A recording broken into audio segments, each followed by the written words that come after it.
Indonesia. Congratulations.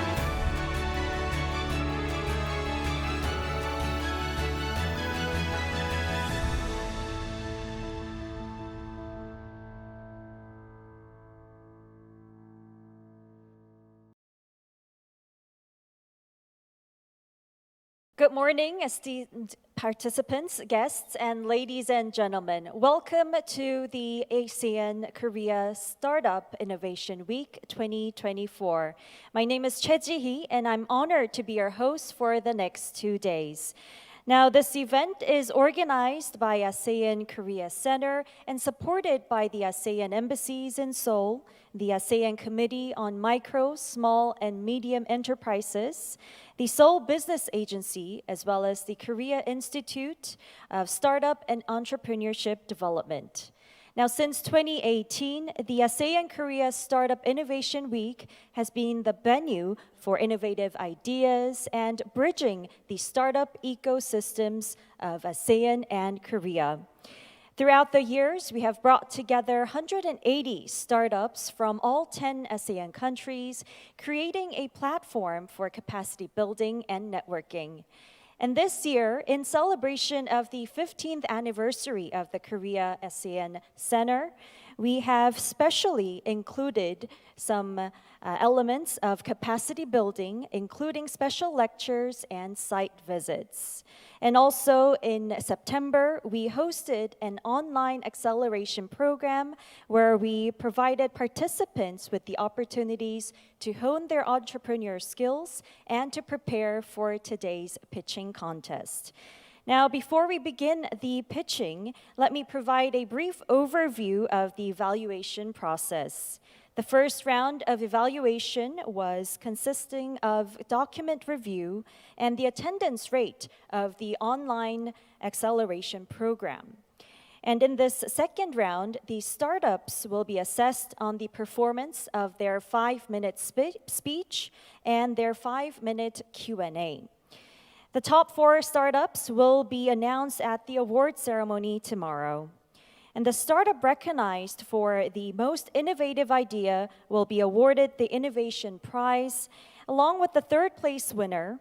Each will receive $5,000. And the second place startup will receive $10,000, and the grand prize of $30,000 will be given to the first place winner. The top contestant will also be given the chance to pitch at the Next Rise 2024-5, a global startup fair organized by Korea Development Bank and Korea International Trade Association. Now, let me introduce our panel of judges. We have 5 panels here with us today. First, please give a big round of applause to Mr. Byung-gyu Lee, the CEO of BK Ventures.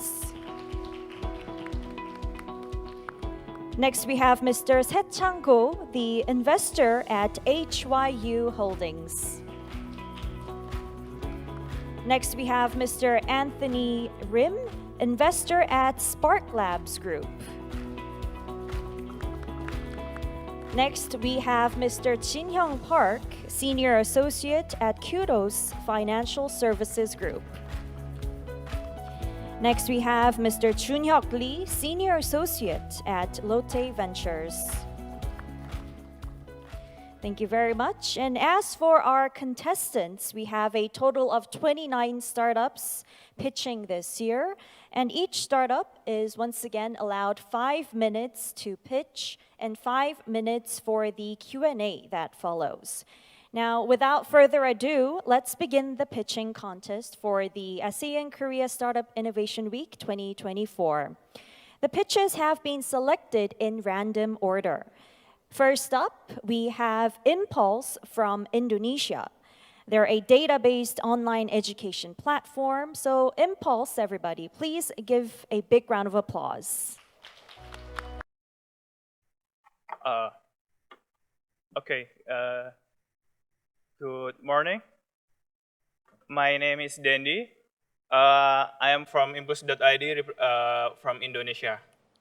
So our journey began during COVID-19. A school asked us to build online exams, to do online exams online exams that easy and mostly secure. Then we realized that this challenge affect most of schools. So we thought we will build a learning management system that designed specifically for K-12 education that enhance learning experience without adding any extra burden to the teachers. So let's explore the challenges that we found. We commonly found that school juggling from platform to platform when holding exams, then sharing learning materials, and also for communicating between student and teachers. Then we find many existing solutions only focus on conducting exam merely for scoring, missing out the opportunity to provide valuable insight for student, teacher, and even schools. Additionally, the solution too complex for K-12 education.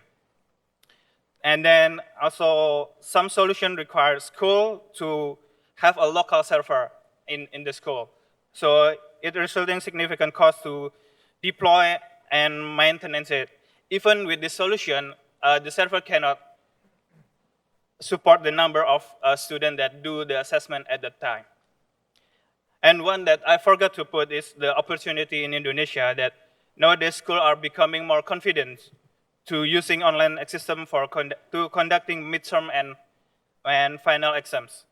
They are gradually moving away from paper-based to exam. And let's talk about the solution. First, the solution should be cloud-based and all-in-one. So they're not only just for assessment, but also for sharing learning materials. And then it has to be data-driven insight and tailored for K-12 education, not too complex, it's simple enough for them, and it should be cost-effective solution. So we introduce you to ICBT. The ICBT is an online and multi-platform. We are online, so we can use everywhere. We are basically web-based solution, but we also add iOS app and Android app.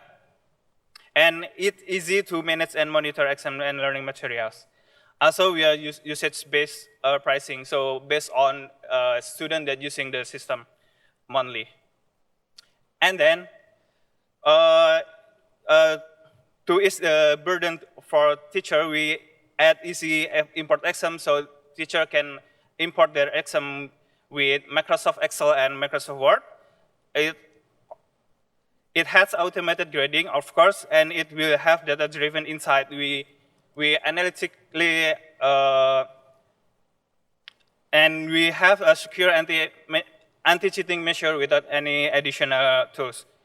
And it has interactive learning. It has a comment to learning materials and multimedia support. So image, videos, audio, it will be supported. So this is our competitor. There are Moodle, PowerSchool, Google Classroom, and we have in Indonesia we have Ujian and EduBox. In summary, we are cloud-based, and we have exam and learning platform in ICBD. We have purpose-built for K-12 and built-in anti-cheating measure. We have app and exam analytic. So this is our sum, and we target 10% K-12 student in Indonesia, which is 5.3 million students. This is our pricing, $0.2 per active user per month. So this is our progress so far. We have registered 1,000 schools and converted into 300 active schools, and we have served more than 50,000 students. So the next step, we will adding more feature to the system, and we will enhance our marketing and sales. So I am with my friend, majored in informatic engineering. We are based in Surakarta, Indonesia. Impulse, Thank your you time so is up. much. Yeah, thank you very much for wrapping it up. Now, once again, thank you very much for your pitch, Impulse. Now, we will move on to the 5-minute Q&A session. I open the floor to our 5 judges. Do you have any questions to Impulse? Yes. Thank you for your presentation. And I saw that there is 1,000 of the registered schools Yes. are using, but only 30% are active user. Yeah. So what is the low percentage of the active user? We're not really sure what because when I asked them, they never reply a point. So maybe because it's paid, they basically most of school using Google Form to do the exam. So they really don't mind if the students still cheating to open the other app, other browser tab. Maybe because we maybe about the pricing. For pricing? Yeah, even though the pricing is low, but still for some school, they don't like the pricing. So you think this is a relevant solution to use it? Yeah, we still. We keep growing the registered user and the active user monthly. And we believe that this solution with additional learning management system, with sharing learning materials and two-way communication between student and teacher, it will help school, and they will feel the advantage using our system. Okay, thank you. Thank you. Hello. Hello. Education is very country or language solid market. What would be the main strategy to make a competitor in Korea? Competitiveness in Korea. Yeah. In Korea, we haven't researched much yet, but I think we can help school in Korea to use our platform as a their learning management system, so they can use it as online assessment and sharing their materials to to students and tracking their progress. We also add the analytic capability in the system, right? So the data is not only merely for scoring, but also we give additional information about how the exam question performs. Is it good exam question or is it bad exam question? So we have that in the system. That one of our advantages compared to other solution. Thank you. Okay, then next question. Do you have any contact points in B2G market in Korea? Not yet. Thank you. Yeah, you're welcome. Thank you for your presentation, Vendee. Yeah. I had a question regarding, I figured out that you founded your service in around 2021. Yep. I want to know how much revenue you are recurring at the moment, and also what kind of data you are accumulating at the moment in order to make some insights for the teachers. So for the revenue set, it's not that much. We have this product, but we are also a software house that we are running the company by building for other clients, and we are also selling this solution to school. So we are still managing the sales and marketing this product. We are still trying to sell or do marketing well. So there's not a number that I can say about the profitability, but for covering on the server, we can back that up. Thank you. And also about the data that you are accumulating. What kind of student data you are collecting at the moment? At the moment, there are about 30 schools active monthly in average. in average. Okay, thank you. Thank you. Any final comments or questions? All right, in that case, we will end the Q&A session for Impulse. Thank you again, once again, Pulse, for the pitch, and thank you to all of the judges. Now, next up, we have Duitin from Indonesia. Now, they offer innovative waste management solutions utilizing advanced material recovery facilities. Duitin, the floor is yours.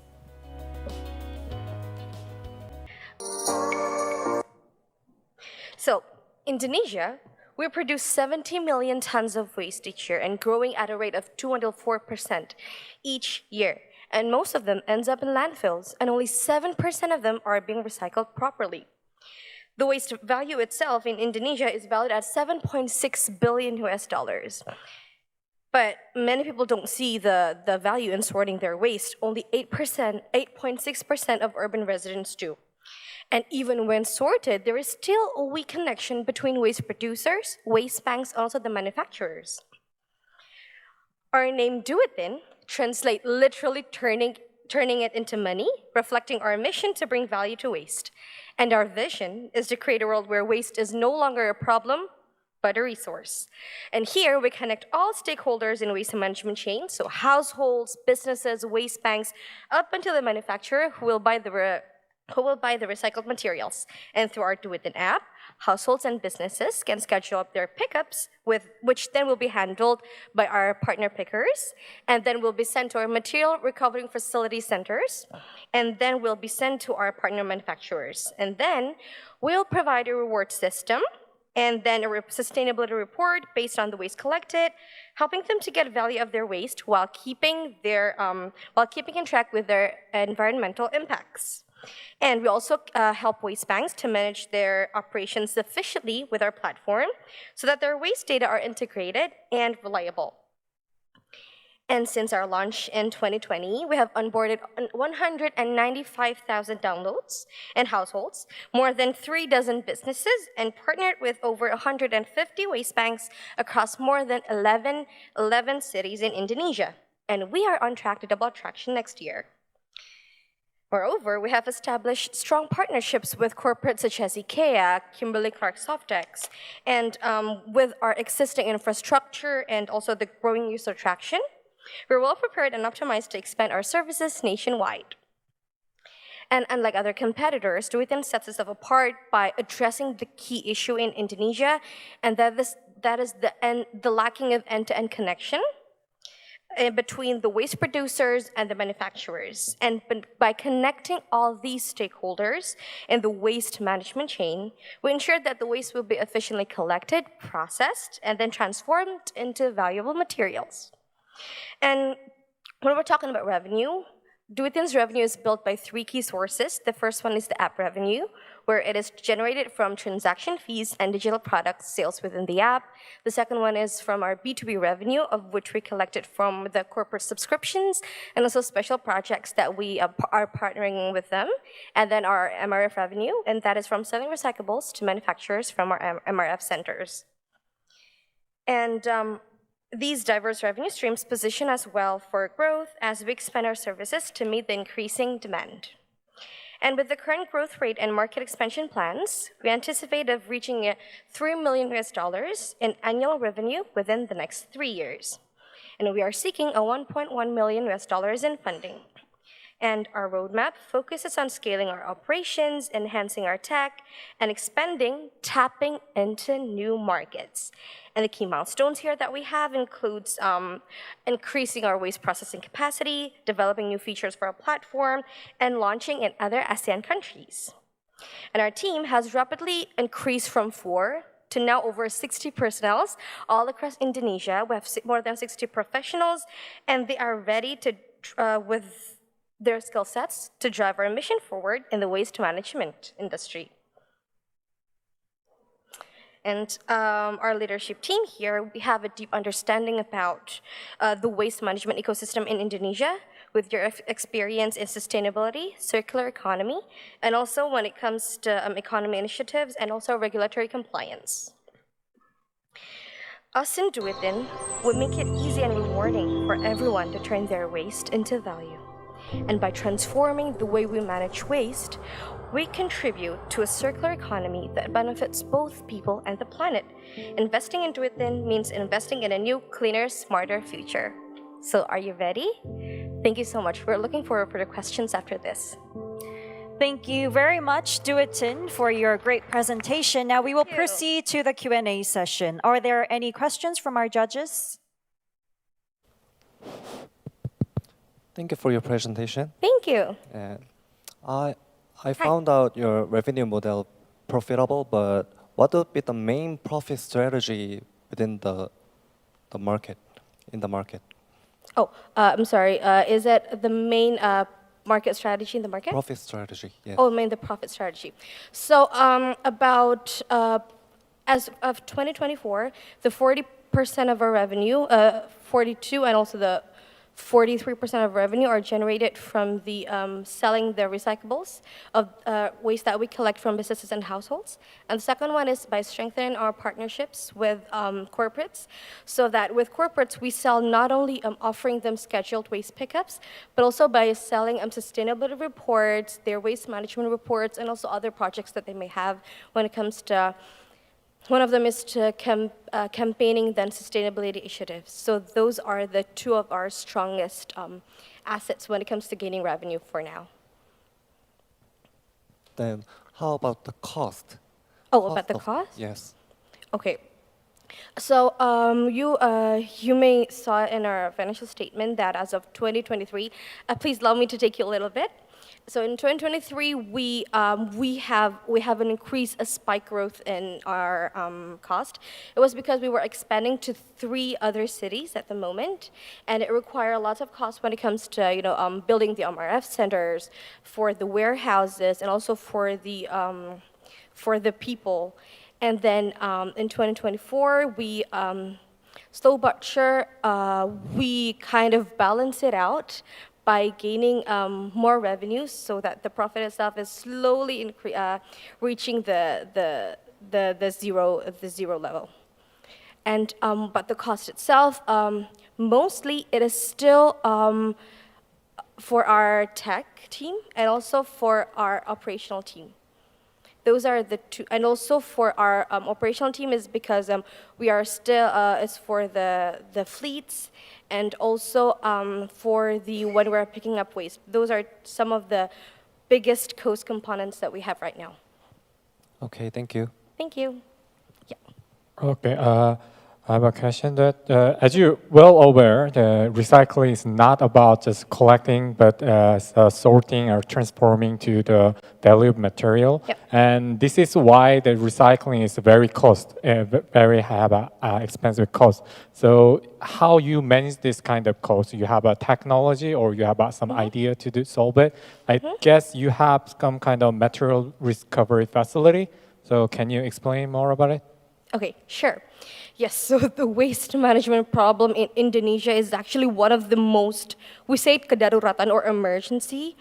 And us in Duitin, we want to tackle the problem straight from the source. So we ask everyone, households, businesses, and even employees of the businesses to sort their waste, so that we're tackling it from their houses. But we make it simple. We ask them to sort their waste into bigger categories. And then the waste will be picked up by our pickers, or the ones that are picking up waste, and will be sent to our material recovery facility center. Then we will sort them into more detailed categories, so that because the more detailed categories mean that we can sell it even higher price to the manufacturers. And then actually in Duitin, we still haven't had the infrastructure to process the waste by ourselves, so that we send it to our partner manufacturers. And so that we gain a little bit more profit from picking up the waste in a really low prices, the ones that we buy from our contributors, and also we get it in the higher prices to the manufacturers. And when it comes to cost, we're actually gaining quite a 60 to 80% profit margin based on the per kilograms that we sell to the manufacturers. Okay, thank you. Thank you. I have a question. This is following the previous question. You have covered the B2C and B2B. I think the contribution margin is different to B2C and B2B? What is the figures and number? Okay. The B2C, I think it is more, the B2C, it is more reflected in the app revenue, right? It is because we only take a 20% chunk from the transaction fee and the avenue when they are selling their recyclable to our pickers.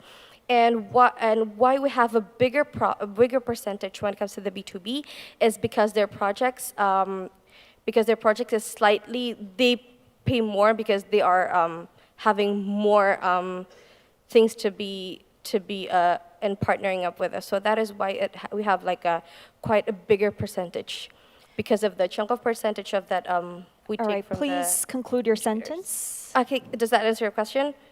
Okay, thank you. All right, great. That's all the time we have for the Q&A session. Once again, thank you very much, Duitin, Thank for you, your everyone. presentation, and thank you to the judges. Now, next up, we have 4B, an ICT solution for SMEs from Lao PDR. So 4B, the floor is yours. Welcome to Innovation for ICT solution for the Lao seller in e-commerce industry by 4B for Business. Hi, I am Sing Jai, the CEO and co-founder of 4B.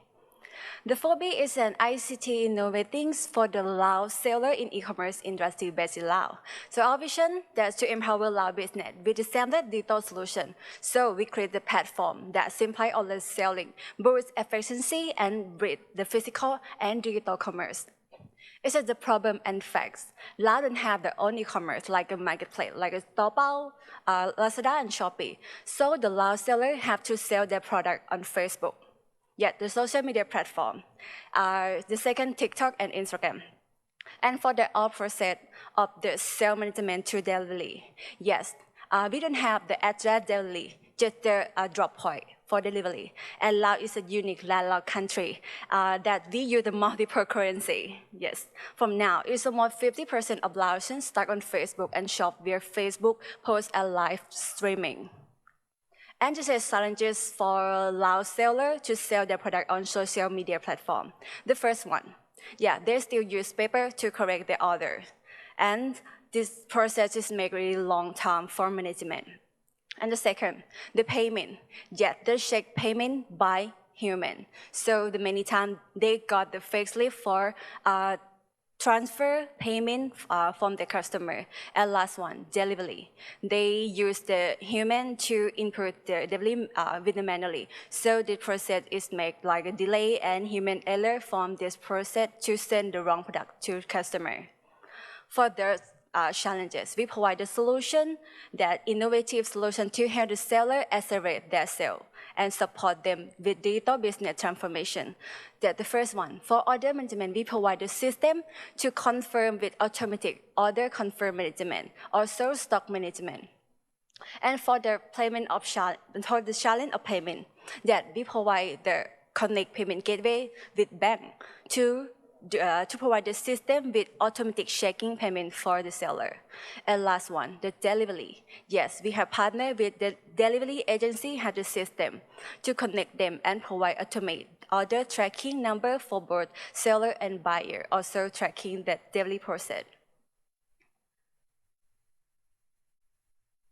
This is our traction right now. Yes, we have growth compared last year from our revenue, around 46%. Yes, and now we have more than 5 sellers to use our system and to pay for our system, and more than 100 sellers to use for our system. And this is my use case to provide the solution to the seller. And this is now, we have aimed to be the ecosystem for the e-commerce to do the cross-border e-commerce. For complete the cross-border e-commerce, so we have to do this fulfillment. Yes, we have planned for next year with the expansion and focus on fulfillment with the concept pick, pack, ship, delivery with the cross-border selling. And now, this is our market size. We are planning to cover 10% of the Asia-Pacific e-commerce market by 2030. And this is our profit and revenue model. Yet, we charge from the seller in the subscription for using our system around $39. And for our additional online sale paid for 1% per transaction. And for our fulfillment, we charge for the seller and or buyer for $2.8 per parcel. And 6, our next year roadmap. Yes, next year we still on focus scaling up and expansion of fulfillment in on our country. For next 2026, we have planned to expansion to Thailand, and 2027 we have to expansion to China and South Korea.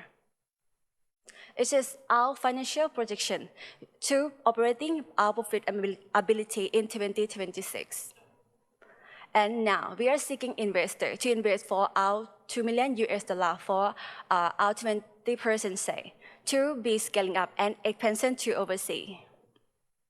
And this is my team. This is my innovation team. We have more than 5 years experience in e-commerce industry, ICT sector, also financial.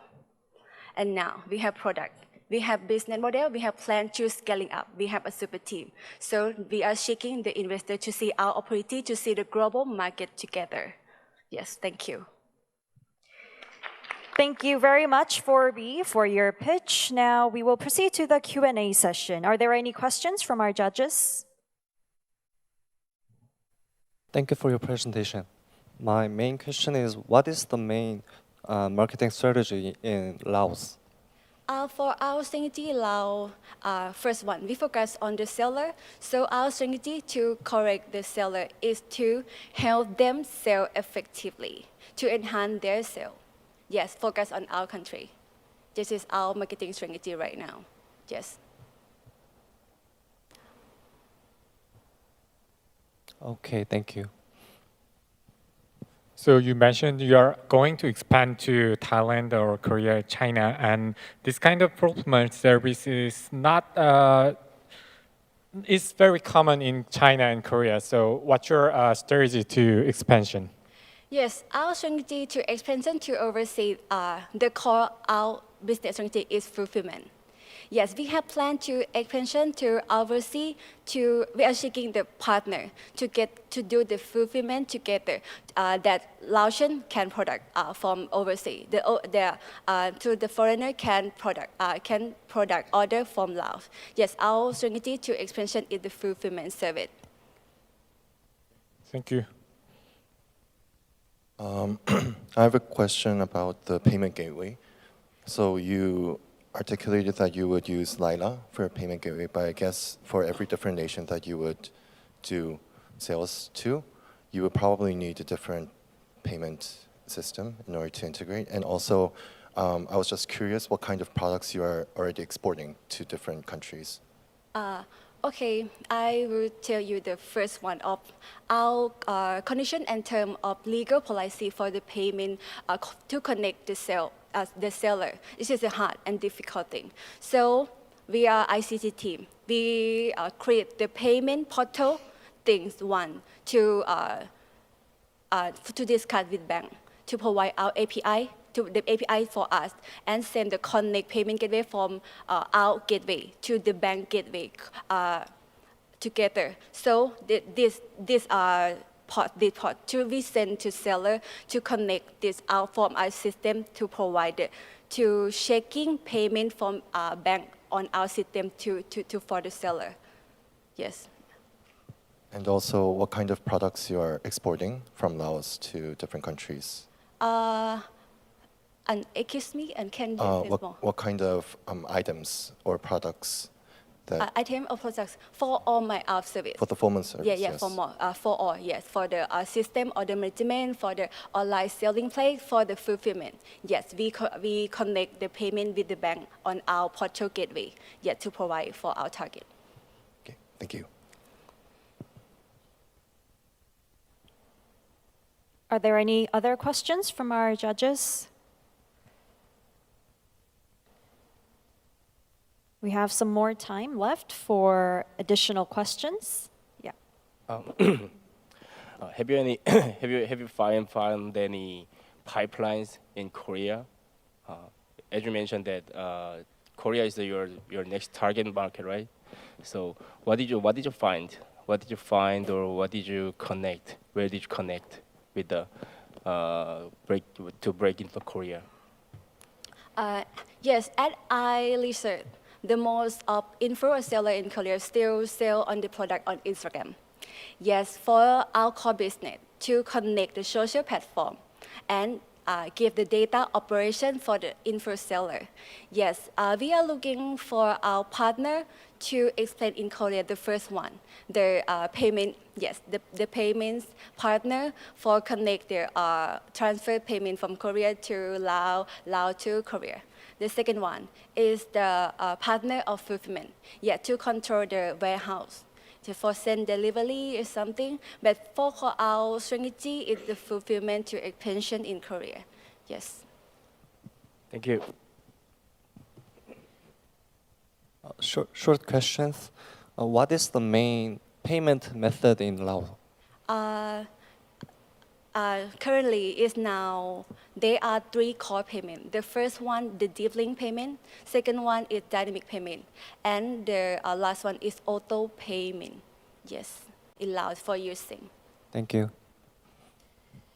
All right, so due to our time, we will conclude the Q&A session there. Thank you once again for B, and thank you to our judges. Next up, we have Vendee X offering innovative vending machine products in Lao PDR. Everybody, it's Vendee X. Vendee X, the floor is yours.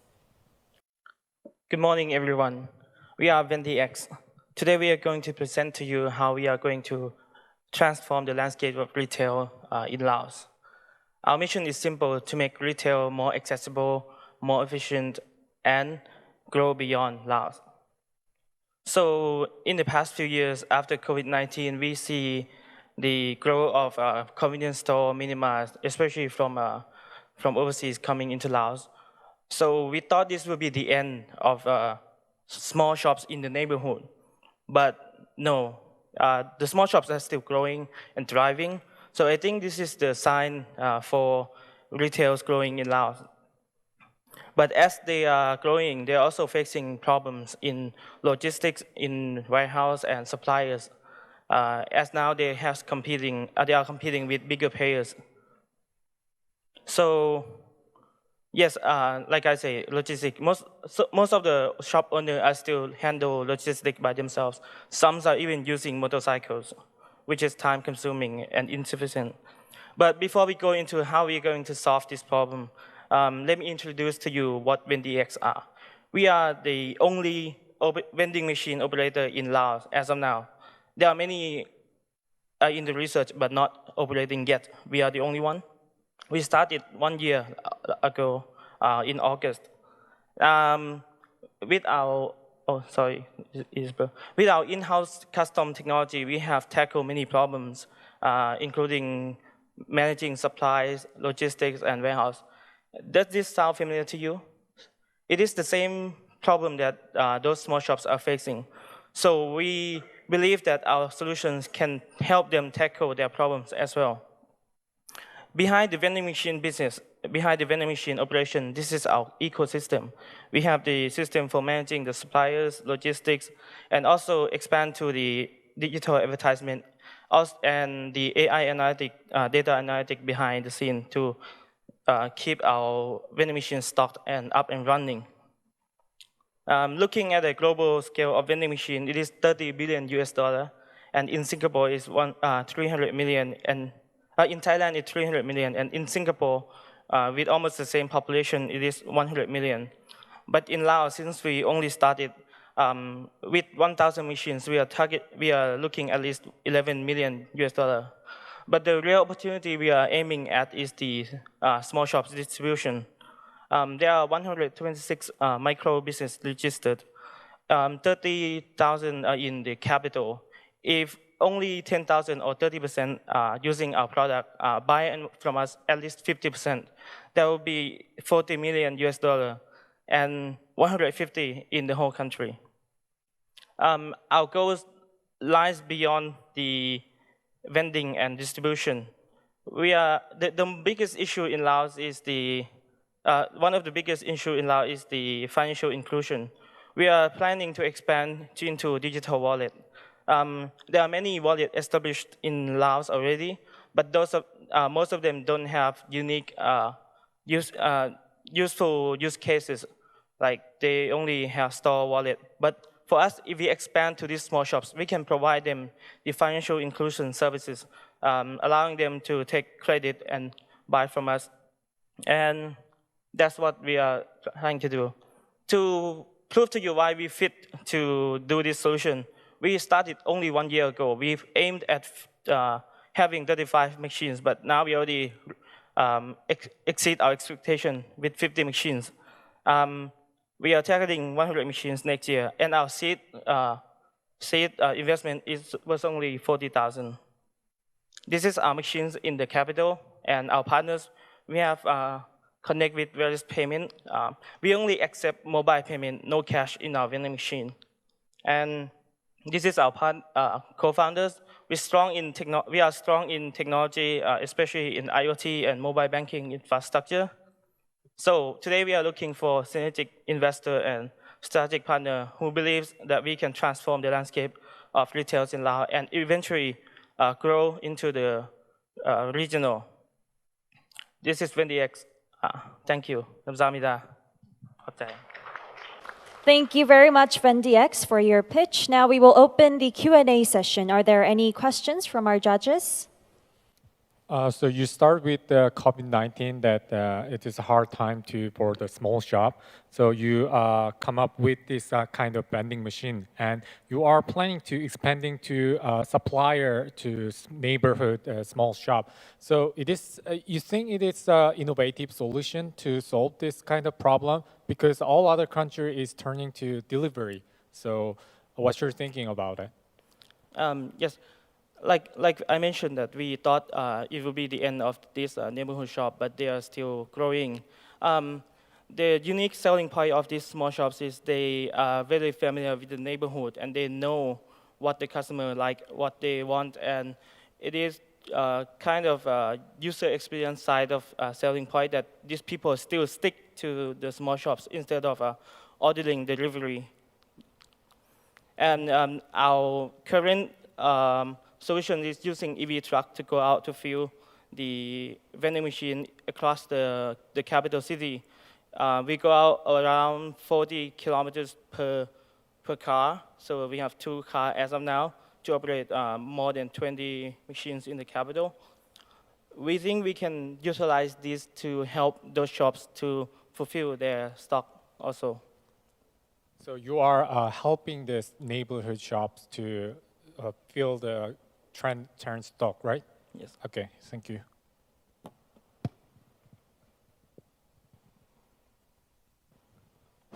Thank you for your presentation.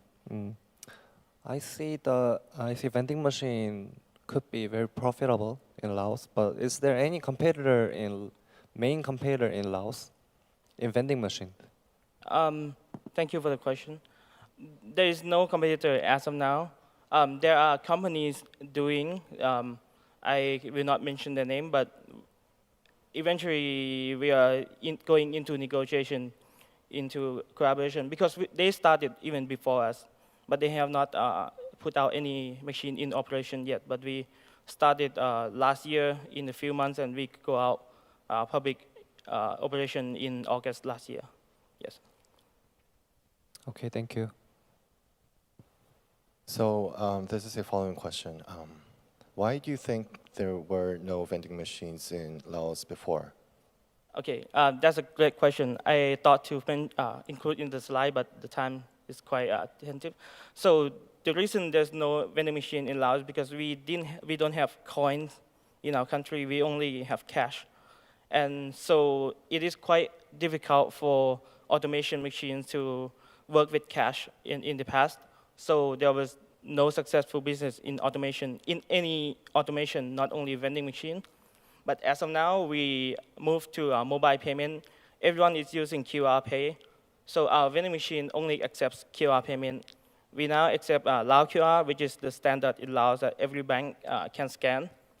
We also accept BCL, the biggest bank in Laos. And recently, we accept WeChat Pay. And last week, we launched Thailand PromptPay to pay in our machine. Yes, we are also expanding to more payment channel. Thank you. Thank you.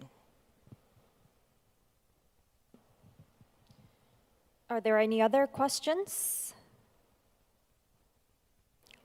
All right.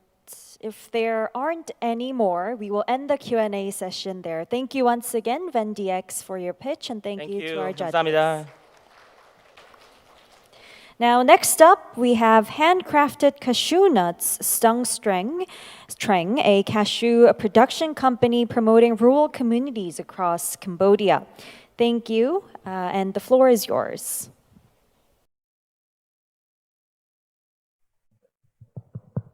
Okay. 안녕하세요. My name is Sonita. I'm also known as Miss Cashew, and that's what everyone calls me. So today it's very honored to be here sharing the journey that transformed not just my life, but the life of many in our communities. You know, for over 25 years, we thrive in the tourism industry. In Siem Reap and Co, our dads manage major hotels and mom supply grocery to restaurants. But then COVID hit, so everything changed overnight. Like tourists vanished, even some business forced to close. So despite these challenges, we visit our grandparents in Stungtreng, who is also the cashew producers over there. It is when we witness the challenges that the farmers face, like the lack of resources, the impact of climate change, and also the unfair price that they were facing. So in our research, we also learned that Cambodia is the second largest cashew producers in the world, yet 95% of the raw cashew nuts exported to process elsewhere. And this is what opened our eye to see the potentials of our cashew industry in Cambodia. So inspired to make a difference, we decided to establish Handcrafted Cashew Nut Stungtreng in 2021 with the visions of inclusive growth and keeping the bigger part of the value chain at home. We start very small with just 7 employees and 66 cashew producers who believe in us. But then a year later, we secure grant support from international organizations, and that's when we expand ourselves to like a bigger facilities. So we recruit 45 employees, 80% of them are women. We increase the contract farmers to 102 farmers who follow our code of conduct on the socials and the sustainable responsibility. We also conduct training programs that empower 1,700 participants countrywide. We also secure HACCP and also GMP certification as well. So what are our products? So we process only locally grown 23 cashew nuts. We have the cashew kernels and also the flavor added like this. And as I mentioned, we secure GMP and HACCP, and right now we obtain BOC certifications, that is for the other markets. We are not just providing these products, but we also providing the services to boost the efficiency and also sustainability among the farmers. It's not working. These are our markets, so we target niche market. We also direct export to Japan and Hong Kong, and some indirectly export to Switzerland and Dubai as well. And the UK and the US are on the list for the next year. So this is attractions. Well, you know, we start very late in 2021. 2022, we spent a whole year on building a new facility and also obtaining the certification. So most of the capital we spent on that with just a little bit revenue. And 2023, we just start like small export. 2024 is the data as of July. But 2025, it is the projections based on what we negotiate with our partner right now for the UK and the US market. So as you can see in the market overview, you will see the UK and the US will be like the major for us for next year. Development plan. So because of the market demands, we plan to increase our capacity, and we plan to develop new products and also introducing new product line that is for the mass market. That's what we see. And as well as we venture in like animal feeds product line that is for the value added and also the waste product reductions. Because you know cashew apples is just waste, so we need to do something with it. So in this competitive market, what we stand out? That's because of our dedications to the deforestation-free cashew value chains and also our commitment to the providing the premium price to our farmers, as well as our CSR initiative that impact around 1,300 children in rural communities. We also, our facility also operates under the solar system as well. And these are our development partners. We got a partner from the US, from Germany, from the UK, Australia, and so on. And these are just the like recognitions from esteemed figures like the royal family members, the ambassadors, the others leaders from the World Conference. And these are our teams. So actually, we just are like a family business. So they are experienced in working like hospitality and also in something like food productions in the high standards.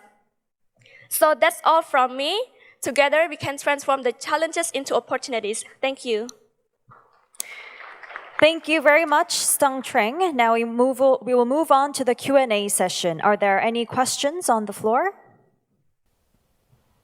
Okay, thank you for your speaks. And I am very supportive fan of the social enterprise, so I do like to hear this kind of company's presentation. But however, as a business entity, the business should have a profitable. And you say you are paying more to buy the cashew nut, and you are selling them. So how you manage the cost?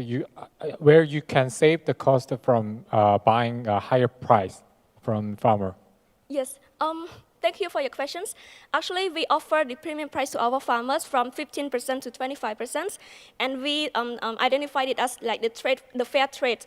So when we looking for the buyers, for the partners, we also like present them that okay, this product is to support the farmers, to the community. So it is the fair price, the premium products. So it's mean from what you pay, it's directly to the farmers. So we already add the 15 and 25% in it already. So the price is not can be compared with just traditional cashew nut, right? Is this overly paid issue to buy it, or yep. 15 or 20%? Yes. Okay, thank you. Thank you for your presentation. Is there any plans for fundraising, or what would be the purpose if so? Thank you for your questions. Yes, of course, we're looking for fundraising and for investor in it because we are planning to expand ourselves to reach to economic scale, which is the plan is actually to meet the 6,000 tons per month annually for just the raw cashew nuts. It's until 2027, that's the plan. But because of something like happened, so we expand a little bit. So we're looking for an investor, either equity investor or like providing some loan for 5 years. Yes, for 5 years period. And we plan to like, the investor come in also need to like getting the other certification like the organic certification or other international certification that is for the European market, like that, yeah. How much should be the budget size? The size. So we can only offer 40%, up to 40% of the share. Okay, thank you. Yes. Yeah, I have a question. So what is your quality comparing to your competitors? So what is your cashew nut? Is the better tasty, the bigger size? What is your, yeah. Thank you for your questions. So this is not what I said. It's just from our customer. We have a very loyal customers. They always said like, we are the very, like the premium cashew nuts, the tasty ones. It's very creamy. It's very like hygiene, safety. So it's packed in like this, and it sells as like for gift or for any occasions. And our customers, all locals and foreigners, and they like it so much. And they always like buy our cashew whenever they go abroad as the gift to others, to their friend or to their family or to their partners, because they identify our cashew as the premiums and very, it's big size and delicious. We are not saying this ourselves. It is a feedback from our customer. Yes. And this is a follow-up question. You said your cashew nuts are hygienic. Is it because it is handcrafted? And I want to know the difference between the cost it would make if it were handcrafted and if it were machine crafted in Cambodia. Actually, because we start very small, so that's why we name ourselves as handcrafted. But right now we are like 80% of it menu by the, like the production, the automatic machines. So it is good, it is hygiene because we like secure the GMP and ACCP certification already. And the thing is from our farmers, so we train our farmers like 212 of them are trained by us to secure the quality from the farms already. They have to be sure that their products are very like, clean and no chemicals. And also we test our products in Japan and Hong Kong. We test up to 488 levels of chemicals and none are detected, which means this product is very safety. And we also test in the US FDA too for the nutrition facts and other battery levels as well. And it's secure. Thank you. Thank you. All right, that is all the time we have, so we will conclude our Q&A session here. Thank you once again to Stungtreng. Now, next up, let me invite Prefer from Singapore. They're enriching the experience of coffee lovers with their sustainable bean-free coffee. Prefer, the floor is yours. Hi everyone, my name is Jake Berber and I'm the co-founder and CEO of Prefer. At Prefer, we make more affordable and more sustainable flavors starting with coffee without using coffee beans. So our mission at Prefer is to future-proof all of the food and beverages that are under threat of climate change, and we're able to do this by using our platform flavors technology that we've developed that can create flavors that are usually made using traditional agriculture, but using our fermentation process, we can make them in a more affordable and a more sustainable way. So in essence, our technology allows us to turn byproducts of food production and then use our fermentation and downstream processes to create high-value ingredients and flavors such as coffee. So we're starting with coffee as our first proof of concept because coffee is under existential threat. So to put that into numbers, 50% of land where coffee is grown today will not be able to in the next couple of decades. And in that same time period, it's expected that demand for coffee will rise by 3 times. So essentially what that means is that coffee is getting expensive. And for the largest food and beverage companies, it might just be getting too expensive, where they're no longer making margins at the price where their customers are still buying. So where we can come in and solve this problem for them is because these are 3 main value propositions, that we're more affordable and more sustainable. So we can provide a better price, and by better price, I mean we're actually more affordable than the lowest price of the commodity coffee in the world. 2, we can provide the same exact taste as their coffee. So the use case for Prefer today is actually to blend in with existing coffee offerings of our partners, which allows us to reach the same exact flavor profiles that their customers have grown to love. And finally, we are more sustainable, and it's estimated that we use around 5 times less CO2 than traditional coffee bean production. So as mentioned, we've developed a platform fermentation technology where we're focusing on coffee to start. So I want to focus on use cases here today. So one use case using our ground coffee is to spray dry it and turn it into instant coffee sachets such as this one. So this would blend in with other instant coffee brands where Prefer would be an ingredient within it. Second use case would be in a ready-to-drink coffee applications. Again, this is just an example brand that we could work with where Prefer could come in as an ingredient where we're reducing their cost and their carbon footprint, but the end product tastes the same. And finally, we provide our coffee grounds to coffee chains where they can use it in their espresso machines. So as a proof of concept for these larger B2B clients to see, we launched our own brand in the format of a ready-to-drink oat latte. And without spending $1 on marketing, we've grown this brand 30% month on month, and we've closed over 50 B2B clients in the last 6 months. Of course, we're just getting started with coffee, and we've already began working on our next product, which would be cacao-free chocolate, where we could provide this more affordable and more sustainable cacao to the same food and beverage companies that would be purchasing our coffee. We could then use the same infrastructure we're building up for coffee to then create cacao-free chocolate. Beyond that, we can create hazelnut, vanilla. The possibilities are endless with the flavors we can create, so we're just deciding which are the most under existential threat. So we're a team of scientists and salespeople. We have an R&D team from large fermentation and flavor houses. We have operations from the largest distilleries and breweries in scale-up. And we have a marketing team and sales team that is very well experienced. About a year and a half ago, we raised $2 million from venture capital funds, Singaporean government, and coffee chains, as well as locally here, Sopong Ventures here in Korea. And we used that money to essentially build up our production. And now we're at a very exciting inflection point here at Prefer, where we are currently collaborating with R&D capabilities with the largest FMCGs, flavor houses, and coffee chains in the world to create a product together.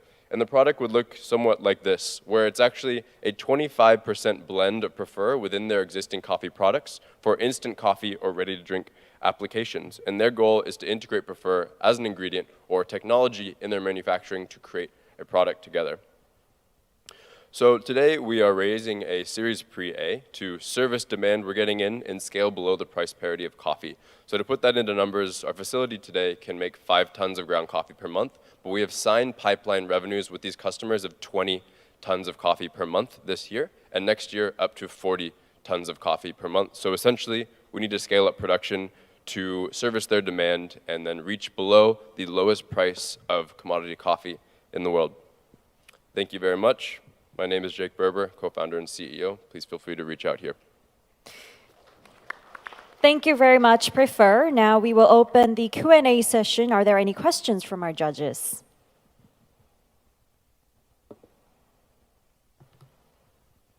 Thank you for your presentation.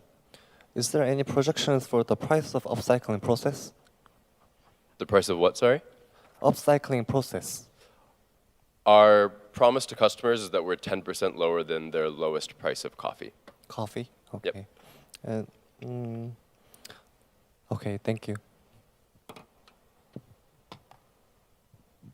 First of all, I want to taste that coffee, how it tastes like. So, sure, whenever you're ready. Anyhow, you are planning to build a brand, or you are going to just supply your coffee bean to the cafe, or which strategy are you taking on? We're completely focused on B2B, supplying our ground coffee for different applications like instant coffee and ready to drink to the largest food and beverage companies in the world. So that's fast-moving consumer good companies, that's flavor houses, and that's coffee chains. And then as a proof of concept, we launched our own brand just to gain the attention and show to these potential clients that there actually is a market for what we're building, which we've done now as we've grown our own brand 30% month on month without spending $1 on marketing. Okay. To do so, what you're thinking about the biggest challenge are you going to face? Biggest challenge is the scaling up of our production facility because no one has made bean-free coffee before, so there's no blueprint for this. So that's why we have experts that have built up large-scale fermentation capacity before in distilling and brewery. This is just a new use case for fermentation. Okay.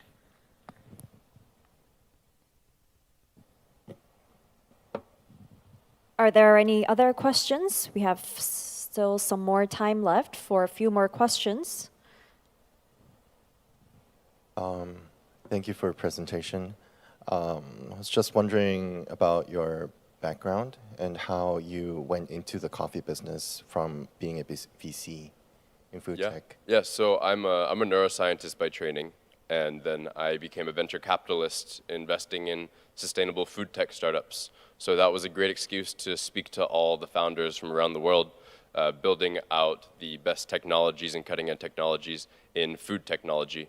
And it also allowed me to look macro, to look at the biggest problems that were coming out in the market. So we saw in 2020 and 2021 that there was massive supply chain issues and climate change issues coming for the coffee crop. And so we've been working on this for 3 years. And now just in the last year, you're seeing the commodity prices of coffee and chocolate really skyrocketing. So it was an insight that we had years and years ago that is just coming true today. So we're trying to be scaled up and ready for when the biggest B2B clients call on us to supply an ingredient for them. Great, thank you. Okay, I have a question. In the perspective of customer, they are choose your bean because of the CO2. Is there any reason? Price. Just price? Price. For some companies, they prefer it because it has a lower carbon footprint, but the problem that we're solving is that the price of coffee is at an all-time high and will continue to, so we can be a more affordable option for them. As a bonus, the earth will benefit, but it's a price thing. I know your client is B2B, so I mean it's B2C, the real customer. they are choose the coffee. So they are choose the flavor, the bean flavor. Why they choose that? They won't have a choice. The price of coffee is going so high that unless these large B2B customers start to integrate a more affordable option, the end consumer will get priced out of coffee. And so they won't have a choice and they won't have that option to still buy it.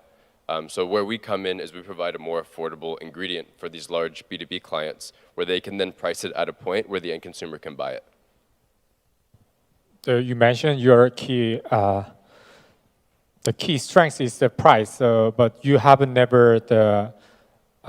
built some kind of big fermentation facility. So how are you sure that your price is lower than other coffee? Well, we have people on our team that have built out the largest fermentation capacity in Southeast Asia.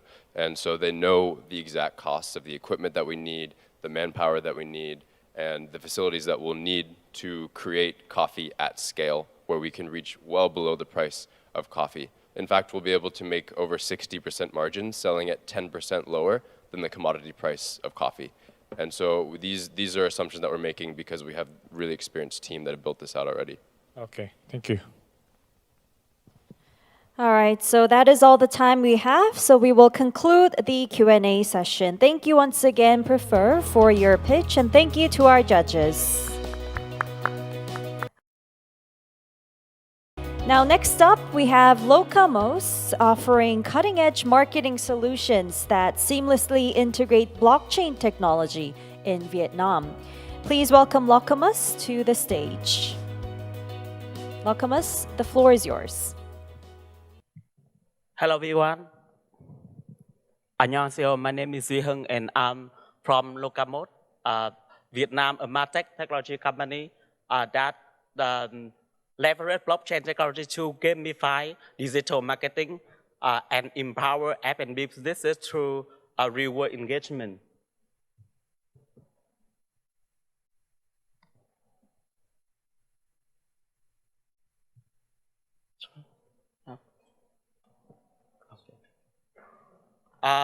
The reason why we started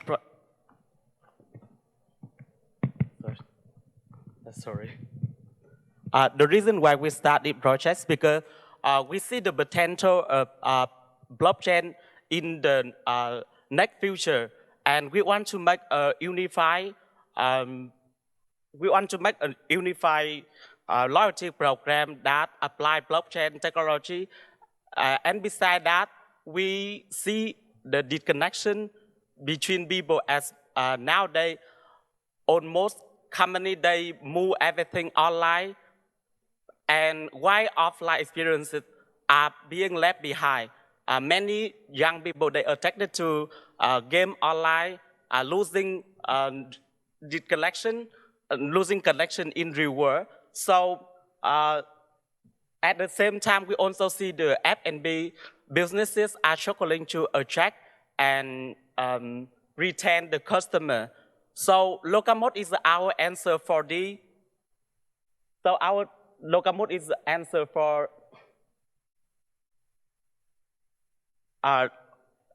these challenges. So we make a unified logic program to give user the freedom. So we encourage them to go the location that we want. LocaMos is combined with two apps, LocaMos and LocaGo app. So with LocaMos app, people can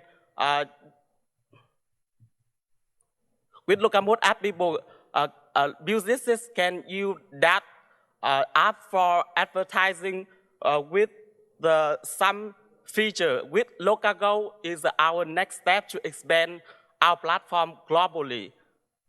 So we come up with some activity like tap to earn following Telegram, Zodiac Best Master, this like Pokemon Go.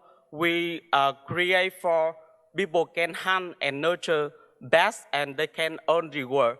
The last activity we should launch 2 weeks ago is voting tourism. So this event that users they can show their nation proud, and to voting for their favorite destination, and then they can earn the reward. So, as we see the market side, our target, you can see there's a key market is with 2,500 partners in Vietnam, and our target markets including 50 million potential users with 30 million user service level, and our target is to serve 3 million active users in 12 months. And our business model is straightforward that we get for users. We offer two certificates, $25 and $55. So with this certificate, they can level up and have an opportunity to earn more reward. With the businesses, we offer the marketing package start from $50. So they can access our feature to advertising and to access our growing user base. As we see, our competition is like Facebook and Google Ads, but our outstanding point here is we can plan online and offline together. So we encourage people go to the real location to do some activity, and they can only reward that. Later they can redeem their voucher. So this is our milestone. So our target in the third year is we can reach 30 million users and global and serve more than 100,000 F&B partners. So with progress in the 6 months, we have 6 million, and in 12 months, we can reach 12 million USD. All right, please conclude your presentation. Your time is up. Thank you. All right, thank you very much. That's all the time you had, but now we will proceed to the Q&A session, and you can explain more there. Are there any questions from our judges? Okay, thank you for your presentation. So I do understand the online to offline is a very important thing in the blockchain community, but it is a kind of hurdle to overcome this kind of issue that the coin should be flexible their value, because investors are investing coin to look for their value are going up. But if O2O market, the value is kind of fixed, the investor have no reason to invest to the coin. So how are you gonna solve that kind of problem? Yeah, as I told that we have two apps that with the LocaMos and LocaGo. So with the strategy of expand globally, we need to come up with the app, and we need to release a token that when the business owner they want to buy for our service, they can immediately buy this token and to buy for our service. So this is real time. So it's no matter the token go up or go down. And the second thing, they can invest in our actually platform, because beside the token, we also have our other products. This is our app can with some feature to serve the marketing strategy for the F&B owner. Okay, thank you. Thank you for your presentation. And how much is your MAU right now? Monthly annual active users. So can you repeat the question? MAU. Monthly active users.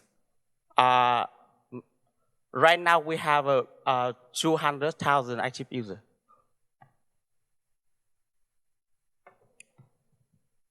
Okay, thank you. Thank you for the question. Are there any other questions?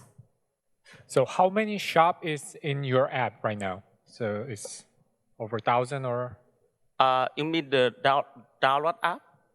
No, not download number. The shop you are partnered with. When we were the first packet, in Vietnam at that time we have 5,000. 5,000. Yeah. And 5,000 F&B partner. Okay. Yeah. Thank you.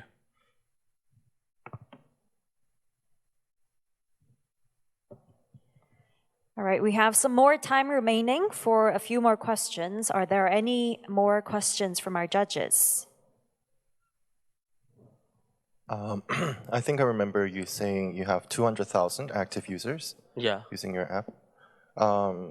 Could I know the competition, how your competitors are like in your area? As I mentioned that we have a Facebook ads and Google ads now, our competition, and with other applications that may be occur in the near future, because we consider that our platform is a binary platform that we can plan traditional business with the blockchain. Okay, thank you. Thank you.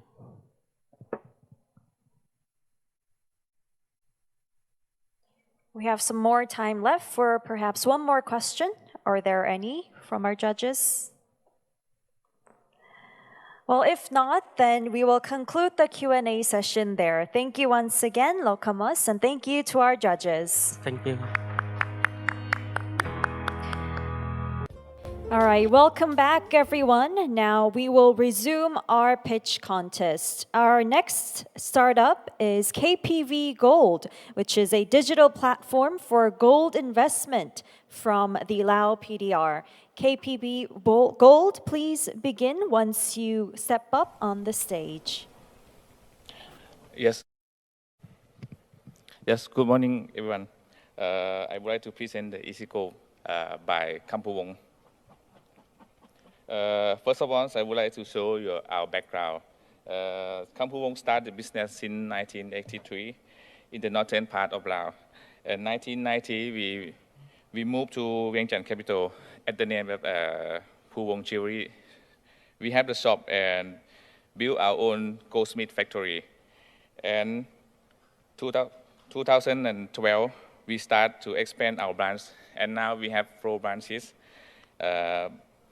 By our own and 3 franchises. And now we have more than 10 distributors.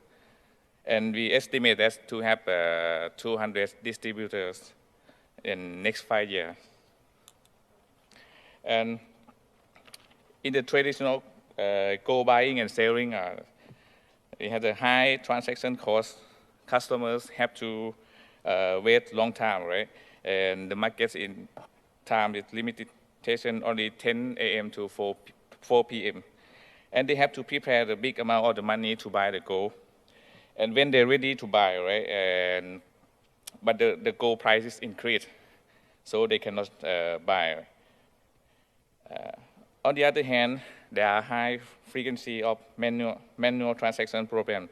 So we build our own platform to serve the customer as named EasyGo. This is our shop.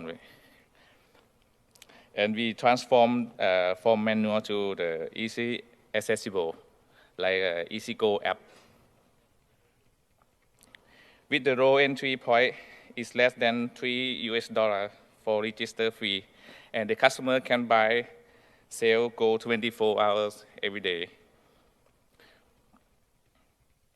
And the feature in the app, like buy gold, sell gold, and the customer can set the price for buying or selling gold. And also the withdraw gold. But for the withdraw gold, you can withdraw at the Puvong shop and the partner in the business hour. In addition, we have the DCA feature. DCA means the dollar cost average for customers who want to saving daily, weekly, or monthly. This is our year plan. We estimate at the end of the 2024, we will have 120,000 users. And end of the 2028, we will have around 700,000 users, or it's about 10% of the Lao population. And now we have more than 90,000 users, which is just now is in third quarter of 2024, right? So we're confident that at the end of this year, we will reach the plan. So our future plan is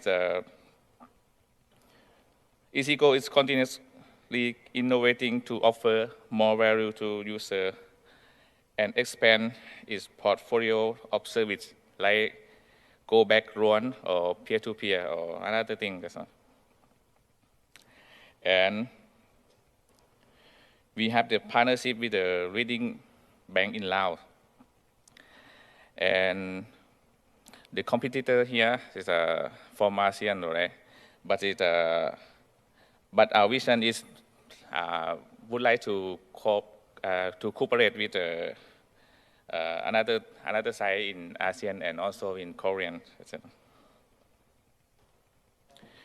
This our revenue is in 2024 we hope that our revenue will reach 303,000, right? And this is our team. Actually, my boss, my director will come, but he got the stomach, so he cannot come, right? And thank you, that's one. And you can visit our website, KPV Group, for more information. All right, thank you very much, KPV Gold, for your pitch. Now we will open the Q&A session. Are there any questions from our judges? For us, so what is the reason or your logic based in? Sorry? Your projection. You said you have now 120,000 users, and in the end of the 2028, it's overly like 6 times of user. So what is the back logic? Your strategy or your plan to gather this kind of user? Yes, our next plan is we will cooperate with the company for the we plan that to make the referral, right? So everyone suggests another one, and we have the point for them. And we also have the plan to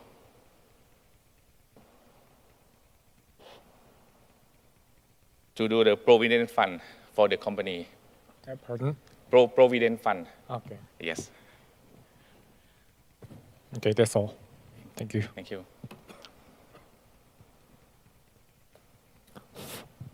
Thank you for your presentation. Is there any legal issue or the different criteria between ASEAN countries? Sorry? Any legal issue or different criteria in investing gold in ASEAN countries? Yes, any another country, right? We don't match the legal, so we try to find the corporate company in the local. Yes.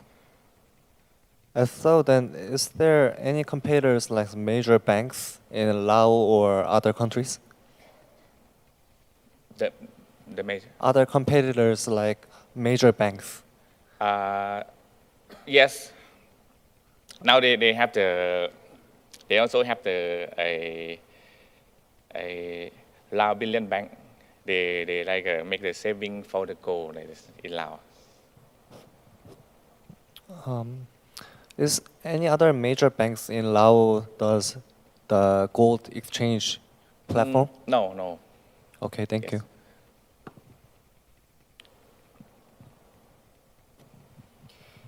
Are there any other questions? We have some time remaining for a few more questions.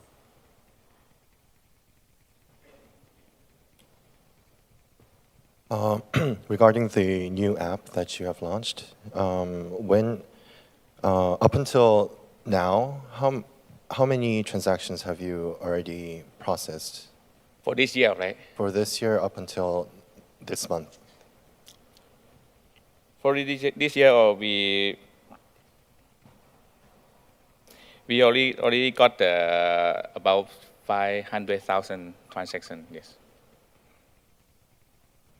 And your app is launched this year, is it correct? Or was it launched previously? Sorry. Was your application launched this year, or was it launched We launched since last year. last year? Yes. Okay. Thank you.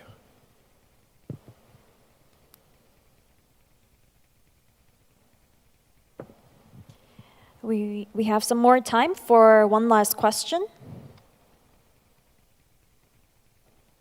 Are there any other questions? All right, if not, we will conclude the Q&A session there. Thank you very much once again, KPV Gold and the judges. Now, next up, we have Parabelle Studios from Brunei. They create original stories to preserve culture, heritage, and presentation for kids. Please welcome Parabelle Studios. So stories are important. We also heard a lot of stories today about how businesses came to be. Yet there are still a lot of stories that are yet to be unheard. And how do we address this? Well, my name is Tina Fika, representing my country, Brunei Darussalam, and my social enterprise, Parabelle Studios. And today I would like to share with you another story. So it's a story about my grandfather, who was a vivid storyteller, and he used to share all kinds of folklores based on the tribe of my country. So I come from one of the 7 tribes of Brunei, and we have a rich, diverse community and also culture. But unfortunately, when I was younger, I was more interested in the books and media portrayed in Western culture. So it was only when my grandfather was diagnosed with dementia that I suddenly sparked the urgency to preserve as many of his works as possible. And through there, I published my first novel. Unfortunately, I realized that Bruneians are similar to how I was growing up, where they don't really show much interest in Bruneian culture. And it was only when my book was recognized internationally where it ended up gaining more attraction towards Bruneian audiences. So from this experience, I identified that Bruneians, there are a lot of underrepresented communities there still, and it's just that there's that struggle on how to represent them. And currently there is a fast-paced moving society where media is dominated by Western influences. So our goal is to try and spark a new interest in the new generations in hopes of reconnecting them back to the culture. So our goal was to try and offer progressive storytelling in hopes of reconnecting that culture, and also through media digitalization as well as the production of stories. So through readapting traditional stories and folklores, we're able to create an inclusive and diverse community in hopes of also fostering cross-cultural relations through storytelling. So initially, our target audience were for children from Brunei, but we were surprised by how it was able to also attract a diverse audience internationally as well. And our business module ranges from offering services from design and storytelling, as well as selling our current products. And our works range from books as well as stories and merchandising and toys that aim to promote diversity. And currently, over the span of 4 years in production, we've gained up to 45% in revenue, as well as 70% in cultural compacts. So over just this year alone, we were able to visit up to 7 countries to work on collaborations. So ranging from Australia to United States, we were able to work with different indigenous tribes to promote their culture as well. So this is also to showcase that we're not just limiting it to Brunei, but we're also working more towards international cross-cultural collaborations. So our collaborations, again, focus more on international and local. And currently in Brunei, we're partnered with 7 institutions, so universities, where we offer internships for students as well. So currently here are the awards that we've won just for this year. And to acknowledge, just this year, we were also able to win the United Kingdom Women of the Future Awards. So although we have identified that there are existing publishing houses as well, we hope not to compete, but to collaborate instead. So by exchanging services, stories, as well as target audiences, we hope to collaborate. So that begs the question, why are we here today? So Korea has potentially showcased that the culture and entertainment has really opened many doors for global recognition. So we hope to collaborate with Korean production houses to create a single animation film that we can showcase to international audiences. So Showcased was an animation film made by a Korean American in collaboration with LG, and it gained global recognition. So it was based on a Korean folklore. So we hope to create that similar impact with our stories as well. And as of 2024, it was reported that Korean tourists were the most visited people who came to Brunei with direct flights. So it also supports that there is a spark for the interest. So currently we are working with 2 Indonesian animation film companies, as well as a film industry in Brunei. So it's called Oops, and it is the first and only animation production at the moment that has gained recognition internationally. So I believe that with the collaboration of these powerhouses as well as Korean production team, it would gain more of a success. Oops. Okay, so here were the potential platforms that we were hoping to showcase, including streaming as well as film festivals. And with that said, stories are important. Oops. Stories are important, and with your help, we hope to continue empowering inclusivity, one story at a time. So thank you so much for listening. Terima kasih.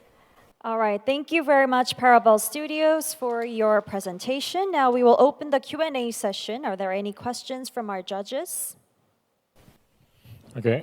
First of all, I do like this kind of idea to support the individual creativity and their culture. And your work is kind of supporting writing and design the creator, right? Yeah. And this kind of work has the IP is going to belong to the buyer. So you are not the IP holder. So what's your plan to sustainable profit from it? So you going to keep this kind of creativity work, or you have plan to get some IP, or you have some idea? Okay, thank you for the question.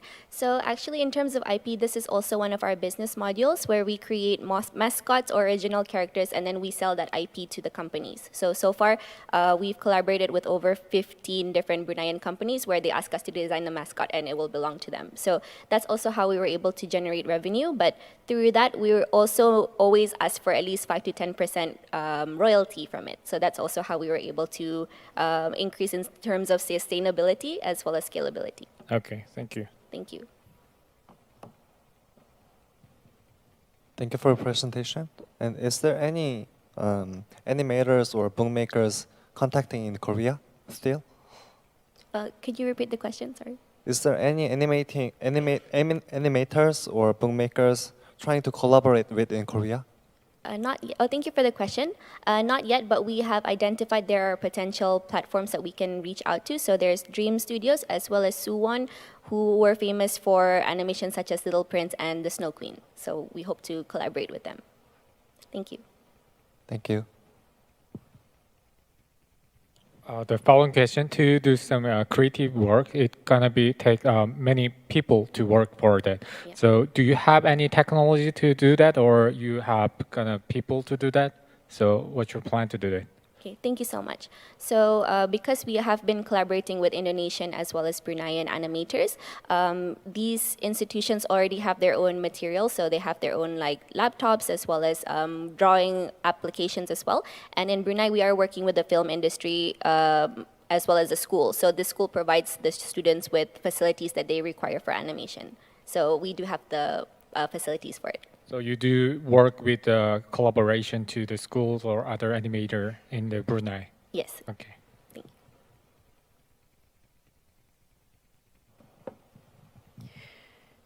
All right, are there any other questions on the floor? We have a little over 2 minutes.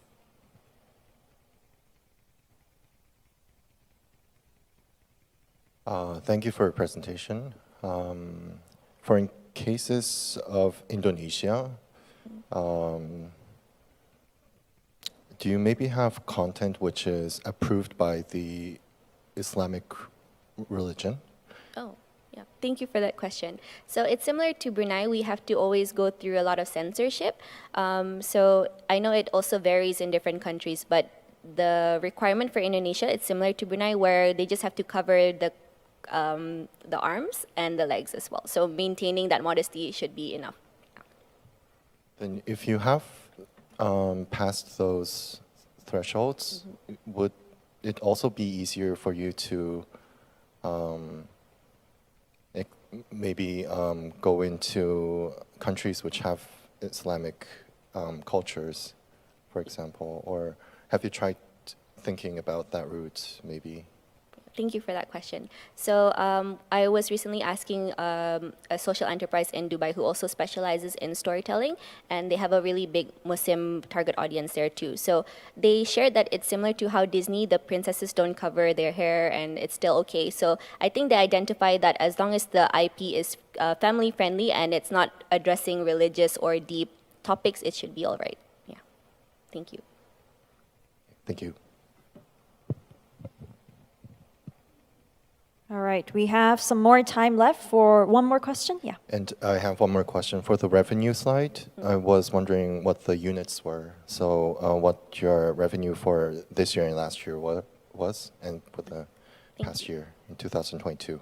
Okay, thank you so much. So just for this year, we were able to gain up to 14,000 in terms of revenue. That's United States dollars, because we were able to gain a lot of grants, because we joined an ASEAN program as well, where we won that grant for 10,000, as well as the United States grant for 15,000. So usually when it comes to gaining revenue, it's through the selling of our books, as well as through applying to different conferences and grants as well.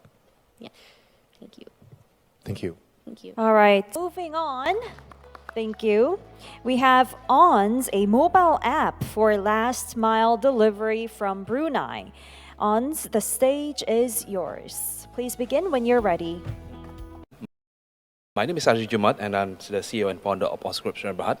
Onscription Berhad is a mobile aggregator for delivery and supporting for the micro and small and medium enterprise. Our mission is actually to provide the most reliable, affordable, and efficient delivery for the micro. And then our vision is to become the leader and then become premier of aggregator in ASEAN delivery. So because of that, we introduced our B delivery to be efficient. At B, we believe success doesn't just come and find you and you have to go and to get it. We found out there are four pain points for delivery services. Number one, okay, if you really need delivery services, it's hard for you as a normal micro and small medium enterprise to find a delivery services. So they not provide you a standard pricing. They also have trust issue. And then we had difficulty on finding a trusted delivery service drivers. So we introduced B delivery. So we built a mobile app. We can see the transparent pricing. We also verified driver. And then also for the female driver, you can option for request of female driver. Another problem statement that we're going to issue is we have tackle a long queue for every patient in the Brunei Darussalam in queuing for getting their prescription. So the issue is long queue, no time, and the health issue to on queue. So we also provide the services of BMETs, where you can skip the queue by entering all your data on detail on our app. We're also offering you the same day delivery for the prescription, and then all being ordered as from the app itself. The another issue that we encounter in Brunei Darussalam, as you know, we have the problem of buying online on e-commerce, especially like Lazada or Shopee or Zalor. So they don't provide a direct delivery to Brunei Darussalam. So what we do is we establish our store warehouse forwarding agent. So we provide them a forwarding address in our cross-border delivery services. So by that, all our consumer in Brunei Darussalam right now can buy from Shopee, Lazada by using our Miri address, and then we collect the item or the parcel from the Miri, and then we bring forward to Brunei and then deliver to the house. So this is the issue that commonly been tackled by our services that we call it B-Cross. The lastly services that we being offered is the latest one, just we launched 3 weeks ago, what we call is BMO. So BMO is more focused on giving a consumer, micro and small medium enterprise to access the international market. So with a very dedicated marketplace actually into our platform in a single step. So what we do is we lower sales fee. We only charge you like 3% of MDR fee. And then we also giving you access to international market. And then we also collaborating with our partner from Oake 38 from Dubai for credit financing. So this will be providing the eKYC. Our business model actually been categorized by 5 components. One is the B delivery commission. We also our revenue will be 100% revenue from the B cross, and then $5 on every delivery from medicine. And then we also on our advertising platform. And then for Be More, we charge for our subscription yearly fee. Alhamdulillah, by today, we already established our company in Bali and then also in Miri for our cross-border. And then our expansion plan actually by next year, early January, goes to Malaysia. Our core value is being innovative, leverage the technology, adopt sustainable practice, and also enhance customer experience. Our customer satisfaction is a clear communication, reliable delivery, user-friendly technology, and then the business growth expands service offering, fairness to all, and building strategic partnership. Based on our user in Brunei Darussalam, there are currently 220,000+ users, currently 30 to 65 actually, 82.2%, and then 17.8% is 18 to 19%. Our SWOT analysis, our strength actually, the speed and efficiency. There also a weakness depends on our technology and the opportunity actually, the e-commerce, the BMall that we have been established, and then the threat is intense competition in Brunei Darussalam. Our sales prediction, depending on the year of 2025, goes to Indonesia is $42.1 million. And then our service market, serviceable optimal market is 300,000 in Brunei Darussalam. Our competitor analysis is we are the first one in Brunei Darussalam to go on being a p-hailing aggregator. And then our system also API enabler, so that means for easy expansion. Our sales target, and then our marketing strategy is going to be the loyalty program at the end. And then our partner at the moment is the Ministry of Health. And then this thing cannot be done with our team, our CTO, our CFO, COO, and Natalie. All right, please conclude your presentation. Thank you very much. Thank you, sorry about that. All right, thank you very much once again, Ons, for your pitch. Now we will open up the Q&A session. Are there any questions from our judges? Okay, thank you for your presentation. So I guess this kind of last mile delivery service is a key strength. A key point is how you gonna efficiently deliver the things. So it's gonna be maybe a hub system or rider optimization or technology. What do you have for it? Okay, what we have actually is a mobile app that we develop our own self. So it's not only an app, but it's also certified as GT06 protocol enabler. So actually is a route optimization that we highlight into our platform. Part of our services is not only last mile delivery. So as I mentioned earlier, our system is a GT06 protocol that enabler. It's not only for aggregator, but we are ready for fleet management system that we currently working with China's company that giving us the product. So that means we not only focus on aggregator for the delivery, but we also focus on the fleet management system. Okay, so the matching system is the key strength of you have on the app. Correct. Okay, thank you. Yeah, I have a question. Who is your competitors in your market? So ride hailing is mainly competitor in the market. So okay, when we talk about our competitor in Brunei alone, actually we are the first one. We are the first premier p-hailing services. We have another e-hailing services, but that one is for human transporting. And then we have another food delivery services. But we are more focused on parcel delivery in Brunei Darussalam.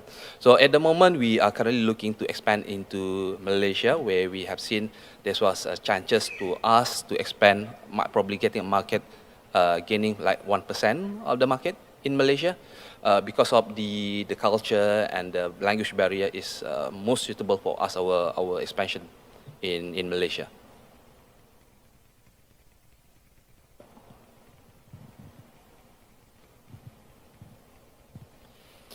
All right, are there any other questions? Thank you for your presentation.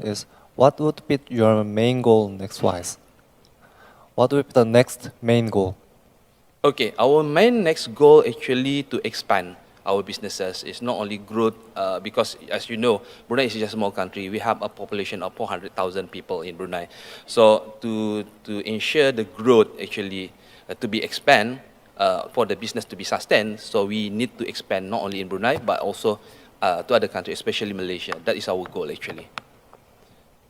And then also you want to collaborate with another party, something like delivery courier services from outside the country, so we can tackle to reduce the delivery services for our country to export, and then helping the MSME in Brunei Darussalam to export their product outside Brunei.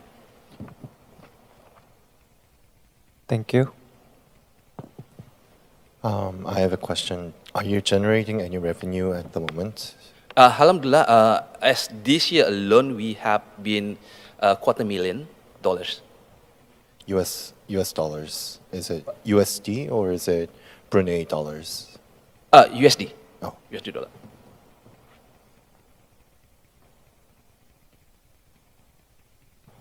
Thank you. Thank you. So, what is your strategy to get into the Korean market? Actually, we don't have any strategy at the moment for the Korean market because we know Korean market is very vast. Especially we have the barrier on the language barrier is the main common issue for us. So we want to ensure the businesses is based on our what do you call it, on our ease of business. It's not on targeting a bigger country like Korea is going to be a good benefit for us. So for us, because our country is Bruneian and then our technology team is also Indonesian, so language is the main barrier for we implement for our business to expand. So we love to expand the company, but most probably only for focus on the ASEAN region, especially Malaysia or Indonesia. But we are open to open in Korea. Is there any chances or any support, especially on the technology side in developing it, and also the translation. Translation is very important. Okay, thank you for your answer. Yeah, thank you. All right, we will conclude the Q&A session there. Thank you once again to ONS and to the judges. Now let me introduce Flowmetric from Vietnam, which is a climate tech company that enables businesses to estimate and address their water risks and footprints. Flowmetric, you may begin when you're ready. Hello everyone. I'm so happy to be here today together with people. So welcome to Flowmetric. We are AI-powered water management platform. We turn the water risk into opportunity. So this is a table of contents that I will show you the introductions about climate change. We address from Y Combinator that the climate change is altering the global water patterns. It is, two main challenges: too much water or too little waters. So basically, the water sector is facing a knowledge gap between the professional retiring with technology and with the new water management methods. The problem for the corporation that we're aiming to is water scarcity, flooding, inefficiency in management, and regulatory compliance all around the world. The gaps between that is right now so many resources that we need to provide and process within the quality quarter data, and inefficiency processes, alignment gaps. So we offer the solution for centralized data management, advanced analytics, and customize the risk response. The market values is increasing, to be honest. The financial risk for business, so it is $300 billion right now. And this loss are just 5 times higher than the cost if we addressing them today.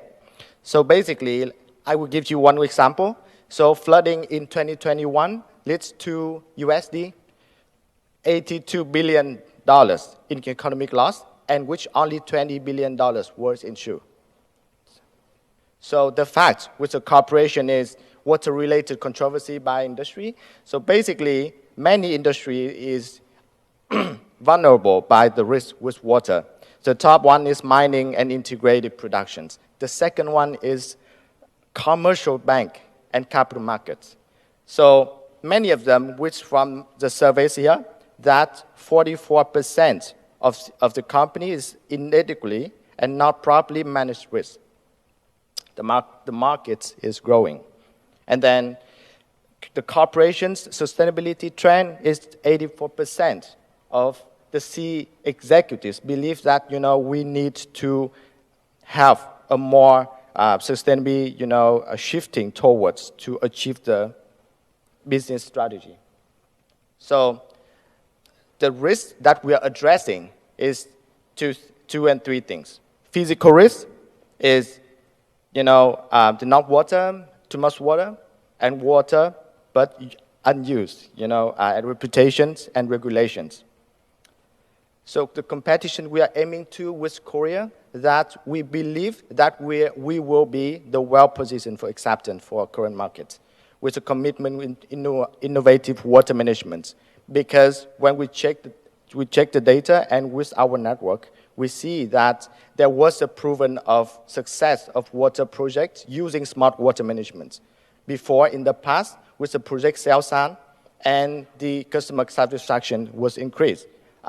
There was K-Water is doing very well to leverage AI and IoT technology, and we will be, regulatory alignment with Korea government. We have three things in business model. The first thing is a subscription fee, consultant fee, and data analytics service. The traction is we believe that we are successful and growing rapidly with the support of AI and technology innovations and growing awareness in Korea. So basically, we finished the proof of concept. We, launching in 2022, and we got the funded in the past from Htet and UNDP to go align with, proof of work that will support us to, investigate and research more in Asia markets. And 2025, we're aiming to commercialize with Koika and Korean partners business. So the funding we're aiming to is using, to collaborate, the collaboration with Korea and around Southeast Asia and Asia. I also address it here that we need to collaboration between, different nations. From the Sea of K-Water, that we need to collaboration between nations in water technology and water management. Our team we have Water McCoy, water finance. I am a computer scientist from University of St. Andrews, and we have the advisors from Apple too. Thank you. All right, thank you for your presentation, Flowmetric. Now we will begin the Q&A session. Are there any questions from our judges? Thank you for your speech. And you say you proven success of the Smart World project in Sosan, right? Sosan, yes. So what does the AI do for this project? So is it for Sosan, right? Sosan is a long project, actually done by K-Water. They call Korea Smart Water Cities that they apply for 2 years by applying all the smart devices in water management. The result really makes us impressive because after 2 years, the water bills and the consumption of water during that project in that city in scale level is reduced by 30%. And actually, it makes Korea is being the pioneer on this addressing risk by water using this. Because this year, the LG, the companies like huge company from Korea, made public the physical risk of water on their paper, ESG paper and CSR. So it makes Korean being a pioneers. And actually, our partners is TollTech. They are collaborating with SpaceX and NVIDIA, actually to address the resolutions, to make it fit with cooperation, to make the resolution is more visible for cooperation. I think it's a big achievement for Koreans. Okay. It is good to hear the name of the TollTech. We are the investor of the TollTech. Thank you. So that's awesome. Okay, thanks. TollTech will be here tomorrow. Okay, thank you. So yes. That's all. But you mentioned that in your introduction, your AI is more about like water crisis. But your AI solution is just data analytics, so it is kind of seems to have a gap. So you have a technology for that too? Or? It's really a big gap when we talk about water management. Yeah. So basically, we are doing is we're using AI in addressing the water risk first, and then upgrading, leveraging with the more technology from our vendors, because nobody do it alone. So we need to work collaboration internationally with that. So that's why I come here and work with the Telepics and people actually, we've done the pilot and now we commercializing with that. Our due diligence clients, they are from EU, and then they have partners to producing is Korean, and they have manufacturing in Vietnam too. That makes our, the business more visible. Okay, thank you. I wish you luck. Thank you.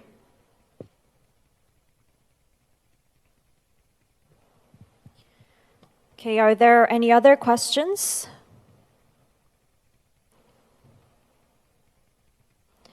We have about 2 minutes left, so we can perhaps have one more question from our judges. But if not, then we will conclude the Q&A session there then.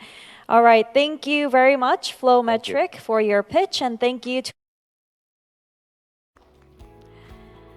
All right, next up, we have ECU Tech, a mobility tech company that designs and develops and enables manufacturing services for EVs from Thailand. So ECU Tech, you have the stage.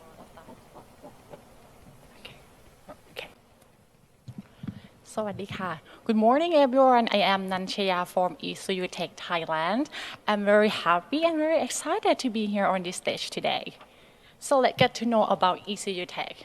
Are you facing one of these problems? Are you struggling to find an electrical controller manufacturer who can do your small lot, your small lot or your prototyping with a competitive price? Or you are struggling to find an R&D team who can research your new model or develop your new version of your product about the electrical? And if you find it, maybe it's kind of high cost, or are you looking for some of the person or company who can supply your organization about the affordable, innovative products, or a training kit, or other tools that innovative and competitive price? If are you looking for one of these, ECU Tech can be your answer. Let me tell you more why we can be your answers. Firstly, we provide a strong engineering, research, and development team. We are already expertise in terms of electric controller. And we also can be able to supply your product like a prototyping to mass production. It doesn't matter how big or how small of your order. We can do that for you, even one pieces. And also, we can provide an affordable and innovation solution for you as well. Something like a DC charger, engineering training case, and other electric supply for electric vehicle. So, we just start last year, around October 2023, but we have successfully developed and supplies the customized electric supply for electric vehicle, one of the biggest battery pack in Thailand and one of the biggest bus assembly in Thailand. We also successfully research and develop EV conversion, convert the normal car to be the BEV car and PHEV car. And we also develop and supply the customized battery management system for one of the leading universities in Thailand. So what opportunity that we can see? So I think everyone knows that right now there are many SME and startup globally that getting go and grow, getting big and bigger.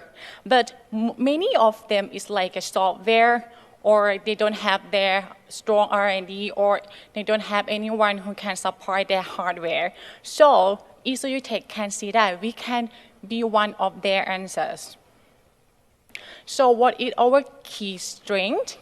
We are the company that joint venture between the researcher from the National R&D Agency in Thailand and the private company who expertise in the electric controller for like 20 years. So we have like really strong R&D team and very expertise in the electric controller, and also like experience about the international standard and safety as well. Our traction. Right now we can secure that in the near future, we can supply about 2,000 sets of battery management system for one of our clients. And because Thailand have the strong policy about EV, so we expect that we can sell like 15 or 20 sets of training kits for the university in Thailand. Our business model can be both like B2B for the development fee and for B2B and B2C for the product fee. And it is a phase of our team. This is the financial projection of our company. So this year we got like revenue about $15,000, and we expect that in the next 4 years we can reach like $400,000. The funding requirements, we are looking for like $250,000 to form a new R&D team to be able to supply the coming order, and also for the sales and marketing as well. And this is our milestone. Like we're gonna, after we get the funding, we're gonna do the recruitment and marketing, also testing and do the outreach, and we're gonna gain our traction. And then the last stage is gonna be the extension. Thank you very much. All right, thank you very much for your pitch. Now we will move on to the Q&A session. Are there any questions? Thank you for your presentation. And I want to ask, big EV makers want and already have internalized such technology and peoples. Are you going to aim for the small EV makers? Yes, like SME or the startup, but it's not only the EV. EV is like the core tech. So like we have the strong R&D in terms of the electric controller. So we can use this the core tech to be applied to another kind of the technology as well. But why we focus on the SME or startup? Because we think that's like we are small enough to research and develop fast, because we are like small company, but we are so big enough to do the prototyping to mass production as well. Yes. But it's not only the EV, it can be any part of the industry that use the EV core technology. Okay, thank you.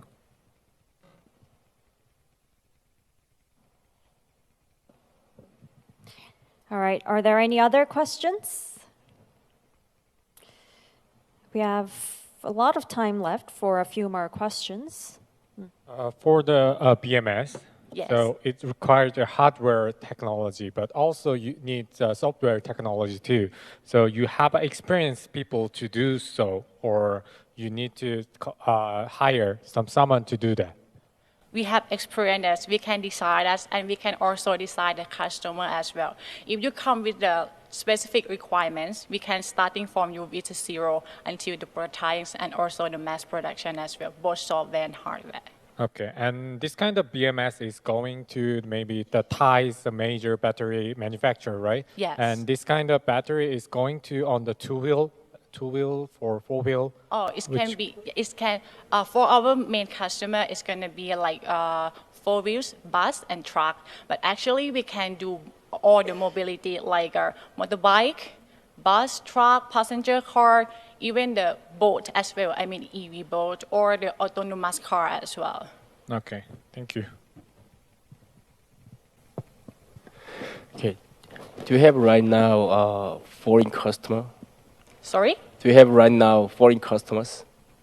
Foreign customers. Or already customer? Foreign customers. Orange? Order from the other countries. Foreign, sorry. Yes, we are discussing, can I mention? I think yes. We already discussing with one of Taiwanese SMB company, yes, but it's during discussion. How do you handle the order? You're gonna handle the local local factories, or you're gonna set up local factories in the other countries, local labs or local factories in the other countries. You mean how I can sell to the local manufacturer in other country? I mean, if you're gonna expand to other countries, how you gonna do that? You're gonna set up a company or set up a factory, set up labs in the other countries? No. Yeah. So I'm not sure that's a quite Make good question. make this so simple. Okay, if you're gonna come to Korea, Yes. will you be able to set up a company here, or set up a labs, or handle in your local place? All right. So if we want to go to Korean markets, what we are looking for is like, I believe that right now for example, Korea is one of the countries that have a lot of the startup that getting growing every year, and also like a big SME as well. So like firstly, I think I'm not sure like for the Korean itself, like maybe they don't have like the manufacturer that can starting from their R&D until the production or so. But because mostly in the market, they're gonna have the R&D house and manufacturing house. But our company is kind of like a one-stop service in the R&D and manufacturing and new manufacturing. So I think it's kind of going to be our competitive to go to the Korean market and other market as well. All right, that is all the time we have. Thank you very much once again, ACU Tech. All right, next up, we have Finan from Vietnam, which is a one-stop business and finance management platform for SMEs. Please welcome Finan, and you may begin when you're ready. Good morning, everyone. This is Hainam from Finan, or in Vietnamese, known as Su Ban Hàng, the business operating system designed for micro and small businesses. And here's our customer. Our customer are nano and micro businesses, usually a street vendor. Can be a small family-owned business, usually less than 5 people, no business license. And the second segment are SME, still small business with business license, around 20 people. So in Vietnam, there are 16 million of them, contributing 65% to our country GDP, but largely underserved, both in terms of financial and technology inclusion. So after COVID, their profit decreased 15% because of 3 things. One, the customer going online where they couldn't reach and serve. Second, stronger competition from modern retail chain that they don't have capacity to improve the business efficiency to compete with. And the third one, the rising capital costs, because they get money from loan shark, they couldn't borrow money from the bank. So we built a solution to help them address that 3 things. One, we have them to digitize their store and bring that entire store online, selling across e-commerce channel, social network, and their own website, just 2 minutes with their smartphone. And second, we have them to manage the business efficiently from selling in-store, POS, printing invoice, inventory management, customer management, bookkeeping, and everything just in the mobile ERP application on their smartphone as well. And the third one, have them to optimize the cash flow from digital payment acceptance, payout, virtual credit cards, and forecasting of the cash flow. And in short, we provide the most comprehensive business management solution for them, from e-commerce, store management, back office operation, and cash flow optimization, just in the smartphone. And after 2 years in the market, we are already number 1 in terms of the number of users. We have 600,000 merchants, 4.8 highest user rating star across all the country, all the city, including rural area and women entrepreneur. In the last 3 years, we have processed and facilitated more than 50 million transactions and $3 billion USD transaction value. Our business is still growing organically with 15,000 users sign up every month. And this month, I think this year we get about $1.2 million revenue. And we are recognized for our social impact and ESG foundation from the government, from SK here, from Google, and from MasterCard. Our business model fairly simple. In one side, we are providing the freemium SaaS, meaning that's free for everyone. Just charge a little on the professional one. And on the other side, we bring that user and user base and data, working with the bank, and to build the inclusive financial service, provide through embedded solutions to these merchants, from virtual business account, from digital payment acceptance through QR and cards, virtual credit card, and digital lending. And thankfully, our SaaS business on track to hit profitability next year. And our neobank expect to hit about $50 million revenue 5 years from now. Vietnam market alone is already big because all the financial expand at the moment about $3.8 billion on the SME side and expect to grow 30% year on year 5 years ahead. We have the plan to expand regionally and Korea with the same strategy. We use a low-cost leadership through SaaS to acquire the user. And we work with the bank, especially and other financial institution partner, to build the really differentiated financial product for micro and small businesses. And that's how we're gonna want to do across the South Asia and the greater Asia countries. Thankfully that we having a lot of back and support from tier one investor, both from Vietnam, regional, and Silicon Valley. But more importantly, we have the strategic partnership with the largest bank, 5 largest banks in Vietnam. In Vietnam, we work closely with Shinhan and also MasterCard and Visa to build all the new bank stack. Our team is all from banker and then turns e-commerce entrepreneur, build couple of e-commerce venture like Lazada, One Mile Group, and others. But we work together because we want to build a business that can change 1 million of underserved smaller business through financial and technology inclusion. And thanks for listening. I hope that we're gonna have the chance today to discuss more, having more partnership, more support, and hopefully some funding opportunity, especially from strategic investor in Korea. And thank you very much. All right, thank you very much, Finan, for your pitch. Now we will begin the Q&A session. Are there any questions? Thank you for your presentation. And as doing such businesses, a POS system should be necessary, right? So is POS system very common in micro nano businesses in Vietnam? It wasn't so popular in Vietnam. The reason is POS system require a PC and require a software that's quite sophisticated to them. So what we did is we built that POS system, but put on the mobile, so they can use for free. They can use easily through the mobile app and no hardware needed. But there should be a hardware for POS system connected to mobile system, right? This is not really the case in Vietnam and other country like China in Vietnam because we use a QR payment. QR payment in Hanoi and Ho Chi Minh City, now the coverage around 7 to 80% already. So they can get the QR payment on the smartphone. Okay, thank you. Okay, so on your app, there's 2 key functions. I can see that one is the selling the product and one is for the cash flow management, right? That's right. And I have a question that after the COVID, or there's a lot of big competitor, so sales is a key function for this small entity. So which function is for your app is the key function for the small shop? That's actually a very good question.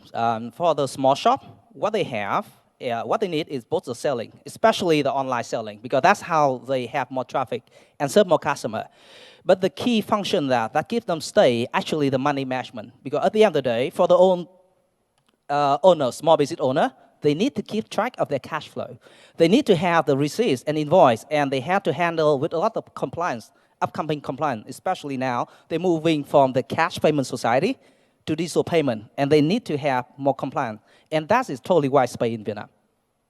But, and for that, I guess there's still have the paper work on this kind of cash flow management.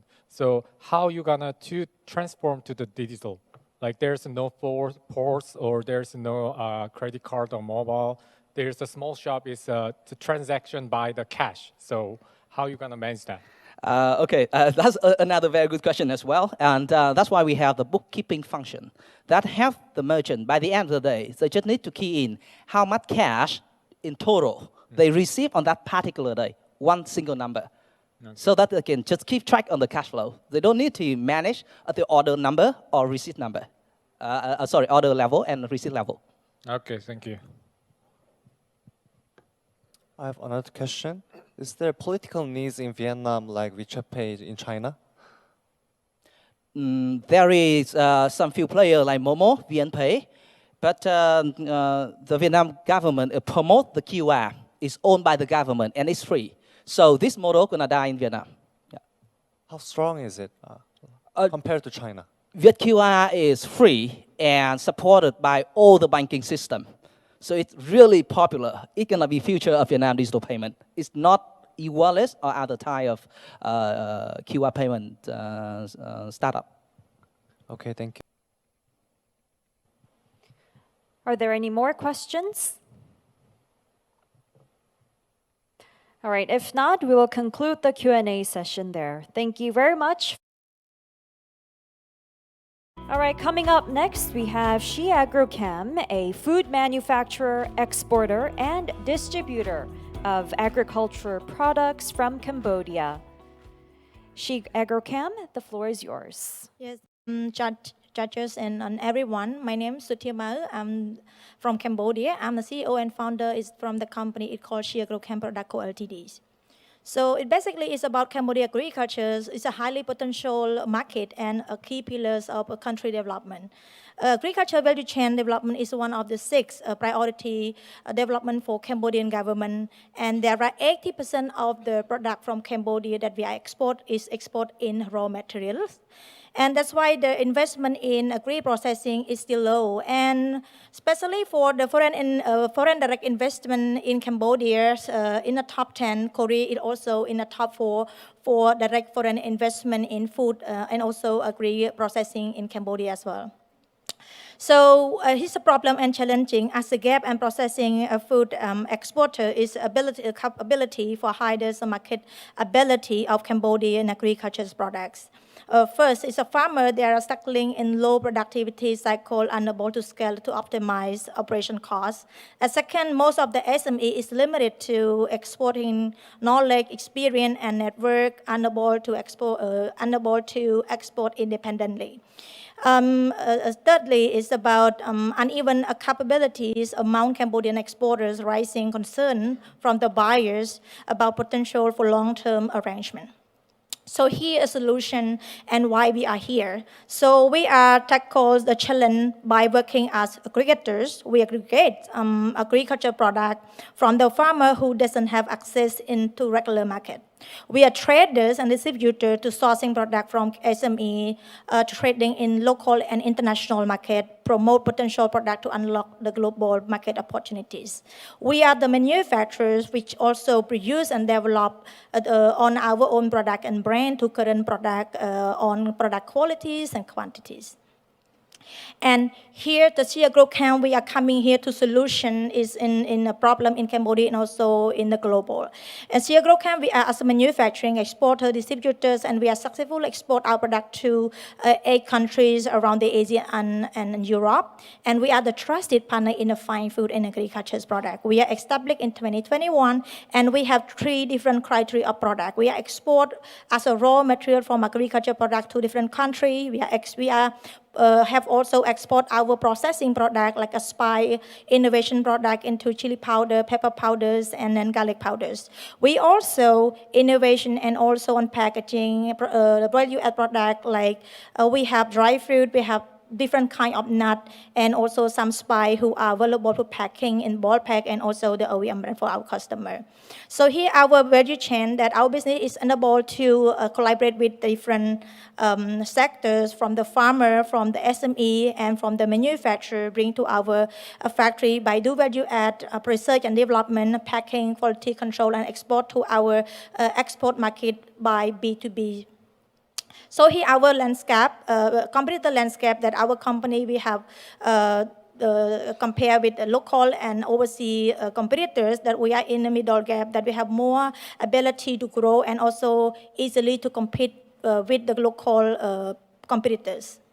So we have a strong right to win to support end-to-end value add offer to deep market understand because we have diverse food product, we have strong partnership with the farmer, we are market-driven flexibilities, and also we have a good SME collaboration. Here, our team, as myself as the owner and the founders, and we have really strong goal to innovation and qualities of the agribusiness leadership, global market expansion, sustainable distribution, empowering communities, and enhancing life. So here, the step that why since we start up in 2021 and we are grow until now manufacturing, food manufacturing, and also exporters. And our market, we have export to over 8 countries, and Korea is also the new potential market for our product as well.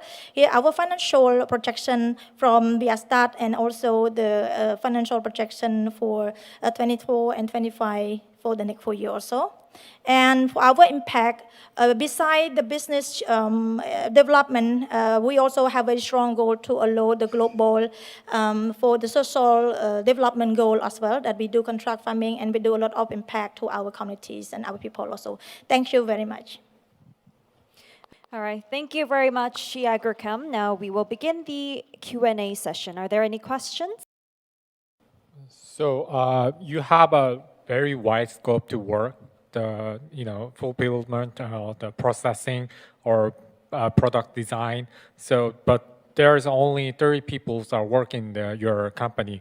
So, how you gonna manage this kind of wide scope to work? So, how you compete with the global food manufacturer? You come up with like a otugi in Korea. So, you have to compete with them to export your food. So, how you compete that? Thank you very much. So far, currently, we have only 30 people in our company, but we have extended plan because we are extending our business as a manufacturing. So our team that will be increased as well. And then to your question and how we can handle that business because it's very big competitor that we have to jump into the market as well. So we have very strong team in diversified kinds of expertise, like on product development, especially for product research and development. We have team connecting with the farmer and also the supply chain. So we are currently can be able to handle with our human resource for develop our business. But actually, we also have expanded side of the business in 2025 that we plan to have our manpower up to 50 people. Yeah. Okay. Thank you. That's all. Are there any other questions? Thank you for your presentation. I've seen that there's a lot of products that you export at the moment. And regarding the financial statement that you have put into your slide, there is a sudden rise in 2023 in revenue. I would like to know why the 2023 revenue is almost 8 times, 9 times higher than the previous year's revenue, and also what the units are for your revenue. Great. Thank you very much for your question. As you see, the storyline that from we start up to 2021 and then 22 and 23. This is the time that we are integrate the business into export agriculture product from the international market. That's why our sale revenue, it will gain many times from 2022. And then also 2024, as we get an order more for agriculture product as well. That's why it's our sale, it also estimate to gain. Recently, we also hit to our target sale also, yeah. So how much is your revenue for 2024 this year? For this year currently it's getting around to 3.3 million currently this year, but it's still wait to see and around next 2 months to finish our projection. Okay, is it in Cambodian real? Or is it in US dollars? In US dollars. Yeah. Okay, thank you. Thank you. All right, are there any other questions? If not, we will conclude the Q&A session there. Once again, thank you very much, Agrocam, for your pitch. Next up, we have Shwe from Myanmar. They offer healthcare products rooted in traditional medicine. So Shwe, the floor is yours. You may begin when you're ready. Hello. Hi everyone, I'm from Myanmar and I'll be representing my business Shwe, which produces natural amber-based products in beauty and healthcare. So the mode of our business is to innovatively produce health and beauty care products through essential amber oil extraction, harnessing waste via sustainable reuse techniques. And this approach revolutionizes the health and beauty care industry by utilizing an innovative method of extracting essential amber oil from amber waste. So to obtain the valuable properties of amber in our products, we employ reflux extraction technology to extract essential amber oil. And this research is approved and done by the Department of Research and Innovation from our national lab, which we have received ISO patent standards that use qualified technology and formula, as well as traditional medicine license and registration. So one important point for sustainability is that every year there's a large amount of amber that's wasted and discarded for making jewelry, and this natural healing property that is provided by our therapeutic mineral is gone to waste. So as you all know, there are common problems in the health and beauty care industry. There's limited choices for natural-based products. Most of the products are chemical and synthetic, and there's no one choice fit for all. However, by employing our natural-based products, it is also much cheaper, and in our markets, it's very small and it's very expensive to produce natural-based products. But for us, we can produce it much cheaper with good technology. And every social economic layers need to be more healthy in their daily lives as well as their mental health.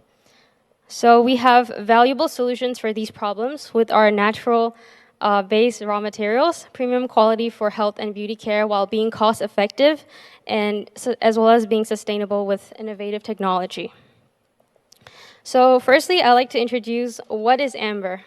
Amber is fossilized tree resin that is primarily composed of succinic acid, which have many antioxidant properties, terpenes, and many other organic compounds that are beneficial to relieve pain and have many therapeutic properties. So it's very useful and beneficial to our human health and wellness. And these are the amazing benefits of essential amber oil for health and beauty that we have made many sales through our inhalant roll-ons and inhalant sprays. So by taking advantage of these strengths, we produce amber-based health products and healthcare products and beauty products in many different forms. In addition to the current products, we are also planning to expand to a therapy service as a new project in Yangon.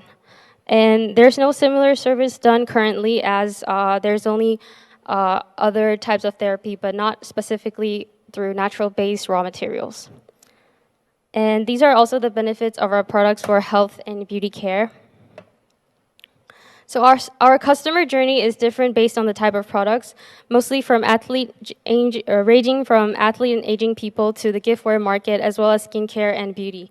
So our brand position is using high quality and reasonable price, and we have a few direct competitors, such as STN company Shwe, which we are directly competing with. But we have many competitive advantages, such that we are able to attain the raw materials because we live where they are originated in, and using our technology that no one else has used yet, and as well as our brand awareness locally and regionally.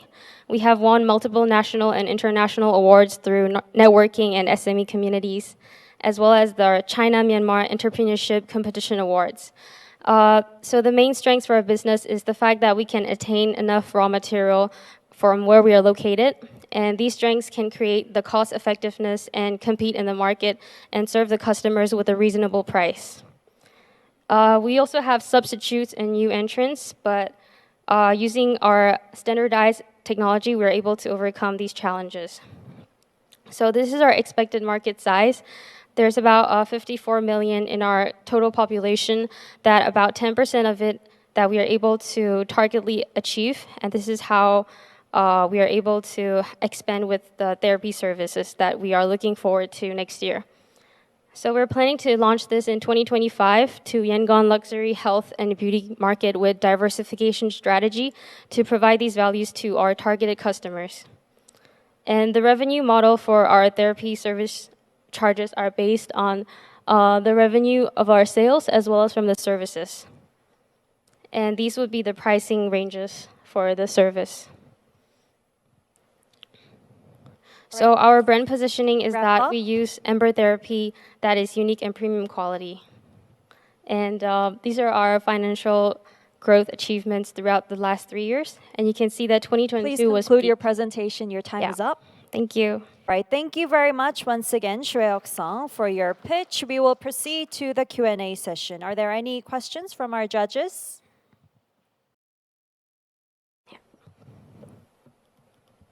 Okay, so I do think this kind of a product and the service is more focused on the tourists, not to the Myanmar people. So because it's the cost is a kind of a higher price for the local people. So do you have any kind of a strategy to sell this kind of product or therapy to the tourists or some other one? Okay, regarding that, because yes, it's true that maybe for our social economic, our customers, it might not be like the right pricing for them.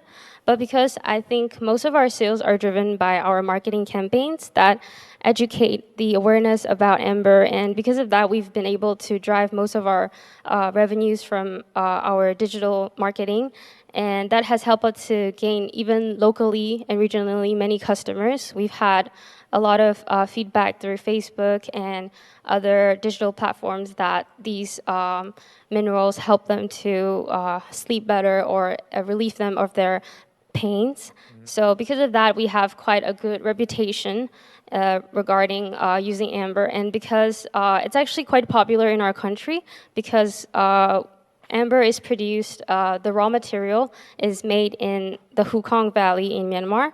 So a lot of Chinese people also are very interested in amber, whether it be for jewelry or for us, we innovatively produce it into our products. That hasn't really been done before. Usually it was made to display as jewelry or used to wear it as bracelets or stuff like that. So I think hopefully with our good marketing strategies that we are planning to do more infomercials and detailed campaigns, we are able to achieve a greater target market. Yeah. Okay, thank you. Thank you. Are there any other questions from the judges? Thank you for your presentation. And is there any plans for exporting your products? Yeah, so because we're located in Myitkyina, the northern Kachin state in Myanmar, so currently we are distributing it to 4 different states in our country: Yangon, Mandalay, Sakai, and as well as Myitkyina. So what we do is we would produce our finished products in Myitkyina. We have our own independent local manufacturing place, and we would transport our finished products to throughout the country because the raw material is located only in Myitkyina. So that's where we will use for production. So looking forward, hopefully we can have better high-end state technology to able to produce our products with improved formulas that can give better premium quality as well as cost effectiveness, because we're able to provide the raw material, the powder, the minerals, and hopefully that can be produced and then we can distribute it to locally or even as we scale up internationally. Yeah. And is there any premium lineups for your products? Sorry, premium lineups? Lineups, yes. As in like premium quality type of products? Okay, so currently most of our sales come from the, we also have beauty care products. So we have our soap cake that has a layer of fruit as well as amber. That's been one of our most popular ones. It has a very good fruity scent. And so a lot of soap care in the market, they're kind of expensive and very synthetic, but we use very natural-based materials that also able to attract customers. So I think that's one way that we can achieve our quality products to the market. In last question, Yeah. is there any collaboration plans with other companies? Yeah. So currently we have, we are trying to expand to Yangon, right? But we have also contacted with our Thai partners that we have already discussed our plans to sort of the spa therapy services that they provide. So we would try to implement Ember into our services as well that we have already discussed with them. Yeah. Okay, thank you. Yeah, thank you. All right, thank you very much. We will conclude the Q&A session there. Thank you once again, Shwe for your pitch, and thank you to the judges.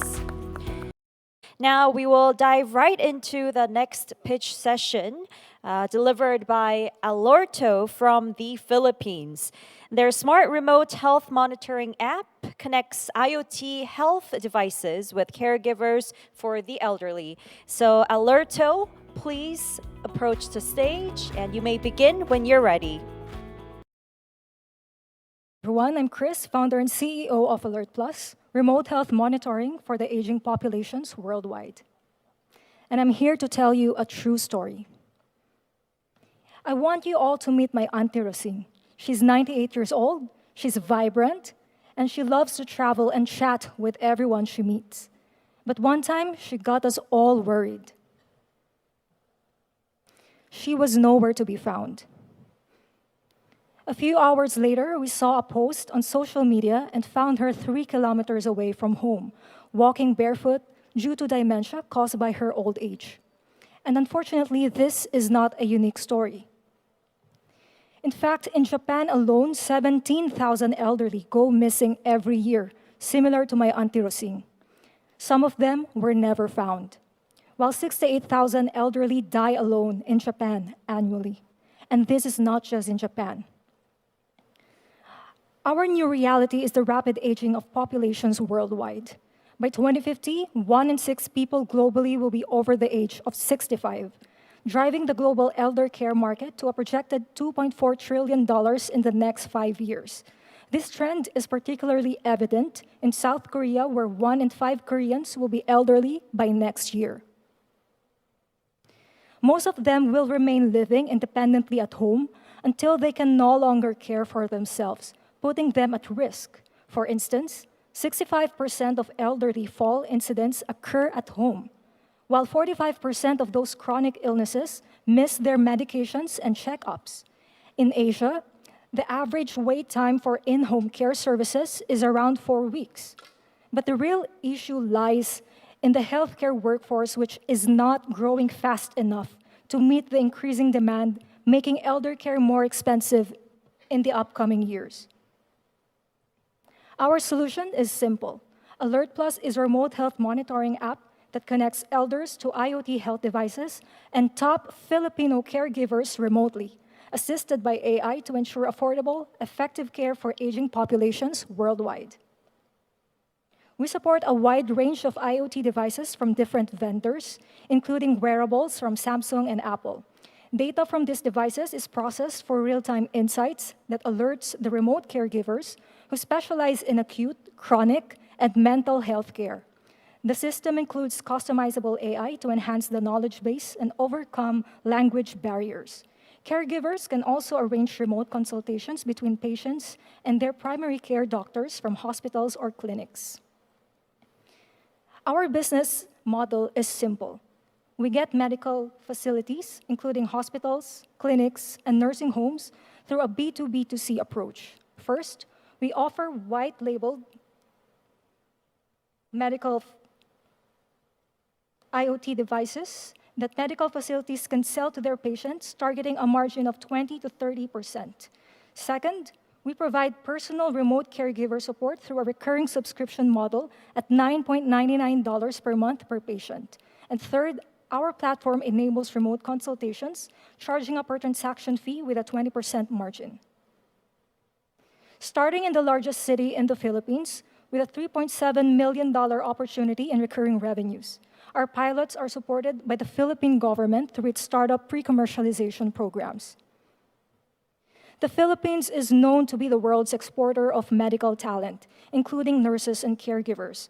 Overall, the Philippines is a $100 million opportunity, We're also in negotiations with 2 medical facilities in the US where the market is most mature, valued at $100 billion just last year. Our goal is to export our technology and remote caregivers across Asia, tapping into multi-billion-dollar opportunities, starting with South Korea. That's why we are excited to be here today to propose partnership with South Korea to bring innovation and care for the aging population. With your growing elderly and declining workforce, the Philippines, through Alert Plus, can provide you with young workforce of dedicated remote caregivers. With your renowned expertise in technology and innovation, you can help us overcome language barriers and localization that hinder our market entry. By co-creating solutions, we can achieve a mutually beneficial venture between our nations. And we would like to use the grand prize from this competition to support this collaboration. We are a team of world-class Filipino ICT engineers and medical professionals with over 50 years of experience. And our vision is to make Alert Plus the leader in remote health monitoring worldwide. And we're raising $150,000 to enter the US market and begin R&D for AI translation from English to South Korea and streamline localization. Thank you. All right, thank you very much, Alerto, for your presentation. Now we'll move on to the Q&A session. Are there any questions from our judges?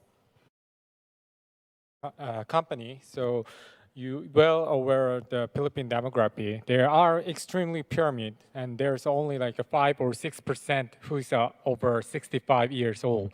So why you focus on this kind of senior business? And they are mostly are having a poverty, so it's not seems to be a good market. So why you are doing business in senior business? Yes, so the Philippines actually don't have this problem because we have a growing young population who can take care of their elders at home. But because of that growing population, they need more jobs. And there is a need around the world to take care of those elders. And the Philippines is #1 exporter of medical talent worldwide, from caregivers to nurses. In the US, every medical facility has a Filipino. And that's what we're good at. And if we can export it and make it available as remote services to solve this problem, then it will be a good market, not in the Philippines, but to target the market globally. So it's a basically global business you are doing it, right? It's just for pilot, but we would like to start it in the US and target Asia for it. And one more question is such Asian countries such as Korea or Japan, and there is a kind of very few or no success case on the startup for this kind of senior business. So why is this the reason that there's no kind of such a good example of the success in the senior business, and how you overcome this kind of issue? I think the world is changing because this is becoming a reality, and the people, similar to when the pandemic happened, will just naturally use the available solutions for this problem. In the US, the market is matured, it is proven. There is a $100 billion spent in this sector last year, so we're really targeting that. But in Asia, it is a growing problem, so it is an opportunity as well, because in the next 10 years, it will be a huge market. And we all know that robots are being built to solve this very problem as well. But while we don't have those robots, and not everyone can afford them, Alerto is the solution that everyone in every demographic would be accessible solution for them. Because buying a robot in the future would be like buying a car. Okay, that's all. Thank you. Thank you for your presentation. And is there any Korean companies contacting for collaboration or joint venture? Yes, we're looking at different technology partners. They introduced to us Naver because they already have the platform that allows real-time translation of language, because our platform right now supports text-based translation. But what we want is the video calling translation. So that's why we would like to partner with specific companies here in South Korea, because if you already developed that solution, then why not just use that and co-create to build this solution that we can also export, not just in South Korea, but in other countries, because South Korea is not the only country with a different language, right? So there's Japan, and we just use the same technology using this AI. Is there any physical solutions for the elderly caring in Korea. Can you say that again, please? Physical solutions like caring with hand-to-hand or some hiring in Korea, hirement in Korea. Physical solutions. Physical solutions, yeah, right. So I think there are a number of companies here in South Korea developing IoT devices. As I said, we're not building IoT devices, we're integrating them.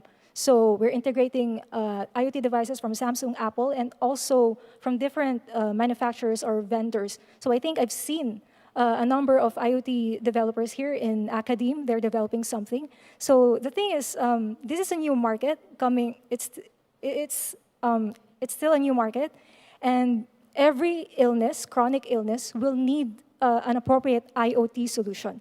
So South Korea, there are specific illnesses that are more prevalent than others. Then the academe can develop IoT devices that can monitor these illnesses, and then we can connect that to our system and also the caregivers. So it's really a mutual benefit where we co-create and we integrate our technology so that both nations can benefit from this market.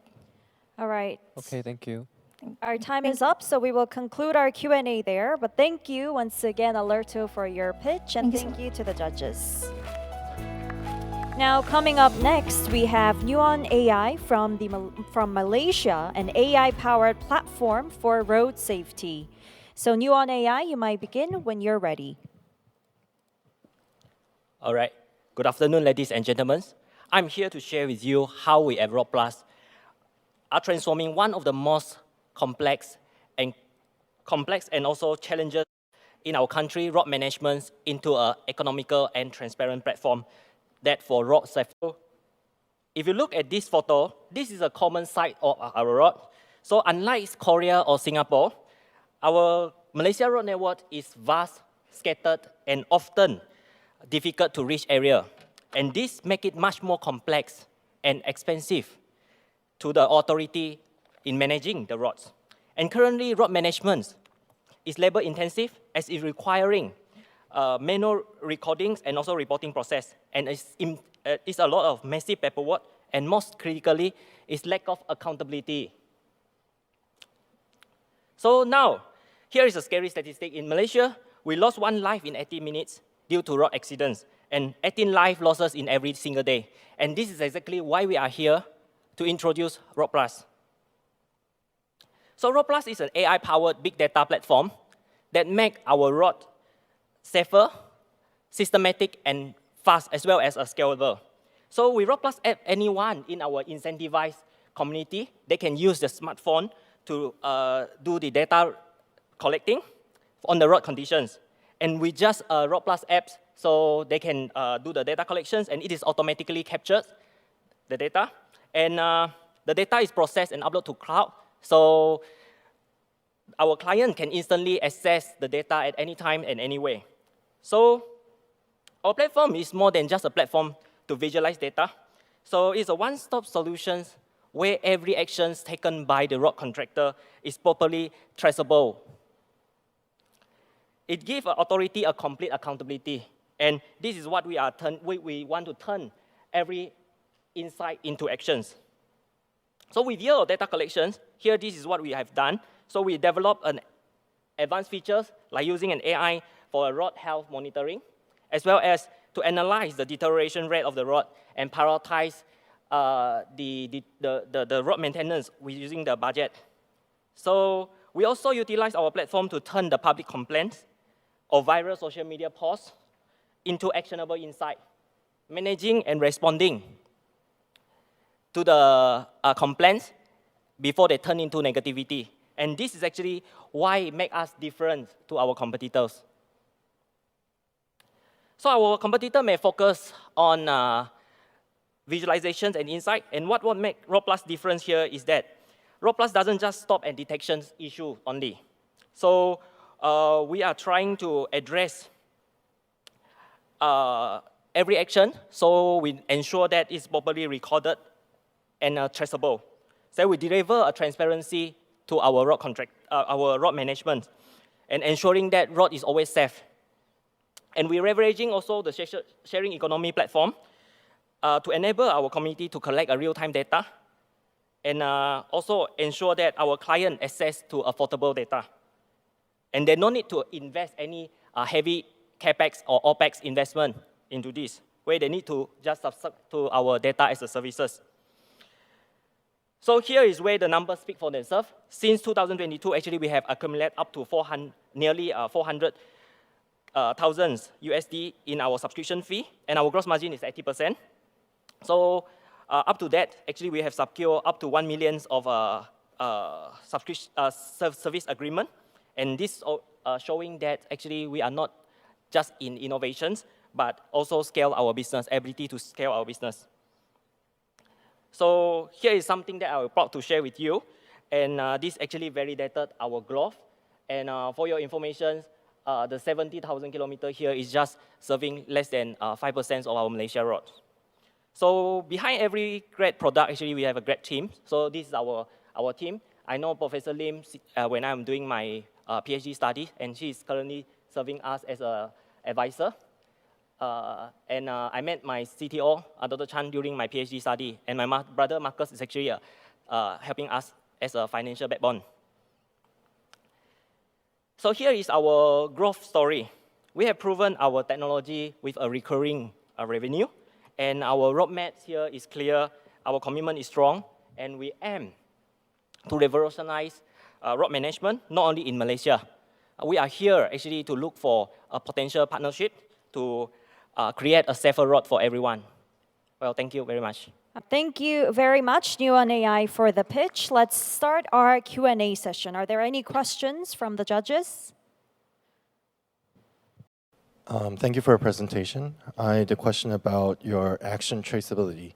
So I want to understand more further about what this specifically means. Does it mean that you track the changes that is done in a certain part of area, or is it something that you connect, so you connect to other maybe solution providers that would maybe give a solution to a problem that is on the road, for example? Yeah. Okay, actually there is two parts. First is actually we are using just a smartphone to digitize the road, where it means it's like they just need to mount the phone on the windshield. So our under this incentivized community, actually our user, they can help to do the data collections. There's one part where all these information on the actionable insight, like for example road damage, the inventory of the roads, will all actually be digitized, as well as we are using the sensor inside the phone to collect all those accelerometer reading, so we can convert them into roughness to further predict the deterioration rate of the road. That one is more on the first part, using the smartphone as a server to process. And then for second part, actually we are integrate the input from others as well. Just like for example West, they do have the public reporting. So we are integrating that into our platform as well. So by integrating and consolidate all this into one platform, we will be able to serve this data to our clients, that is the road authority, or those that managing the road. So with this information, actually they don't need to like piece up the information or do their own data collections. What we are doing here is, you can imagine, right? Like what the Uber is doing is collecting the passenger and the driver. So what NEUON, what Road Plus is doing is, we are connecting those that collecting the data for us. That is a community, community-based driven, and this data is actually collect and we will serve to our client respectively, based on what is actually the requirement and what is actually the road jurisdiction. So that's what I mean, like there is no further CapEx or OpEx needed by our clients. Okay. Thank you. Yeah. Are there any other questions? I have another question. So technology-wise, I know that you use, for example, YOLO for object detection, but for example, what you just said, how the pace of how fast the road is deteriorating, for example, what kind of approach do you use in order to anticipate those? Yeah, there's a great question. Actually, we are using machine learning to analyze the pattern. It's so-called the pattern analysis. So what we are doing here is like, because inside each font we have the accelerometer reading. So by collecting this data, actually we can study the patterns of each the vibrations inside the car. And by applying actually low pass and high pass filter, actually we can do all this noise cancellation. In the same time, we can actually do the comparisons with the professional profiler. Just for your information, the thing that we did is like the professional profiler, each year you only can profile for one time because it's too costly. And what I mentioned just now is because of our road, it's often difficult to reach. So you cannot use the professional engineering tools to measure. But what we need to do is we use affordable and scalable solutions by using big data analytics, by using the pattern recognitions. So that is the tools or the approaches that we are trying to do. So this is also to make the cost much more affordable. You can just imagine, right? One profiler, like I say, the engineering tools is costing more than just 1 million. But what about if, let's say, we are using just a smartphone that everyone now can have? And what is, let's say these people are the poor one, and if they're enrolling in our incentivized community, they can make another round of livings, right? So that is what we are trying to address here. Okay, thank you. All right, we have 30 seconds left. Are there any final comments from our judges? Okay, if not, then we'll end the Q&A session here. Thank you once again. Next up, we have Alterpacks, a biotech startup from Singapore that provides organic alternatives to plastics. So Alterpacks, the floor is yours. Founder and CEO of Alterpacks. We're an advanced materials Singapore-based startup that has created a new material from waste. Our mission is to get rid of 1 billion single pieces of packaging by the year 2030. We know that the convenience of aluminum and plastics will kill us. We know about the fact that it is energy intensive. We know it leads to environmental damage. We also know that there are health risks involved. And yet the addiction of aluminum and plastics and single-use packaging is so difficult to kick. Even in South Korea, when you have legislation against single-use plastics, but there is now an about turn in this because finding a suitable alternative has been challenging until now. Alterpacks' innovative technology is able to upcycle agricultural waste into a high-performance material that looks and feels like paper and cardboard, but is actually 100% organic waste. What makes us different? Our solution is scalable, sustainable, and defensible. First, let's look at the raw material we use. The raw material we use is agricultural waste, like wheat. You can find it in nearly all countries around the world. Our manufacturing process, we use existing manufacturing machines.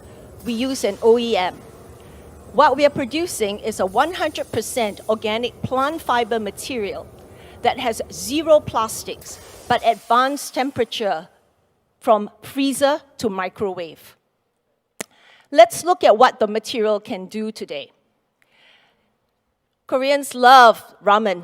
Everyone around the world loves ramen. They also have to put it in a plastic bowl. The Alterpacks material, you do not have to actually have hot boiling water. You can put it in the bowl.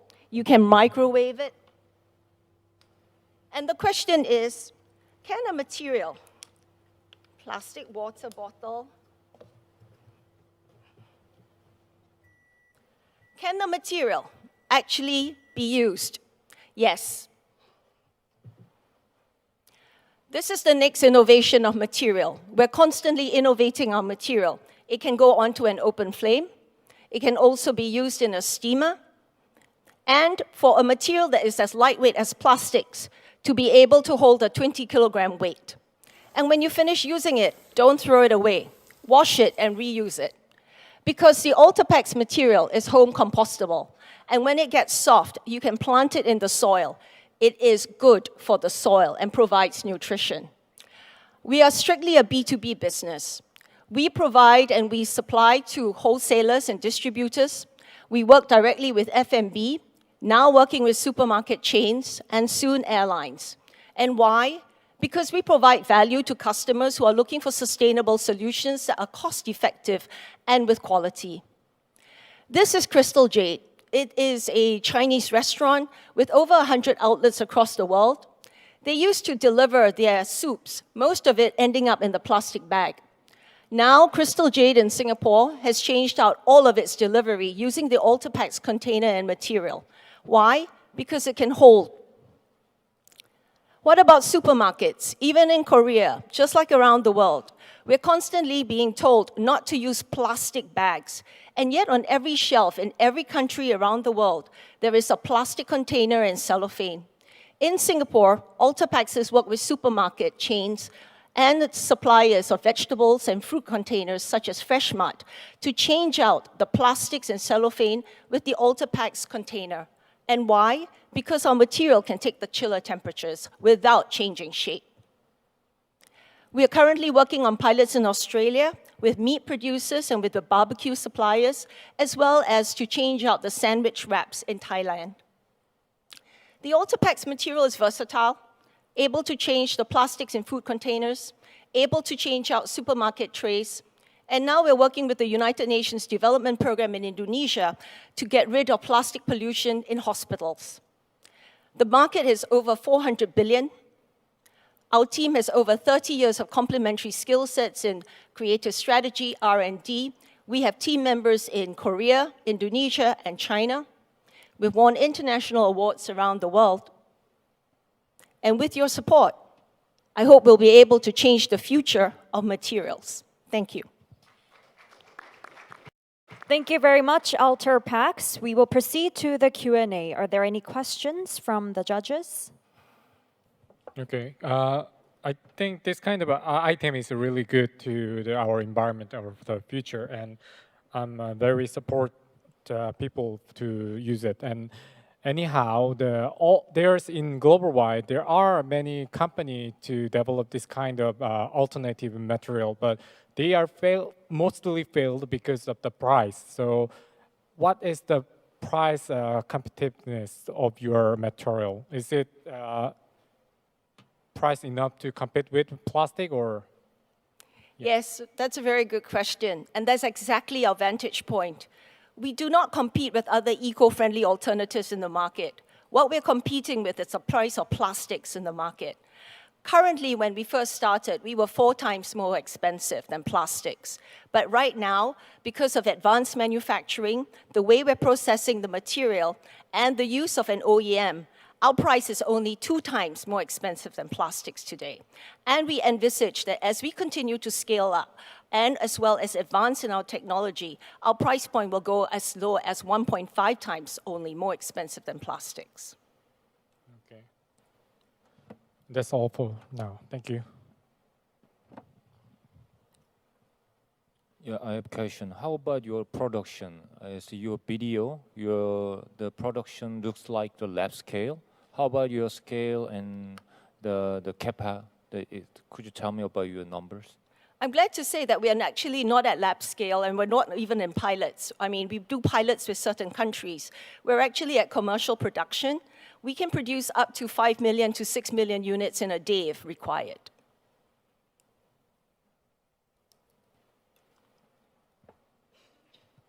Thank you. What is your revenue for this year? And yes, first the revenue. Sorry, could you repeat the question? Yes, would like to know this year's revenue up until this point, and maybe the revenue of last year as well. We envisage our revenue to hit 100 million by the next 5 years. We started commercializing only at the end of 2022. There was 3.5 years of research and development. And then at the end of 2022 and 2023, we actually used the time to get international certification, where our certification comes from Europe, EU, UK, Australia, US FDA, and Singapore Food Agency as well, for home compostability as well as life cycle analysis. Thank you. And also, is your technology patented at the moment? Yes, out of sheer necessity. We have patents. We have 2 patents right now from China. But our IP strategy is a mixture of both patents as well as trade secrets. And as we progress with our technology, what we're looking at is doing this combination because there will be certain aspects of the technology that we will license as we go out into other markets. And as we license that, then we will look at licensing and getting the IP. But the other aspects of the technology, we will keep as a trade secret.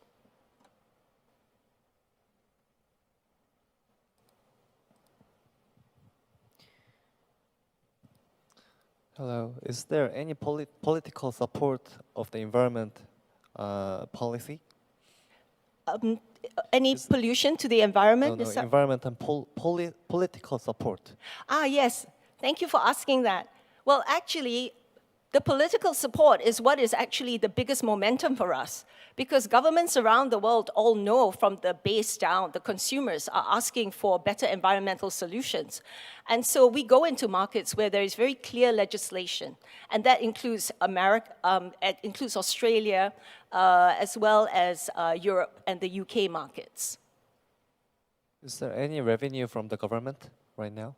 We are very fortunate in Singapore that we actually have received the support of Temasek Foundation, DBS Foundation, and the government is highly supportive of our innovation. Okay, thank you.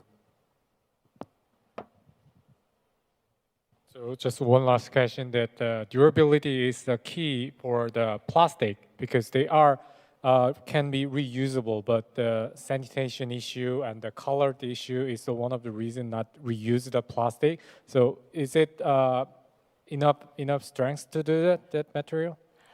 It actually, the material, yes, because it can be used up to 3 to 4 times and you can wash it again and again, but then it will get soft, and because it's an organic material, there will be staining. Okay, that's enough. Thank you. All right, thank you. That's all the time we have for the Q&A session, so we will conclude there. Thank you again to Alterpacks. All right, next we have TollTech from Myanmar, which provides a unified QR payment system for toll gates with integrated automatic number plate recognition features. So TollTech, you may begin. All right, I hope everyone's awake because I'm having trouble staying up right now.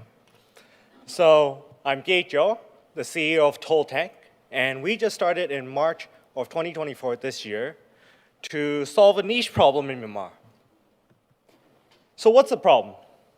Look at this. We have a lot of traffic in Myanmar, especially on the highways, and this is occurring at a smaller scale daily in Myanmar. So what is causing all these problems? Why? Number 1, slow toll payments. All toll payments are cash. Number 2, lack of reliable data. There's barely any data tracking being done in Myanmar and traffic analysis. Number 3, corruption. Now that's the hidden issue here. We have toll gate workers, both private and government, of course, misappropriating collected funds and misreporting vehicles.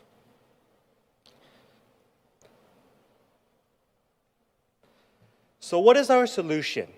Our solution is Mango, which means fast go in Burmese.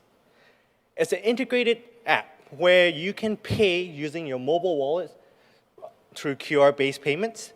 And we have ANPN cameras with GPS tagging and AI data and analytics to analyze the traffic, vehicle types, and the type of toll fees that they would have to pay. So this seamless quick QR payment allows Burmese people to pay with their mobile wallets. Only 60% of Burmese citizens have a bank account, and less than 10% of the population use credit cards or debit cards. 86% of the population uses mobile wallets such as KPV Pay to pay for everything, including e-commerce and other items such as F&B. Our integrated app also has ANPR tagging and tracking so that we can tag and track cars that enter the toll lanes to identify how long they take to travel through each lane and to generate AI-based data analytics such as traffic statistics and to automatically recognize the vehicle types and license plates. At the same time, we have an easy-to-use interface for toll gate workers to operate, such as to handle cash, and for niche cases such as VIP vehicles, ambulances, and military vehicles. So this is our ecosystem. We have ANPR cameras from Tatili, Hikvision, and this is paired up with our AI data analytics plus some base software from Tatili, along with connecting to all major mobile wallets and payment systems in Myanmar, and an Android-based POS system that can be used to handle cash transactions in case somebody just wants to pay in cash. So our competitors, we have several, but none in our country. So our secret sauce is we take a bit of each competitor, such as GPS tracking and tagging from LinkGo that will provide us real-time tracking. And we take a bit of the QR payments and mobile wallets from, let's say, Touch and Go from Malaysia. At the same time, our app also allows tollgate workers to use it without any mobile payments. So this is the market size in Myanmar. It's around 300 toll gates in Myanmar, earning around $600 million per year. 80% of these toll gates are operated by the government, while 20% are operated by private sector. And in one of the most famous highways, the Yangon to Mandalay highways, 30,000 cars travel with around $1 per car. So our team has more than 20 years of experience in this industry with good government connections, which has allowed us to get a pilot project at the Bago River Bridge that just opened in July. So our current business model is an initial charge of installation fees for the cameras and the system servers, along with the yearly annual-based subscription of 3 to 5% of the toll fees, which will earn us around $100K a year. So currently, we're looking at a seed funding of around $500K to $1 million so that we can enlarge our project and get the Yangon-Mandalay Highway and then further develop our GPS tracking and tagging system to be more accurate and to have better data analytics. So we wish to expand outside of Myanmar to other countries such as Laos, Cambodia, and Thailand, where no QR-based toll payment system has existed. And we wish that you will be part of this growth for TollTech. Thank you. All right, thank you very much, TollTech, for your pitch. Now we'll move on to the Q&A session. Are there any questions?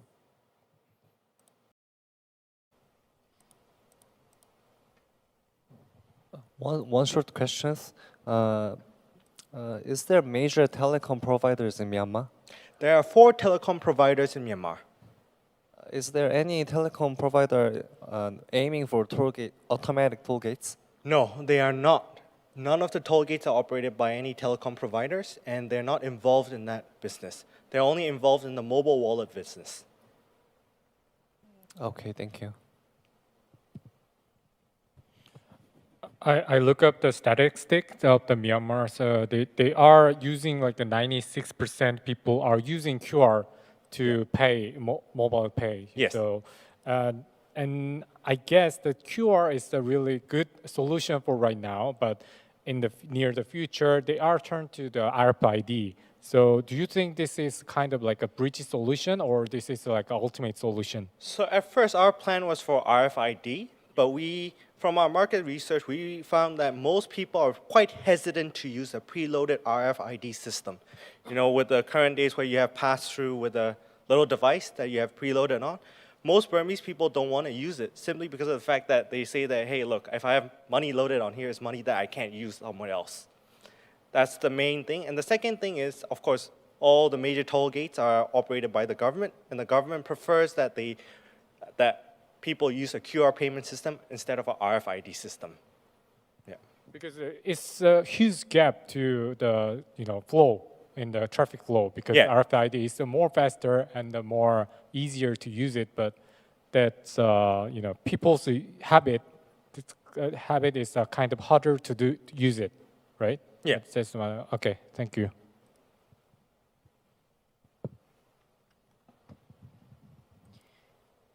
Are there any other questions? We have 3 minutes left.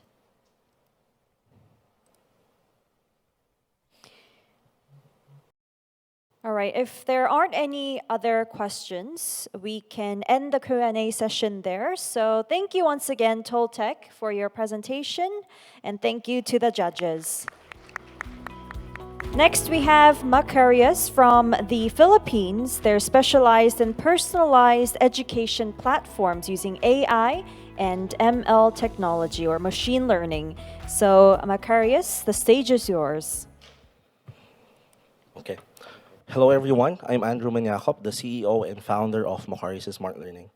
Let me introduce my company first to you. Our company is an edtech company, which sells customizable learning platforms for schools, universities, review centers, and even corporate trainings. And over the past 3 years, we were able to achieve an average of 90% passing rate with 16 professional courses and 50,000 students. And even if we're bootstrapped, over 3 years, we were able to receive and achieve 630,000 total revenue with 300% year-over-year growth and 0% churn rate. Now, we are also awarded with several recognitions by different institutions in the Philippines, like the Department of Science and Technology and the ASEAN Institute of Management. Where over the 3 years, our vision still remains the same. It's to build the future for students where there is an education that adapts to their needs, strengths, weaknesses, and even their interests. How are we relevant in South Korea? Well, we believe that South Korea is one of the best educational institutions and systems in the world. And even if it is rigorous, we believe that there's also some challenges as well. And based on our findings, there's 30% dropout rate, and 30% of students doesn't actually complete their education. There's a over and hyper competitive natures between students and even parents who actually are heavily invested in paying private tutoring. Well, in fact, 50% of Korean students are dependent on tutoring. There's also 50% knowledge and skill gaps, and it is seen and expected to have like 70% mental health problems for some of the students. So some students achieve stress, anxiety, and depression due to immense academic pressure. And even if we do nothing for the past 4 years, 3 years, by 2030, it is expected that we're going to have like 300,000 students who won't finish education. 75% students will be depressed, stressed, and anxious, and there will be still 40% workforce skill gap, even if the educational system is rigorous. And also, as we see the increasing demand in the hagwons, review centers in Korea, there will be a wide gap between those who are capable of paying and those who can actually pay it.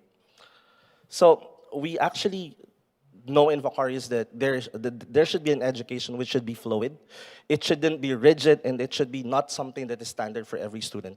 We believe that education is a no one-size-fits-all solution, whereas it should be adaptive and personalized for every student. So we believe that education should have unique learner pathways, whereas the learning materials are tailored for each student needs and knowledge levels. Mastery-based, whereas one topic will be moved to another if they master the topic already and not based on the teacher or school's curriculum. And adaptive learning contents, which delivers content depending on their readiness level, pace of learning, performance, and even interest as well. So I want to introduce you our solution. It's our own platform, adaptive learning platform, the Path Builder. We have the learner profile, which measures the readiness, interests, strengths, weaknesses, and learning styles to create personalized pathways. We also have a learning pathway, which dynamically adjusts to students' journey based on mastery, ensuring real progress rather than passive learning. And we also have real-time feedback, which gives the tailored contents to students based on their knowledge gaps and reinforce key concepts, whether if they know them or not. So what is our advantage? We have this AI content generation, adaptive content delivery, which is not something you can see on several LMS today. So our platform, even if it's a learning platform, contains these AI-driven and machine learning-driven features. So our target market in Korea is about $500 million, and then this is over 280 million service available market and 30 million serviceable obtainable market. So how do we earn? We will partner with the review centers, hagwons, school universities, and even corporate trainings to grow in Korea, the same as how we've grown in the Philippines, and obtain like a B2B2C business model here. So we are seeking for $1.5 million to expand in Korea and consolidate the market both in the Philippines and enter other Southeast Asian market as well.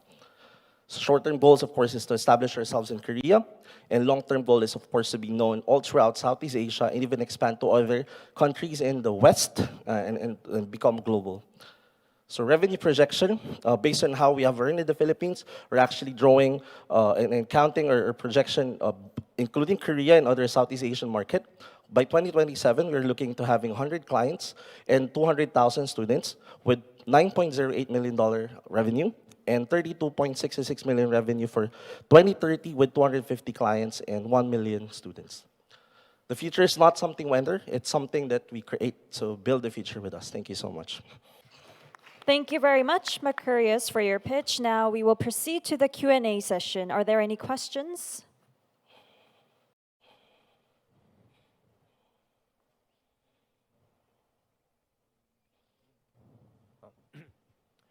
Do you have any, at the first, thank you for the presentation. And do you have any result of the research about the Korean market? So how do you think this is suitable for Korean market? Well, we actually grown our revenue in the Philippines because we partnered with review centers. I think the equivalents of review centers in Korea are called Hagwons, which is basically based in Daechidong. We found out that this is actually one of the main reasons why real estate in Gangnam district and other top universities in Korea goes to these areas because Hagwons are really prevalent in the country. And we know that since parents are willing to pay for continuous and extended education for these students, we know that there is also a way for us to lower down the prices and to make it available for everyone in Korea. So it's actually to shorten the gap between the wealthy individuals and those who can actually pay the review center fees. So yeah. Thank you. For the learner profile part, it is quite difficult, as far as I know, to make a individual knowledge data set for each person, for each user. There's a concept called knowledge tracing, which has been here for years. I was wondering what kind of approach you would like to take in the knowledge tracing part, and what academic gap you would like to fulfill inside. Okay, so we actually know that, we actually believe, based on my experience, by the way, I was a 10-year-old review professor in engineering, and I'm also an educator as well in review centers in top universities. So I knew that there is like this, if you're familiar with Bloom's taxonomy, it's actually part of and connected to knowledge chasm, which actually is, we found out that there are ways for us to connect students to learning, because different students have different learning styles and they're unique in their own ways. We even found out that there are some students who were actually slow in terms of their pace of learning, but still are somehow better compared to their other peers as well. And then we also measure what we call as the conscious learner profile, whereas some students are actually knowledgeable about some things, they just don't know that they know it. And some students are actually, not good at it, even if they thought they're good at it. So we measure everything based on how they answer assessments. And these assessments are actually based on both studies that we made and also in partnership with some other psychological institutions. And what sort of content do you already have on your platform? So we have several contents already in the Philippines. That's why we want to localize it in Korea. So we almost have all the subjects in the professional licensure examinations, like for engineering, nursing, medicine, even law, and some other smaller courses like criminology, education, and some other courses. So the goal is for us to expand these contents to K-12 and to also expand these contents for corporate upskilling and reskilling.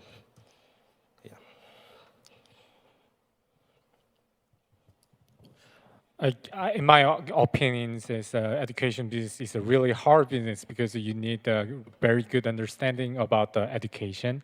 So you pick kind of Korean market is your market to conquer. So, but in Korean education market are really requiring the real result, like a certification or the good score in the school or like a university. So how you overcome this kind of challenge for this solution, with this solution?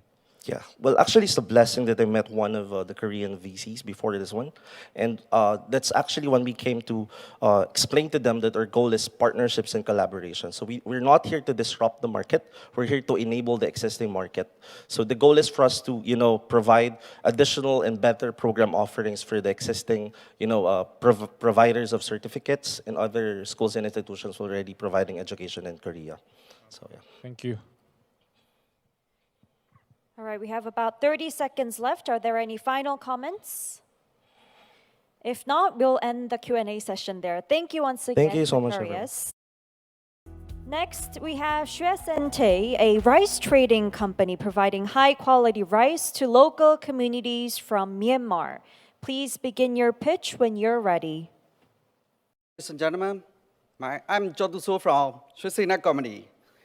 Our company is established in 2021 and it is in the early stage and less than 5 years of business operation.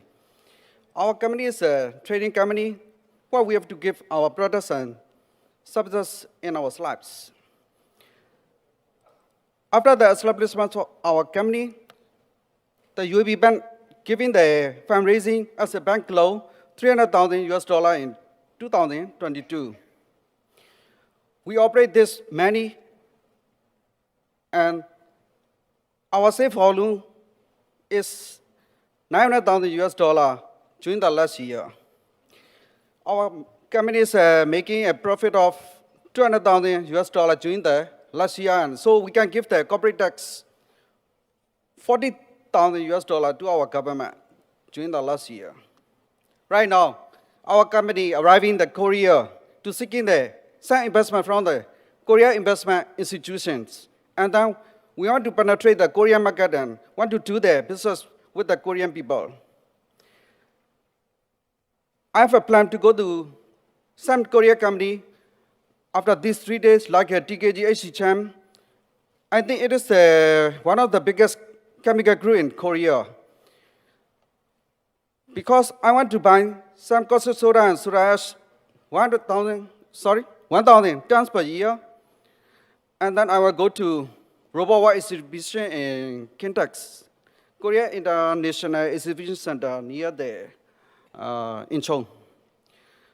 After we establish our company, some staffs are coming from aviation business background, who are Shwe aviation pilot, aviation engineer, aviation dispatcher, and aviation operation staff and office staff. Aircraft mechanic also too. So we decided the FBO business in our international airport. What is the fee-based FBO, fee-based operator business? That fee-based operator companies that provide the various services for the privately owned aircraft and their passenger, such as fueling, hangering, flight planning, and concierge service to the customer. We choose the location. We choose the Yangon International Airport. Why do we choose? Yangon is the business city and the economic city in our country. Yangon has so many factory and industrial zones near the Yangon International Airport. 20 nautical mile radius of Yangon International Airport. And then we estimated that our FBO business market value is $6 million per year. So our target market is actually in need of a solution. Our FBO products and services will meet the customer needs and desire. Because our FBO team will comprise with aviation expert and technician also. And FBO market identified clearly with relevant traits. Before we enter this market, our company make the market research thoroughly. We already made our SWOT analysis. What is our strength? What is our weakness? What is our opportunity? What is our threat also? So most of our solution will be better than other competitors in this market. Our business model and our revenue strategy likely to be accepted by the market.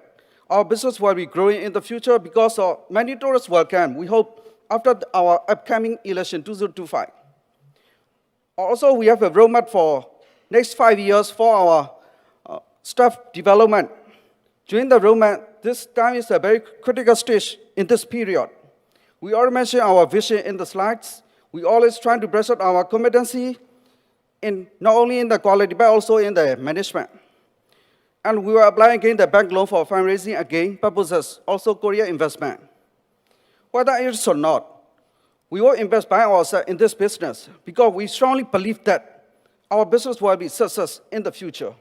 Finally, our team will be well suited and capable for this business. Thank you. All right, thank you very much, Resente, for your pitch. Now we will proceed to the Q&A session. Are there any questions on the floor? Okay, thank you for your presentation. So as an investor, to invest to some kind of company, we should know what you are doing and what you have a strength on this kind of market or business.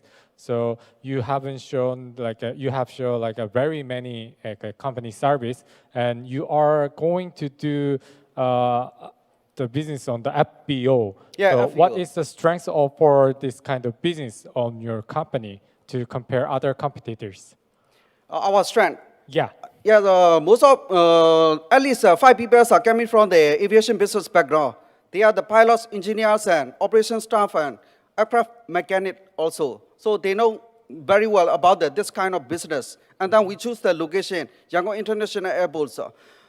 We are working in this airport more than 10 years ago. So they know what is regulation, what is what they need. So this is our strength. And then we know the other competitors' weakness also. So we can overcome this, their weakness, and we have an opportunity for this business. So how we can relate it the previous business you show, like a company service, it's a totally different thing, right? Yeah, our company doing so many business, really. Yeah, and that's a kind of good things in some part, but it's a kind of very weak point because you need to do something, focus the business. So I'm not sure how can relate it, this kind of business to as a strength for your new business, like FBO. So that's the kind of one question I have, but you say you have 5 pilots to do so. So yeah, that's all for now. That's my This FBO business, the most important thing is to get the license, permission from the government. We know how to get the license and permission from the government. We have to apply to the IATA, International Air Travel Association, and then ICAO, International Civil Aviation Organization. We want to apply there to get the certificate. After this certificate, we can get this license because we know the regulation. So after we get this certificate, we can get this license. You can get the certification and the license. Yeah. Okay, got it. All right, are there any other questions from the judges?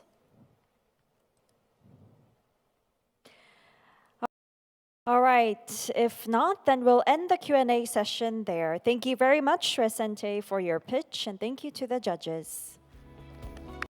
Now we will invite Digital Lifeline from Singapore. They specialize in HSA Class A medical device that offers automated visual acuity testing.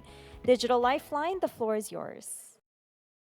So today we have heard about a lot of new innovations and ideas basically by looking at the screen, right? But imagine waking up tomorrow and the world looks like this to you. Unfortunately, that's the daily struggle for 1.1 billion people worldwide with vision impairment, 70% of them above the age of 60. On one hand, ophthalmology is one of the busiest medical subspecialty in the hospital, and overworked staff are already struggling with managing the patient load. Making things worse, the demand for vision care is going to surge by 50% in the next 30 years, driven by rapidly aging population. So here in Korea, 2 in 5 are going to be above the age of 65 by 2050. What this means is we're going to worsen the situation of lengthy referrals to eye specialists. What that means is delaying access to vital treatments that could potentially lead on to irreversible blindness. So on the other hand, vision care is underserved within the community itself. Now, when we survey the patients with vision impairment due to cataracts, 70% of them did not even know that they have this condition. Amongst many countries, less than half of those above the age of 40 goes for regular screening. Yet, we know that 90% of vision loss is preventable if we can detect and treat them early. So why are we not doing that? Right now, the bulk of quality vision screening is happening within the tertiary care because of the need for the expensive and bulky equipment or the training just to administer the test itself. So in order for eye clinics, eye care professionals to manage the impending patient surge, first, they need to figure out how to improve their infrastructure to increase their testing productivity while facing your ongoing severe manpower and space constraints. At the same time, they need to figure out cost-effective solutions to go out and find the right patient within the community so we can intervene early. And it's a space where currently there isn't a good eye care professional. So we've targeted visual acuity, VA, which is a test that evaluates how you see at distance, at 6-meter distance. This right now is the most common eye examination that's done, but unfortunately it's linked with severe bottleneck in the clinic because it's a space and manpower intensive task. Typically, the waiting time can range from 45 minutes to an hour. And very often when we do community VA screening, we get inaccurate results that leads to unnecessary referrals. So our solution, Avat, is a medical device that's been approved in Singapore, Malaysia, and Vietnam that allows patients to do self-test their visual acuity within just 0.5 meters and leveraging adaptive testing and intuitive number input system to reduce the need for trained operators. Now, there's also a pinhole function that's automatically triggered in order for us to determine if poor vision is due to a refractive error or an eye condition. So since May of this year, we have used Avat on over 6,000 patients in all the public eye hospitals in Singapore, as well as some overseas. We've demonstrated excellent correlation with the gold standard and patient satisfaction. So compared to similar devices, Avat is probably the only device that allows for self-testing and smart triaging in cases of poor vision. So what this does is it increases our testing productivity while ensuring that we can continue to deliver a consistent high level of vision screening in the community. We'll provide Avat to tertiary eye centers on a leasing and a per test basis, so charging on a per use basis, where our revenue will continue to grow as patient load increases and there's deployment within the community itself. So we're targeting 5 countries for the next year and then expanding into the rest of Asia Pacific, where collectively it accounts for 2/3 of the global vision impairment burden.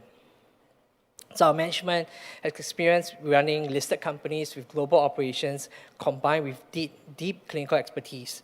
And so for myself, this is the 3rd startup I've been involved with since my first spin-off from Johns Hopkins. And I've been very privileged to work with domain experts in software, hardware engineers, as well as regulatory affairs.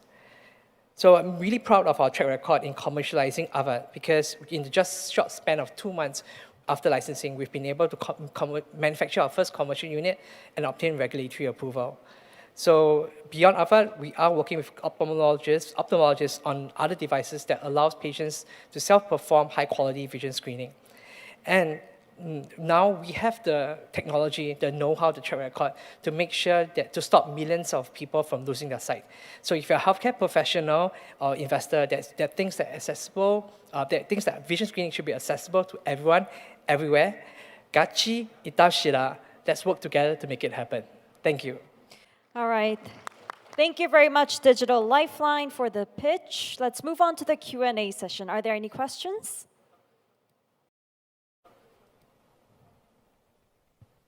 Thank you for your presentation. And I see your item very profitable, but if medical doctor is mostly is an interpreter, right?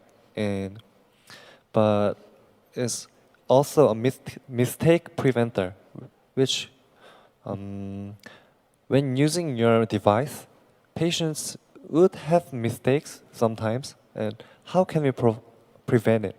Good question. So we've built in contingencies to prevent that. So basically, the first time when you enter in a wrong number, we will show you the number again. So if you press that wrong again, that's when we will know that that the patient actually could not see the number properly. And I think the other part of it is, our system is designed as per how it goes in the clinic. Within the clinic itself, there's always additional prompting that's given to the patient if they give the wrong answers.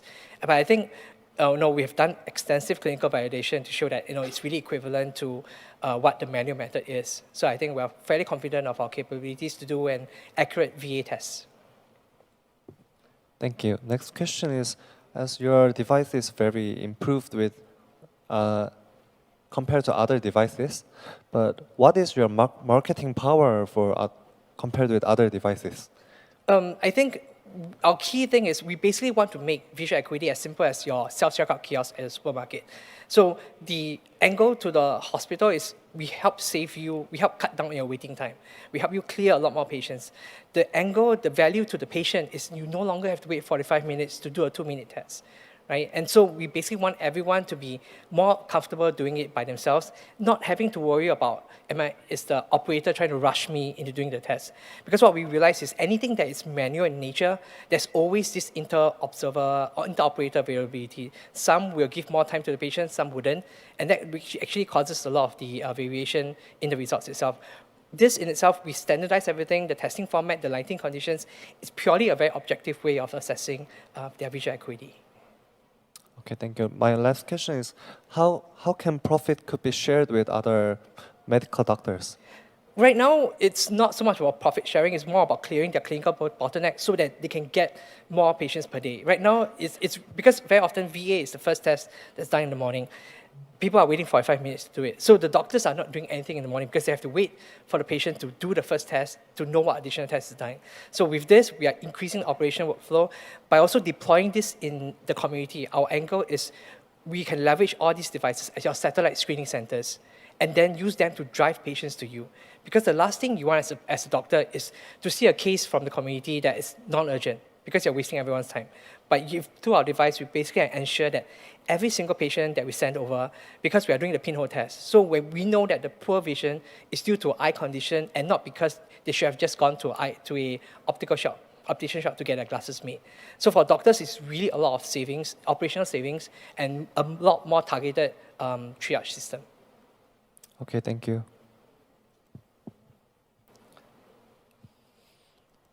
Are there any other questions on the floor? We have time for maybe one. All right, if not, we'll end the Q&A session there. Thank you once again, Digital Lifeline, for your pitch, and thank you to the judges. Right, welcome back, everyone. Stay with us as we bring out the next 7 contestants. Next up, we have SSP Feed Group from Thailand. They develop and produce animal feeds designed to reduce carbon footprint. SSP Feed Group, now the floor is yours. Please approach the stage. These are aqua farms. They're farms, and farming is responsible for pretty much all civilization, but it's one of the most damaging things that humanity has ever done for the planet. Agriculture produces almost as much, the second most carbon, second to fossil fuels. It leads in biodiversity loss. Animal farming is the most destructive type of farming, and meat consumption is rising with the middle class. All the while, farmers are facing a protein crisis. And that's because the 2 main proteins that they feed the animals that we then eat, fish meal and soy meal, have carbon footprints 2 to 3 times the weight of coal. Their prices aren't any better. Those have increased 3 times in the past 20 years. As water is getting warmer, it's harder to fish. As droughts are getting more prolific, it's harder to farm soy. The industry is calling out for a sustainable, affordable solution. And there are circular economy solutions that exist, insect meal, microalgae, microbes, but their carbon footprint isn't great, and their prices will take decades to get as low as affordable as a product like soy. But we don't have decades. Carbon taxes are incoming, prices are rising, temperature is rising, The market is screaming for an affordable, sustainable solution today. So, at Full Circle, we invented something new. We call it protein recapture. Protein recapture is a combination of two proven technologies, insect tech and fermentation tech. It gives us a 10 times higher yield than our closest competitor and is 1/90th of the carbon footprint of a product like soy. But best of all, this is actually affordable.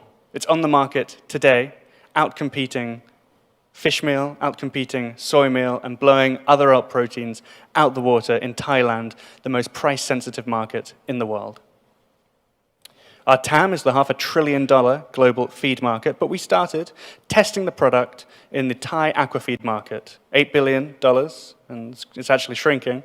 But it's got highly relevant traits to test our product, highly price competitive, high volumes, need for decarbonization. We began our kind of market test a few months ago. We got really good results. People love it. People love the quality. They love the price. And we, at the time I wrote this, 8,000 kilos are sold. We're now over 30,000 kilos in just a month.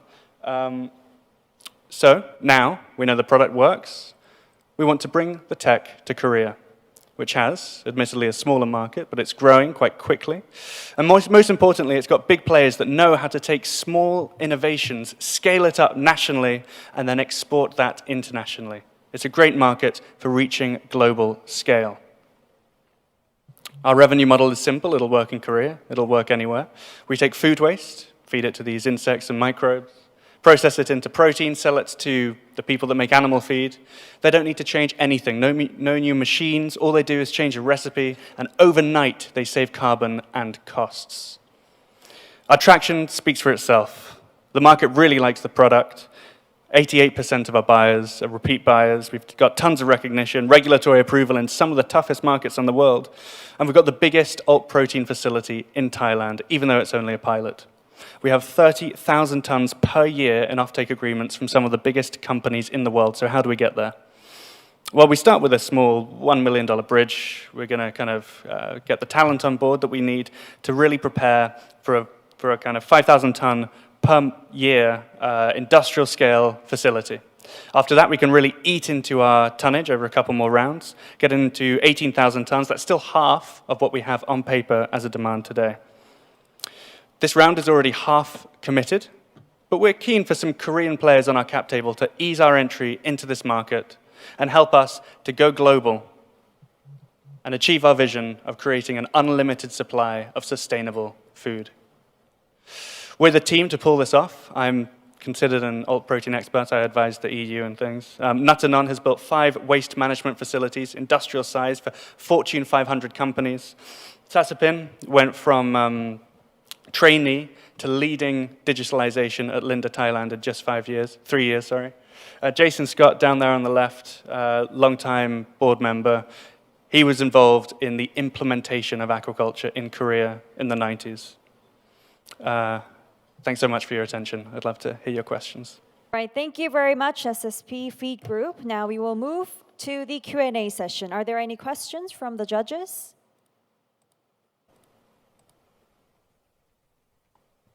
Thank you for your presentation. Thanks. Which is cheaper, your soy meal or your solution? On a protein parity basis, it's our solution. Yes. Okay, then. Sorry, I'll just explain what that means. If you take the kind of soy meal is really, really cheap, but it's also around 40% protein. If you get every percentage of protein on that, then our product is actually cheaper. Our product's around 70% protein. Okay, I understood. And Korea is a relatively small market in agriculture. Why Korea is so attractive? So we know that it's got government support, it's got fantastic global scaling experience, and it's dominated by these big players that really know how to go from 0 to 1 on an industrial scale. They know how to take new technology and basically industrialize the hell out of it. It's one of the few countries in the world that still does that very well. Unfortunately, the United Kingdom doesn't do that very well. America still does. But Korea's got a nice kind of intermediate market size where we can ramp up and then go global. Okay, thank you. So I guess like a protein is an optional product for the customer because it's not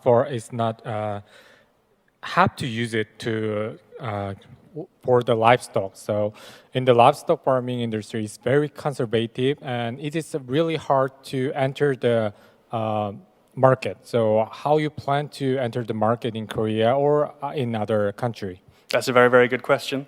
So what we'll do first is basically make sure that we assemble the ship before we go and hunt the whales. We know that these whales are huge. So what we do is we partner with the governments, make sure they're on board. We get the financiers on board to do warm intros. And then it's essentially hammering the big feed mills. Livestock, we're not really that interested in. It's more aqua feed. It's more the fish that need really high quality protein. It's very destructive protein. And these companies basically are super exposed to volatility. So what they do is they basically include 50% of our product normally as a sort of hedge against volatility. It's quite an attractive offering, especially as it helps them save money. Okay.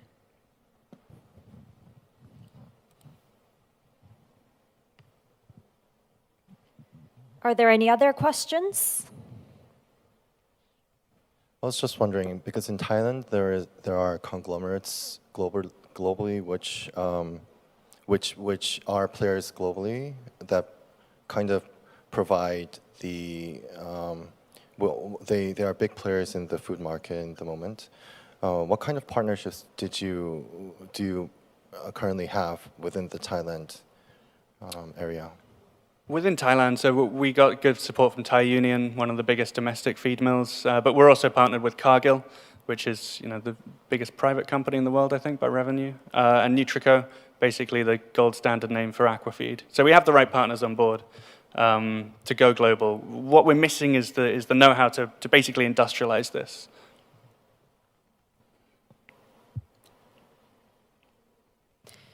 Are there any other questions from the judges? All right, if not, we will conclude our Q&A session there. Thank you. Next up, we have SMEs Pack from Indonesia. They're a B2B export aggregator connecting Indonesian SMEs with global players. SMEs Pack, please begin when you're ready. My name is Hendiransha. I'm the CEO and founder of SMEs Pack. I grew up in the environment business. So my parents have company export furniture in Indonesia. I saw a lot of problem there. So many manufacturers, they are not transparent with the prices and quality of product. And the other hand, the buyer side, they don't know how to find the right supplier to meet the customer need. So we saw the gap between the supplier and buyer in this industry. So SMEs Pack, we want to tackle this problem. So SMEs Pack is a B2B commerce aggregator exports. We address the supply chain and distribution problem in Indonesia, especially in export industry, and we are together connecting with all manufacturers in ASEAN with transparency prices and sustainable qualities. We're running almost 4 years ago. We're providing only high quality and export grade product for the customer needs. The value proposition that we have is basically we curate every single supplier on platform. So we make sure that all our suppliers that we already manage, they can meet with the standard for the buyer side. And we're already exporting in South Korea, Japan, China, Australia, UAE, and so on. The target market that we have, we helping the retail, hotel, resorts, villa, and delivering agrarian furniture around the world. So we're aiming to getting the $7.9 billion to be the market leader in the biggest manufacturer ecosystem in this world. We aiming to capturing the retail, hotel, resort, villa, and delivering stylish and functional furniture solution globally. And the main business model that we have is basically B2B trading margin as a main revenue. So we are the game changers. We're utilizing the AI to be the personalized recommendation between the supplier and buyer, so they can meet easily, matchmaking easily between the supplier and buyer in our platform. And we are utilizing the automate assistants, which is the AI writer assistant, chatbot suggestion, and business insight. So this is the impact that we already implementing using AI in business matchmaking in our platform. They just take 7 days to getting matchmaking between the supplier and buyers. And we're reducing the cost until 37%. We can increasing the deal growth until 42%. And retention rate from every single buyer is basically 92%. And we just getting only 7% and the return rate of the product. And 9 of the 10 of the buyers, they're really satisfied about our suppliers. So this is supplier landscape that we have, we already curated 500 trusted suppliers on platform. This is top 3 production capacity that we have. Basically, they can deliver 100 containers every month. They have a lot of experience in this industry. They're already exporting around the world. So in terms of the business model, we are very, very clear. We ask the total tech margin 5 until 10% of the total transaction that occur. This is the supplier landscape. They can increasing the prices because they are from the developing country, which is production cost is very cheaper compared with the other countries. The point of view of the buyer, they can reduce the cost because they are purchasing the product from the developing country. So in terms of the traction and achievement, we're getting $8.40 million as the GMV in the last year, and we're getting as a revenue $1.22 million as a revenue, and we also profitable business. We're getting 760K as a net profit. We already exporting in South Korea, Japan, China, Europe, US, and so on. These are buyers. We already are partnering with 100 buyers around the world. We deliver 250 containers every month, and we're partnering with the logistic, government, financing media to build our ecosystem. So this is the honored by President South Korea in the Jakarta in the last year from the Mr. Yuk Sun Yul. They told me that we can growing up together to collaborating with the exploring the AI in our apps. So this is the competition that we have. We aim to be the best market leader in the manufacturer ecosystem in this world. We really tight about the quality control. We really tight about the affording with the low cost, premium quality of product to aim the hotel, resorts, villa, and the hospitality and retail furniture around the world. So this is our project that we have, like the JW Marriott, hotel, resorts, villa, and retail furniture around the world. So this is our team. I'm Vendee X, has experience 30 years experience in this industry. Melissa, as a CFO, have 12 years in this industry. Mr. Jung Kim, Young Kim helped us to getting the AI in our platform. And the rest of the Adrian Lim, Agustiade Lim, Marianto Jumanti, Andra Michi, they helped me a lot in business development. So I think that's all. The vision from the SMEs is to be the biggest manufacturer ecosystem in the world, collaborating with the ASEAN countries. Thank you. All right, thank you very much, SMEs Pack. We will proceed right to the Q&A session. Are there any questions from the judges? Thank you for your presentation. And in the slide, there was a revenue percentage, right?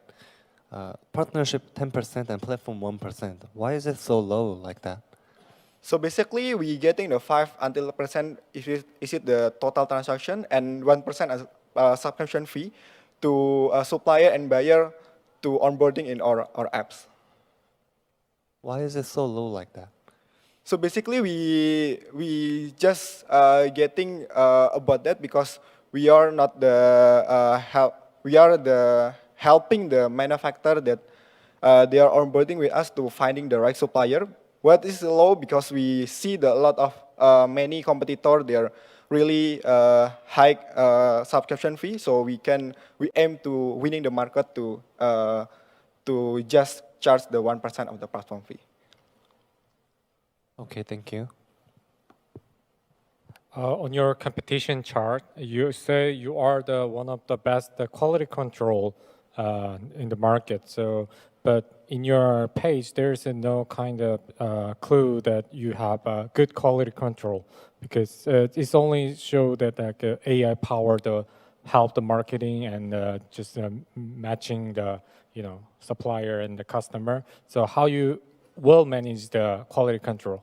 Okay, thank you. It's a very good question. So basically, we have the dedicated team QC and team QA to make sure that every single quality that and report every day to the buyers. So after the dealing happen between the supplier and buyer, so we have team dedicated team QC and team QA to monitoring to every single factory that we have. So we believe that every single day they can monitoring and they can report to the buyer what's the production cycle happens to their product.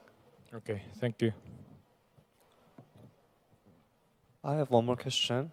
How much matchmaking should be done to make BP? Sorry? How much matchmaking should be done to make BP?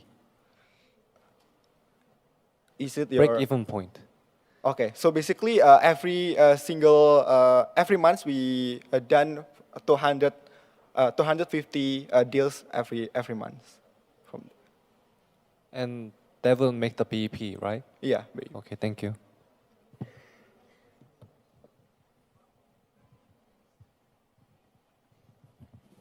Actually, I look up your website, and there's only like a couple furniture are on sale. So, is there you are getting in entering the business right now, or you have some kind of backdoor B2B matching? Yeah. So basically, we have the if they are already getting the potential buyers, we have the own dashboard that they can log in. They can see a lot of the supplier and buyer they can match in there. Okay.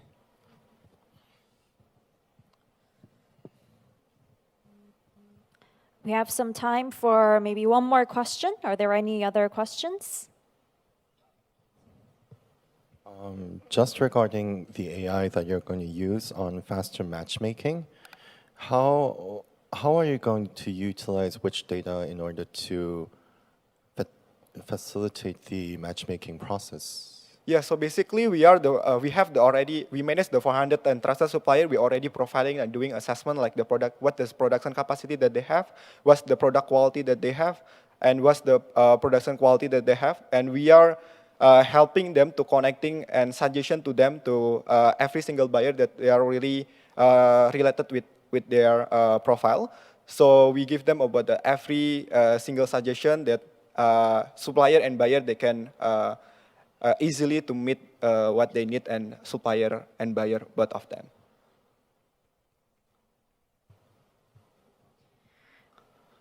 Any last comments? All right, if not, we'll end the Q&A session there. Thank you very much once again. Next up, we have Nextacloud, a mobile app for blood donation from Brunei. Please welcome Nextacloud. Now, Nextacloud, you may begin when you're ready. My name is Agus from Nextacloud. We are a startup who do a social impact. So our goal is basically to solve blood shortage problem around the world. So let me start with a story. Imagine a best friend, someone you grew up with who has been there for you through thick and thin. And my best friend has thalassemia, and every week he relies on blood transfusion to stay alive. The reality that finding blood to this transfusion is a constant struggle. And sometimes he has several side effects because there is not enough blood stock available. It's heartbreaking to see a loved one.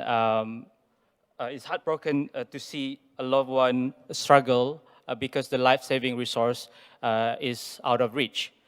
This is not the story about just my friend, but thousands of people who depend on donated blood, whether it's for blood transfusion, surgeries, or even emergency because of accidents and many more. So the problem that we're trying to solve as a startup is we saw that around the world, especially in Brunei, blood donation is still manual, and there is a lot of paperwork. And there are disjointed system across the country. And because of that, there is a less donor sustainability where it leads to blood shortages.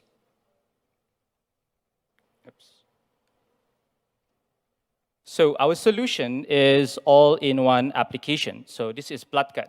So BloodCut connect donor to the nearby blood drive and simplify the donation process. But our focus here is to basically focus on the younger generation, because in Brunei, the numbers of blood donors is coming from veterans, 35 to 50 years old. And as we know, blood is not industrially produced because it requires a volunteer to do. So we're focusing on the younger generation, where we create the stickiness for donor to gain points, to get redeemable rewards, and to basically part of the community.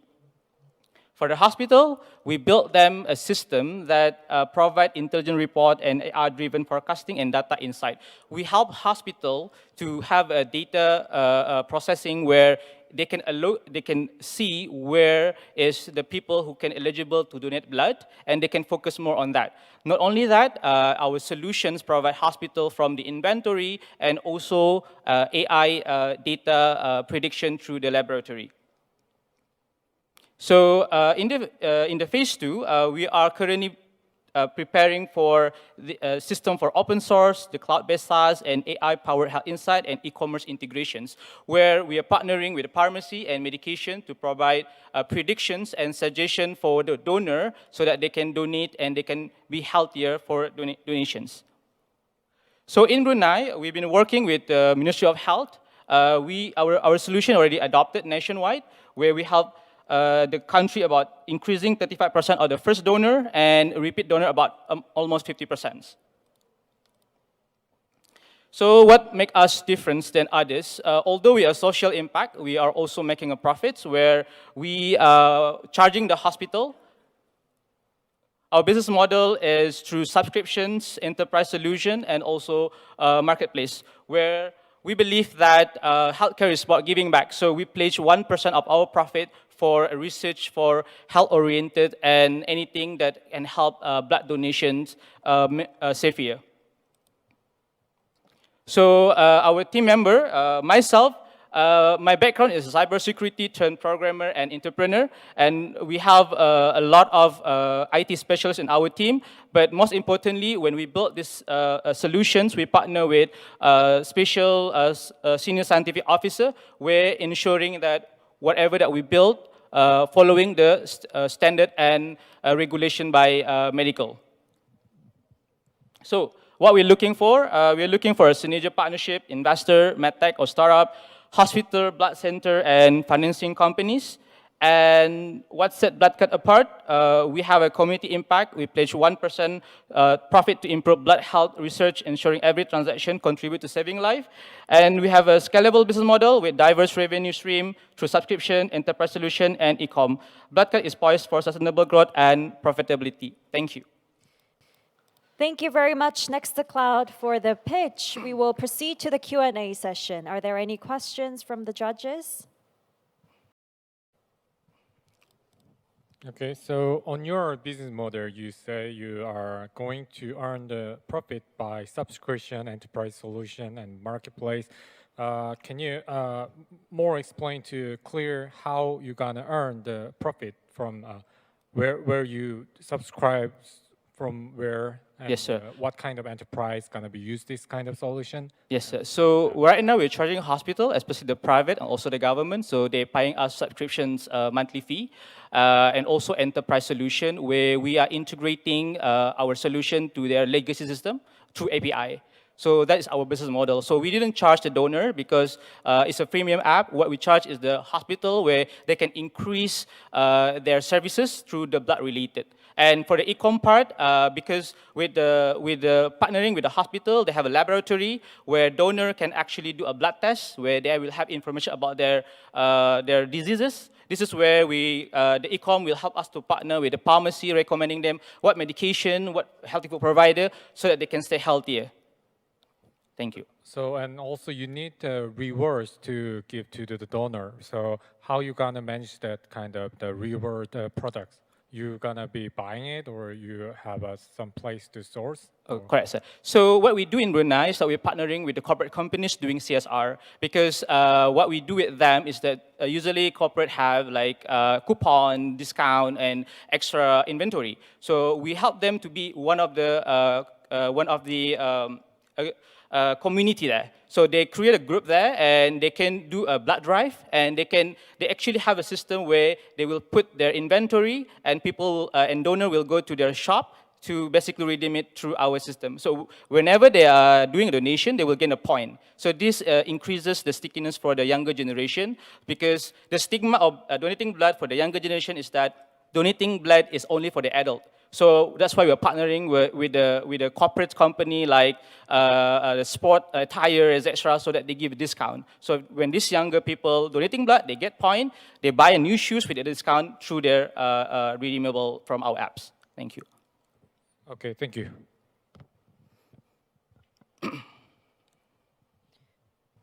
Are there any other questions? Question. Your solution, your dashboard, a little bit complicated to integrate the hospital ERP system. So how do you inserting the solution to the ERP system, or the independently is working? So Thank you, sir. So our system is independent only for the blood donation system. But however, the data that is going to the system through an API. So when we integrate to the ERP is via the API itself. Because when we build it, we are actually partnering with the nurses and the doctor that handling the blood donation and blood transfusion. Therefore, what we build is based on their regulations and also standard. That's why it will be standalone as independent, but certain data that is needed for ERP, we can pass it via API. Thank you. Are there any other questions? A question, just was wondering what your revenue was for this year. This year we have a 2.1 million Brunei dollar. And for last year? For last year, it's about 1.4 million. Thank you. Thank you. We'll take one more question if there's any. If not, then we'll conclude the Q&A session there. Thank you, Nextacloud, very for your much. pitch. Thank you, judges. Next up, we have Asia Eleni, which provides a digital platform for employee management from Cambodia. Please welcome Asia Eleni. And Asia Eleni, the floor is yours. Did you know that HR software adoption is growing? This year alone, the estimated market size in Asia Pacific is over $1 billion. It projects to grow over 50% in the next 5 years. Because business poor record keeping, lack of employee discipline, this leads to poor productivity and lower profit. Hi, my name is Thong, a co-founder and CEO of Check-in.me. Our mission to boost productivity for business. This year, we have over 2,000 companies use our software. You know why? First, let me share with you a story. In emerging countries, in order to get a better staff monitoring system, companies had to use fingerprint for attendance, GPS for tracking, Excel for reporting, and CCTV for monitoring the performance. It's so complicated, it's not integrated, and very expensive to set up. After seeing the problem, we built Check-in.me. Check-in.me is employee management application integrated with QR code, GPS, Google Maps, Chart app, and other applications. With one click, you can scan the attendance using QR code and GPS protection. One more click, you can submit any request on your smartphone, anywhere and anytime. And one more click, you can view the report within a minute. As a manager, you can monitor the KPI on the dashboard to know who over target and who is under the target. We also provide a tracking system to let you know how many people went to meeting and how many sales they have been closed per day. As a result, what company used to spend over $3,000? Now we have them to save 80% tech. And what company used to spend a week of busy admin work? Now they can do it with 1 day. Our target customer is small and medium-sized business. We have basic plan for small business and premium plan for medium enterprise. Check-in.me launched it at the end of 2021.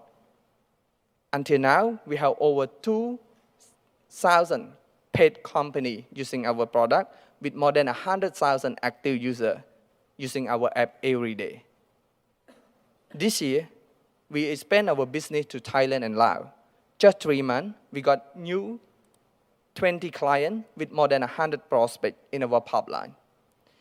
In the roadmap, we are beginning to monetize our user base to boost our revenue by cross-selling with third-party service, such as insurance and bank. We also plan to expand our product to Vietnam and Myanmar as well. If you look at the total market in ASEAN alone, it's over 7 million SME. We plan to capture 10% tech or some within 2 years. In terms of customer forecasting for the rest of the year, we on track to hit $400,000, year 2 at $800,000, year 3 at $2.5 million. In order to reach the milestone, we have to focus on 3 areas. Number 1, expand our market into new industry.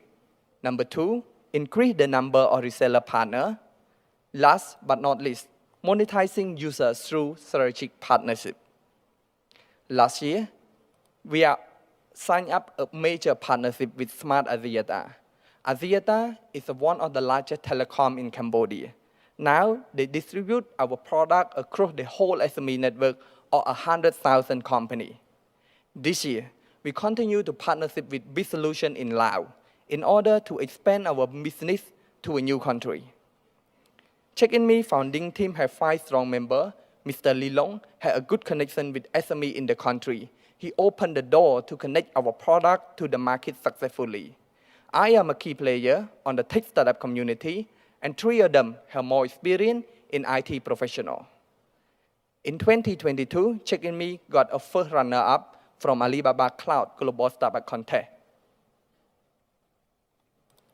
This year, we are raising our pre-series round of $500,000 to expand our business rapidly.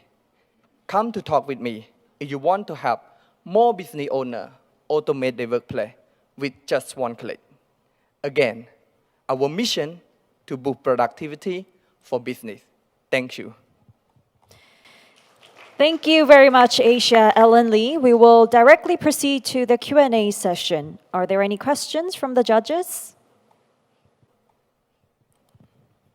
So on the key players page, to compare to other local players, you have advantage on the GPS and QR code and maybe the sales real-time sales activity.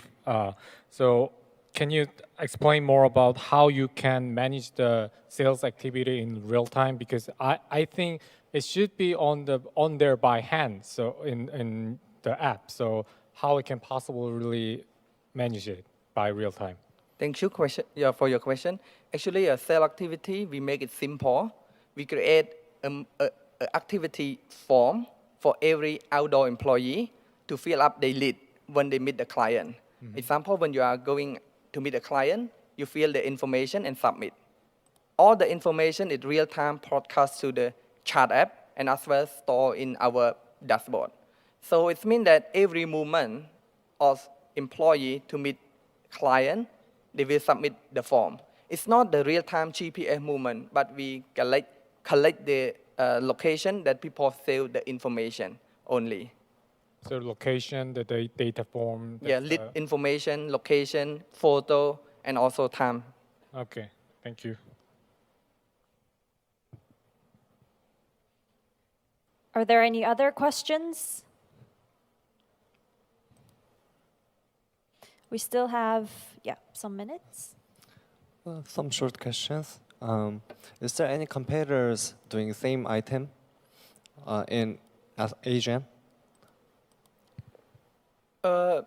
Actually, this is a HR software enhancement to the mobile application. By my perspective, there are a lot of systems in Asia, but for us, what we see the potential is emerging market, such as Cambodia and neighboring country. And the key point is we know the pain point of the people experience. Example, like now we have 20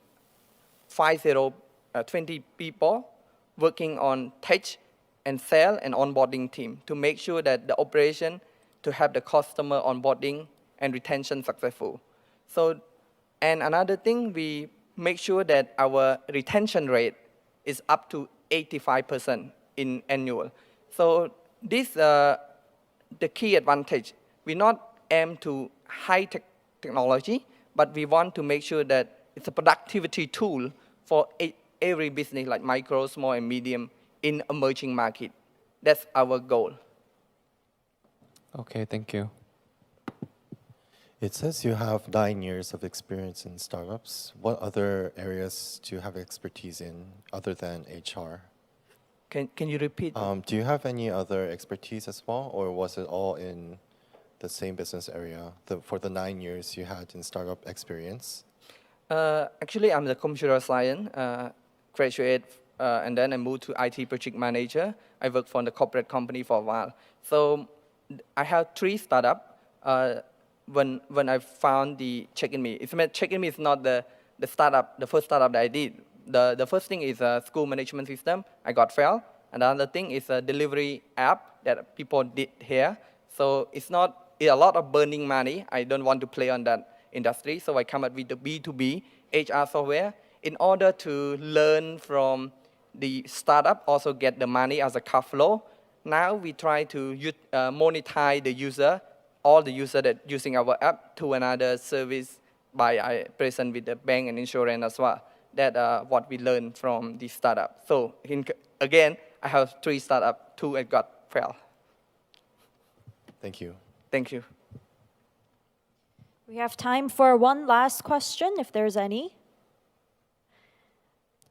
If not, we will end the Q&A session there. Thank you once again, Asia Eleni, for your pitch. Thank you so much.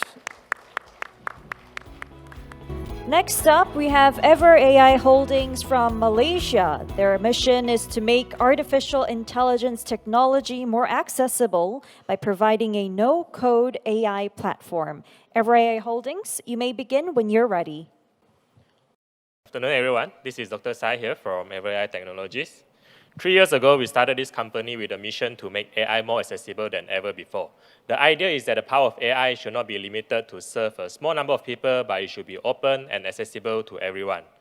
With the economy going through a slowdown, everyone is looking for the next opportunity. Where is the next opportunity? We believe that data is the new goal. Data is going to be the next electricity that power up every business, regardless of which industry that you are in. Big companies like Amazon, Starbucks, Netflix, and big banks, insurance companies, they have invested into AI and achieved a tremendous growth in their revenue and improvement in their business operations. But investing in AI is a painful process. It typically takes up to $500,000 and a time to market from 3 to 6 months and no guarantee of success. What if? Typically, it will take data infrastructures, for example, like building a data warehouse, a data lake, and all this actually requires upfront costs to invest into the databases. And also, it takes a lot of talent costs to hire these data scientists, machine learning engineers to build and develop an AI project. And all these have no guarantee of success. What if there's a tool that can help you? What if there's a tool that can reduce the cost significantly and reduce the time to market from 3 to 6 months to just 3 to 6 hours. Ever AI is the first no-code AI platform where everyone can build their own AI without writing a single line of code. How it works is that everything is running on cloud. You can upload your data to the platform, and once the data is in the platform, and compared to the traditional ways of building AI projects, all this can be done with just clicks of buttons. For example, after you have uploaded the data in the platform, you can do the pre-processing within the platform itself. You can clean the data because typically these are 80% of the works of a data scientist. To clean and prepare the data, this can be done in the platform. To train a model, all you need to do is to click on Start Training button. And finally, this is the most important part. To deploy the model, you just need to click on the Deploy button, and then you can share it through a web app or web link or an API link to the end users, to the consumers to use your AI model. This is one of the success stories of our customers. They are in the fintech industries. They receive more than 200 applications on a daily basis, and they cannot physically go through all the applications. So we have helped them to build a loan default predictions model and a fraud detections model to process all the bank statements and applications. And these models have helped them to avoid total exposures of more than 3 million ringgit, which is more than 800,000 US dollars, about that. And we have also reduced their default rate by more than 20%. So another customers in the e-commerce sectors, they have come to us and with their data. So we help them to build a recommendation system, demand forecasting, and dynamic pricing model, which will help them to increase their revenue by more than 20%. Of course, it's not limited to the fintech and the e-commerce sectors. As long as you have the data, we can help you to build the model. Our go-to-market strategy is through our trainings, our webinar, seminar, to let people understand more on how AI can help them, and most importantly, how AI can help them to improve their business operations.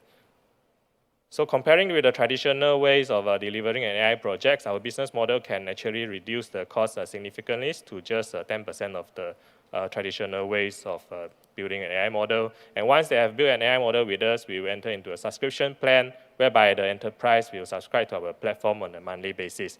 Today, we have more than 700 users and more than 25 clients plus our partners, and we have made more than 400,000 in Malaysian ringgit. So these are all the partners that we have, and also some of our customers. We target to serve 430 businesses in Malaysia and 1,300 businesses in the Southeast Asia region. So compared to our competitors, we support a full stack end-to-end project development, and all this without requiring any programming knowledge at a very affordable price. So this is myself, my co-founder, Dr. Fairoza, who I met during my PhD study in Japan, and our CTO, Amma, who have more than 10 years experience in software development. So we are a proud recipient of winner of Ernst & Young EY Foundry Award in the ASEAN region for the category of Services of Tomorrow. And we are also a recipient of a Cradle CIP Spark grant by the government of Malaysia.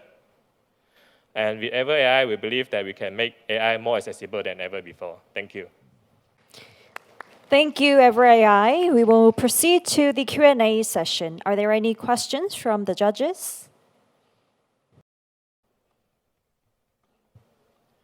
So technology-wise, you have an advantage over supporting multiple data types. I was more interested in what kind of data types you do more than Databricks, RapidMiner, or Dataiku. Yes. Yeah, so we support tabular data, we support image and video data, so you can do object detections, image classifications, all this within the platform itself. And you can also, now the latest things is LLM model, so we use an open source LLM model, in particular the Llama model, so that is reduce the cost significantly for the clients. Could you give me examples of what kind of extra open source models you do that is not available in other platforms, for example? Open source model that is not available in the? Yes, so because for Databricks, Dataiku, or maybe Snowflake, they do have a lot of like open source models that are available. Just for your case, if you have any more additional open source models on your platform, maybe regarding video, for example.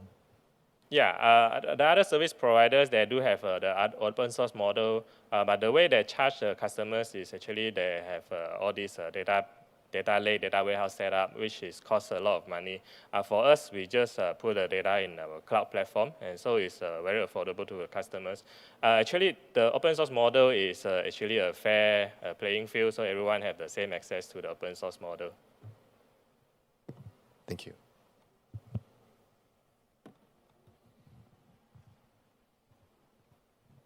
Thank you for your presentation. And as the no-code AI tool is very capital-intensive industry, so is there any fundraising plans? Yeah, we are backed by an angel and a VC investor in Malaysia, and also by the Cradle grant from the government of Malaysia. So we are looking to raise our seed funding in the next series. And yeah, so compared with the no-code AI platform on the market, which is very capital intensive, we actually do focus on the users who are not engineers and not computer science, people like graphic designers, teachers, biologists, economists, people who are not in computer science, that they can also use the AI platform. So we are more on, our focus is a little different with the main competitors in the market. Okay, thank you. So you mentioned that you are not targeting the computer science. So you put estimate market as SME in the Malaysia. So, but in my opinion, the SME is really gonna need this kind of AI solution. You think? Yeah, 3 years ago when we start, we have to convince the people that they need to invest into AI, that AI is going to help them. So we have to do trainings, we have to do a lot of customers' educations to let them understand that how AI can help them to improve their business. But now everyone see that AI is going to be the future. I think it's not in the future, AI is now, right? So people are looking to invest into AI, people are looking to build AI applications, but they have a lot of data, but they don't know where to start. This is where they come to us. And also, I see that your user case is very different in the by sector. So it gonna be needs very customized service for the customer, but that customized means is very cost. So how you manage this kind of cost and you can give a very affordable price to the customer?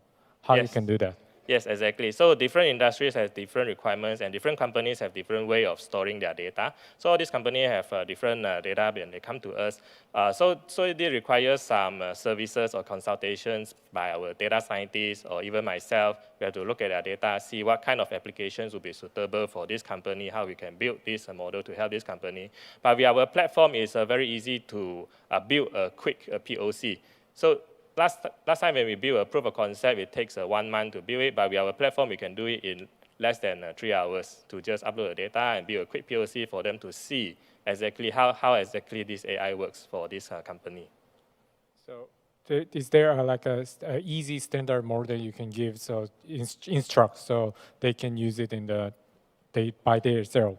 Yes, by using our platform, we can very quickly build a POC. Okay, thank you. Okay, great. That is all the time we have. So we will end the Q&A session there. Thank you once again, Ever AI, for your pitch. Next up, we have ADA Biotech, also from Malaysia. They're here to offer biodegradable drinking straws using agricultural waste. So ADA Biotech, you may begin when you're ready. For esteemed judges and also fellow entrepreneurs. So I'm Akmal, CEO and co-founder of ADA Biotech Sdn Bhd. So CEO means not Chief Executive Officer here. Here means Chief Environment Officer. So because we are dealing with direct environment and we are dealing with how to resolve the environmental issue. So ADA Biotech, we incorporated in 2019, 25th October. And then our principle is to reduce single-use plastic. So this is the problem that we solve, the single-use plastic. The single-use plastic every day have a very high pollution, the ocean, everything, and then cause the marine life dead, everything. So we come up with solution to produce the drinking straw from agricultural waste to replace the single-use plastic. So we want to work closely also with roadmap, not only Malaysia roadmap. Malaysia have roadmap towards zero single-use plastic, which is 2018-2030, but a lot of countries now start to ban the plastic and also the bioplastic. So the biodegradable plastic from agricultural waste become high demand in the market because there's limited sustainable alternative out there. So this is our solution, ADA straw, ADA drinking straw, which is we made from broken rice, mixed with tapioca and corn, and also we add with some rice husk, wheat pellet, and palm kernel, depends on what customer want. So we have certified with major certification, such as ISO 22000, HACCP, GMP, FDA compliance, and MySDI for follow our Ministry of Science and Regulation. And we also won several awards since 2021. We won the Swiss Innovation Challenge on 2021, and then 2022 we won the Sustainable Development Goal Awards, and 2023 we won the Ecoton Awards, and 2024 recently we won the Tech Source Innovation Award. So this is how biodegradable product market. So as you can see, in Malaysia itself is about 9.7 billion based on total biodegradable market.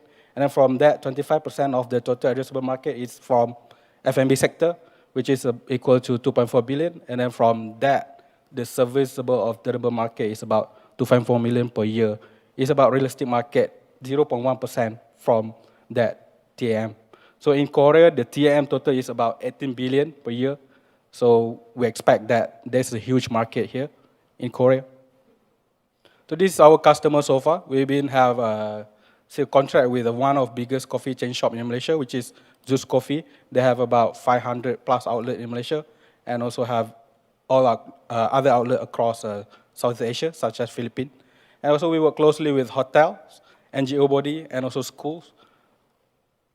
So this is a competitive landscape compare ADA straw. How do we different compared to other straw in the market, like straw from other country?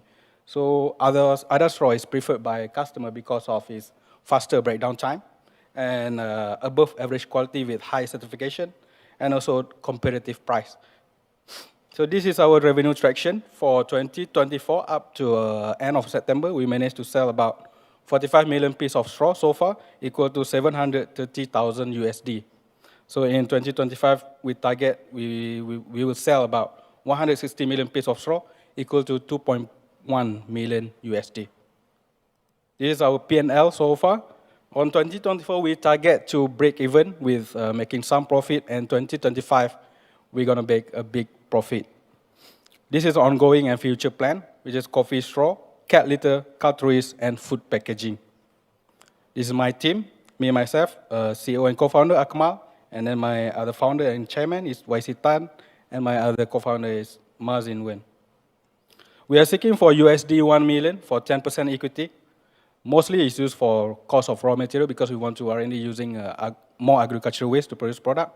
And then why invest in us? We will target IPO within 5 years, which is we want to be listed in Bursa Malaysia. And thank you. We look forward to create a better future together. And this is some appendix. Sure, I have another 40 seconds, so I show it faster. It's appendix how our straw decompose within normal condition and water condition. And this is how we save the environment. This is a Wow factory, have the cat litter manufacturing line and straw manufacturing line. This is the prototype of the product. It's cat litter, and this is some agreement MOU with a local university.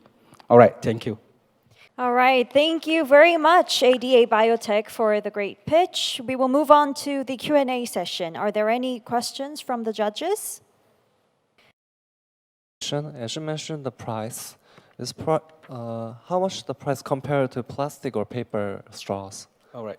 So if you compare this biodegradable straw product compared to paper and plastic, it's about triple up the price.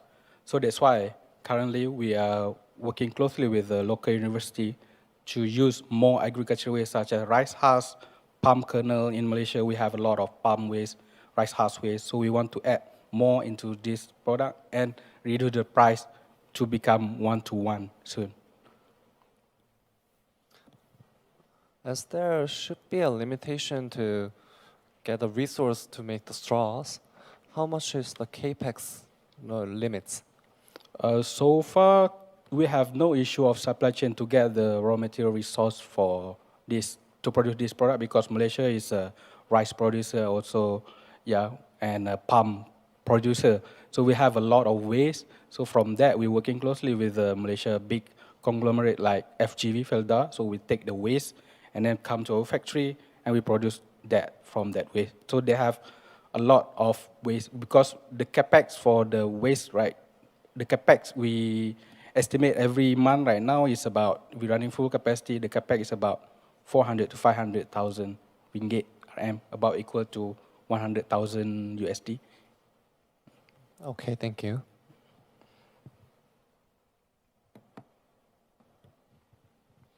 Are there any other questions?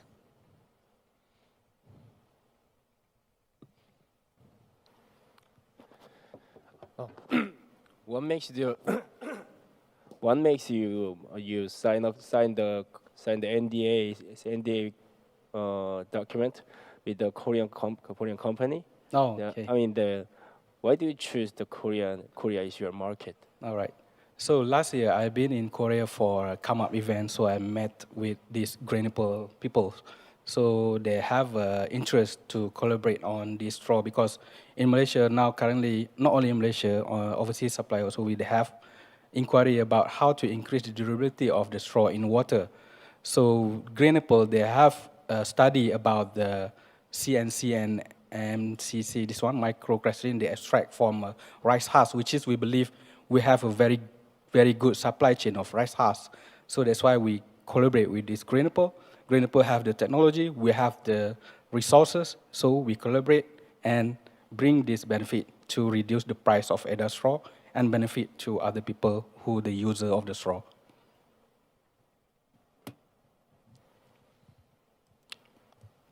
It seems to me that with the same material, you can already make cutleries or any other food packaging. Yes. But why do you want to postpone it until 2025 next year? So because now we have, like I showed the break-even point. This year we just have the break-even point. So that's why we are looking for more fund, USD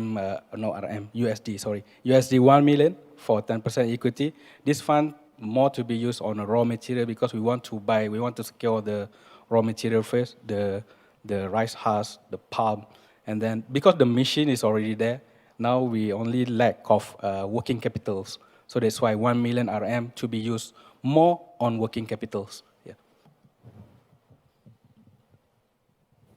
So you are up to like a 10% equity for the 1 million. So that means your company value is like a 10 million. Yes. So what's the logic based on your valuation? So the valuation is based on our revenue multiplication and also our projection on our new product, which is cat litter.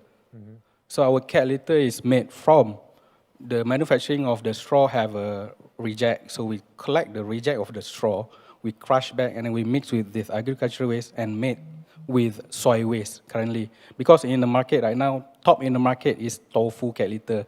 Everybody will use tofu cat litter. So Malaysia have a lot of soy waste material. So we take this soy waste, mix with our straw, produce the cat litter.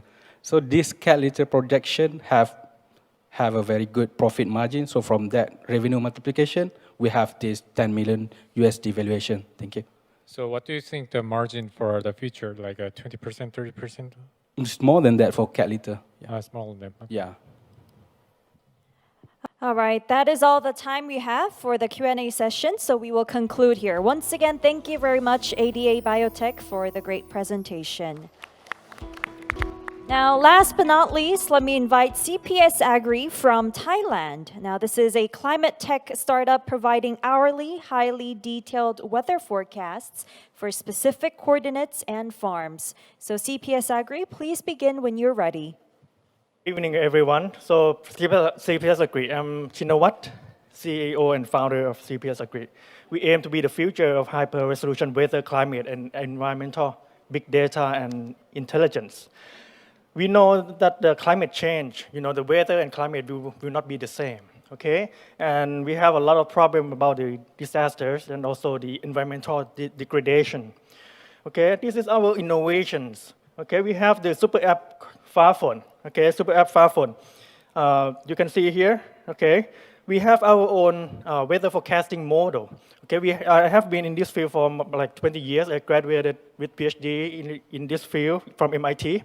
And you have developed our weather forecasting system. We use observations from like more than 10 satellites. And this is the weather station that we developed.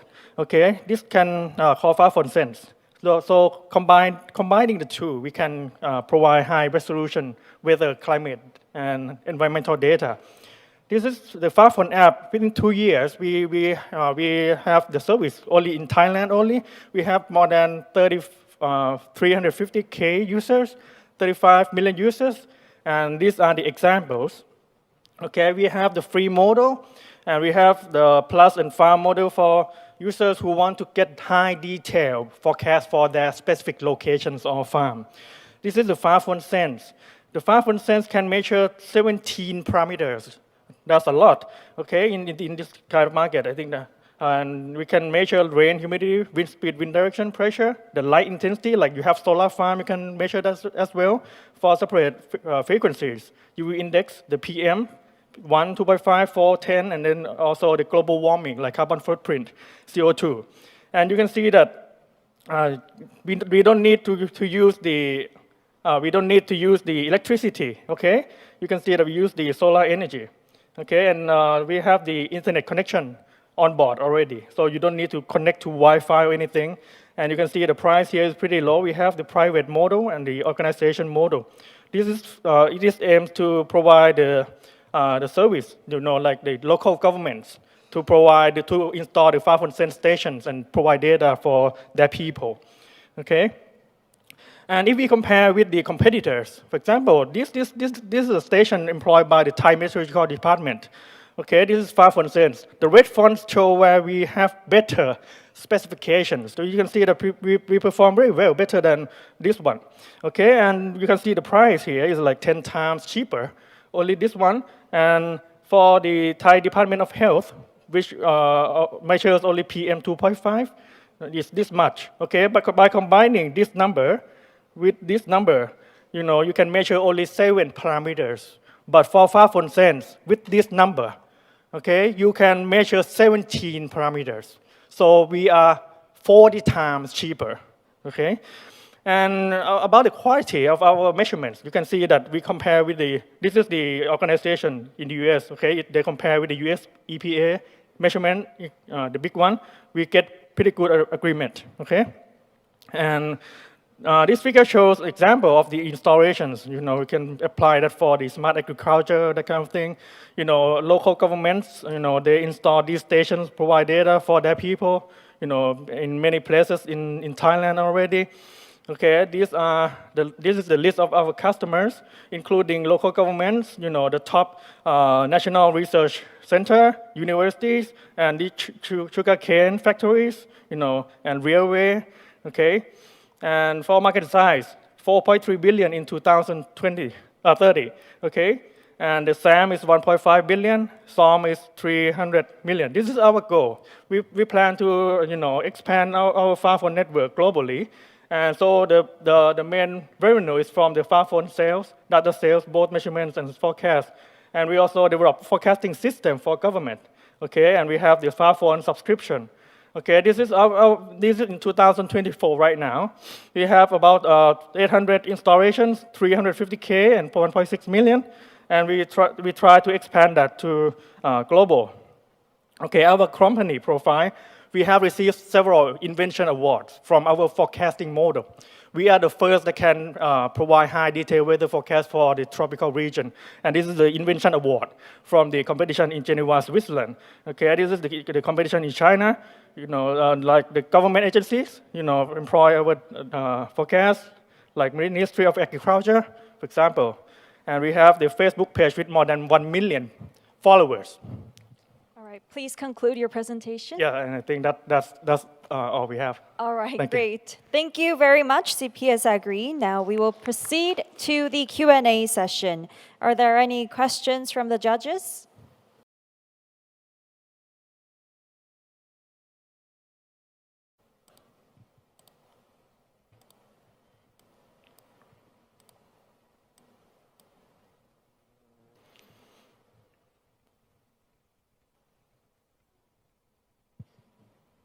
Okay, so I have one question that this hardware will be just going to be the customer will be the government or like a local government. So if the market is kind of really small for just in the Thai, so you need to compete with the other global competitor, but you just only compare with the Thai the measurements. So why is that? And you have still have a competence to compare with a global company. Okay. Okay. Yeah. All right. Thank you. Thank you for the question. So first of all, our uniqueness is for the accurate high detail weather forecast. And if you install that station, we can provide better, more accurate for that specific location. Okay. So right now the major customers, of course the government agencies like local governments and like the industry and farmers, and if we compare the instrument like the Thai Meteorological Department that they use, they bought it from other countries. I mean it's the product from other countries. But I just don't want to show what the product name is. We are unique in Thailand. We are the only this kind of weather company in Thailand, and I think it's very unique.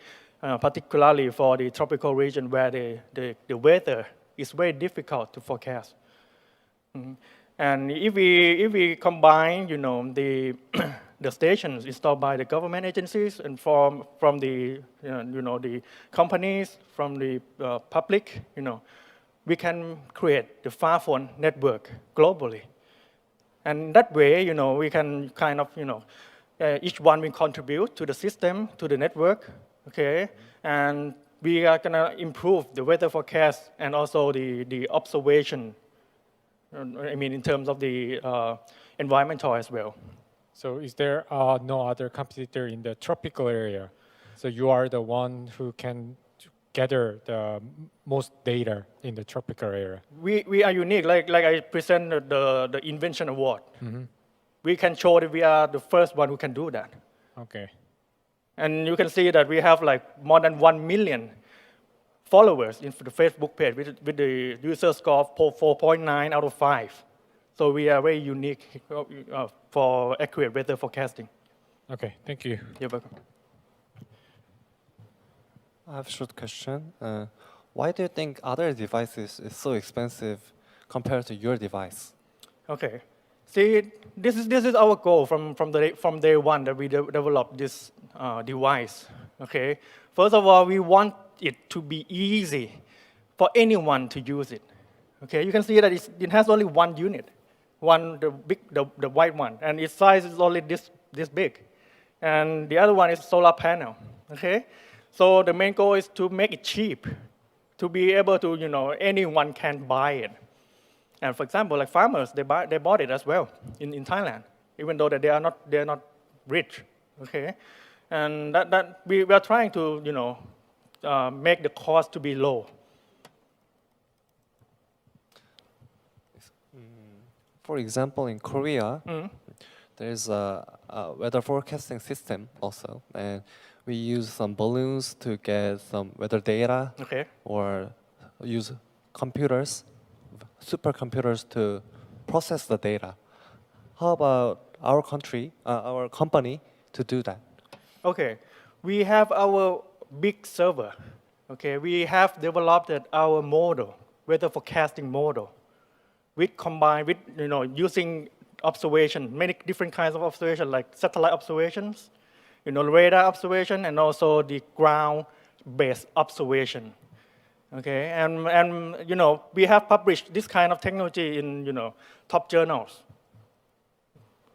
and I have been in this field for 20 years. Have received research funding from NASA, NOAA, okay, and have been like MIT consultant for 10 years. Okay, thank you. All right, thank you very much. That is all the time we have for the Q&A session, so we will end it there. Thank you once again to CPS AGRI for the pitch. Now, ladies and gentlemen, this brings us to the end of the pitching contest for ASEAN-Korea Startup Innovation Week 2024. Thank you to all 29 startup contestants for sharing your great visions and ideas by traveling all the way here to Seoul. We hope you gained valuable experience, insight, and feedback through this competition. Now, before letting you go, let me remind you that the award ceremony will begin tomorrow at 10:30 a.m. So we will announce the top 4 contestants or winners during the award ceremony and hand out their respective cash prizes tomorrow. And in the afternoon, we will have a series of lectures on the startup ecosystem of ASEAN and Korea. So with that, I will see you again tomorrow at the award ceremony. And thank you very much for your patience throughout the event. Thank you and see you tomorrow.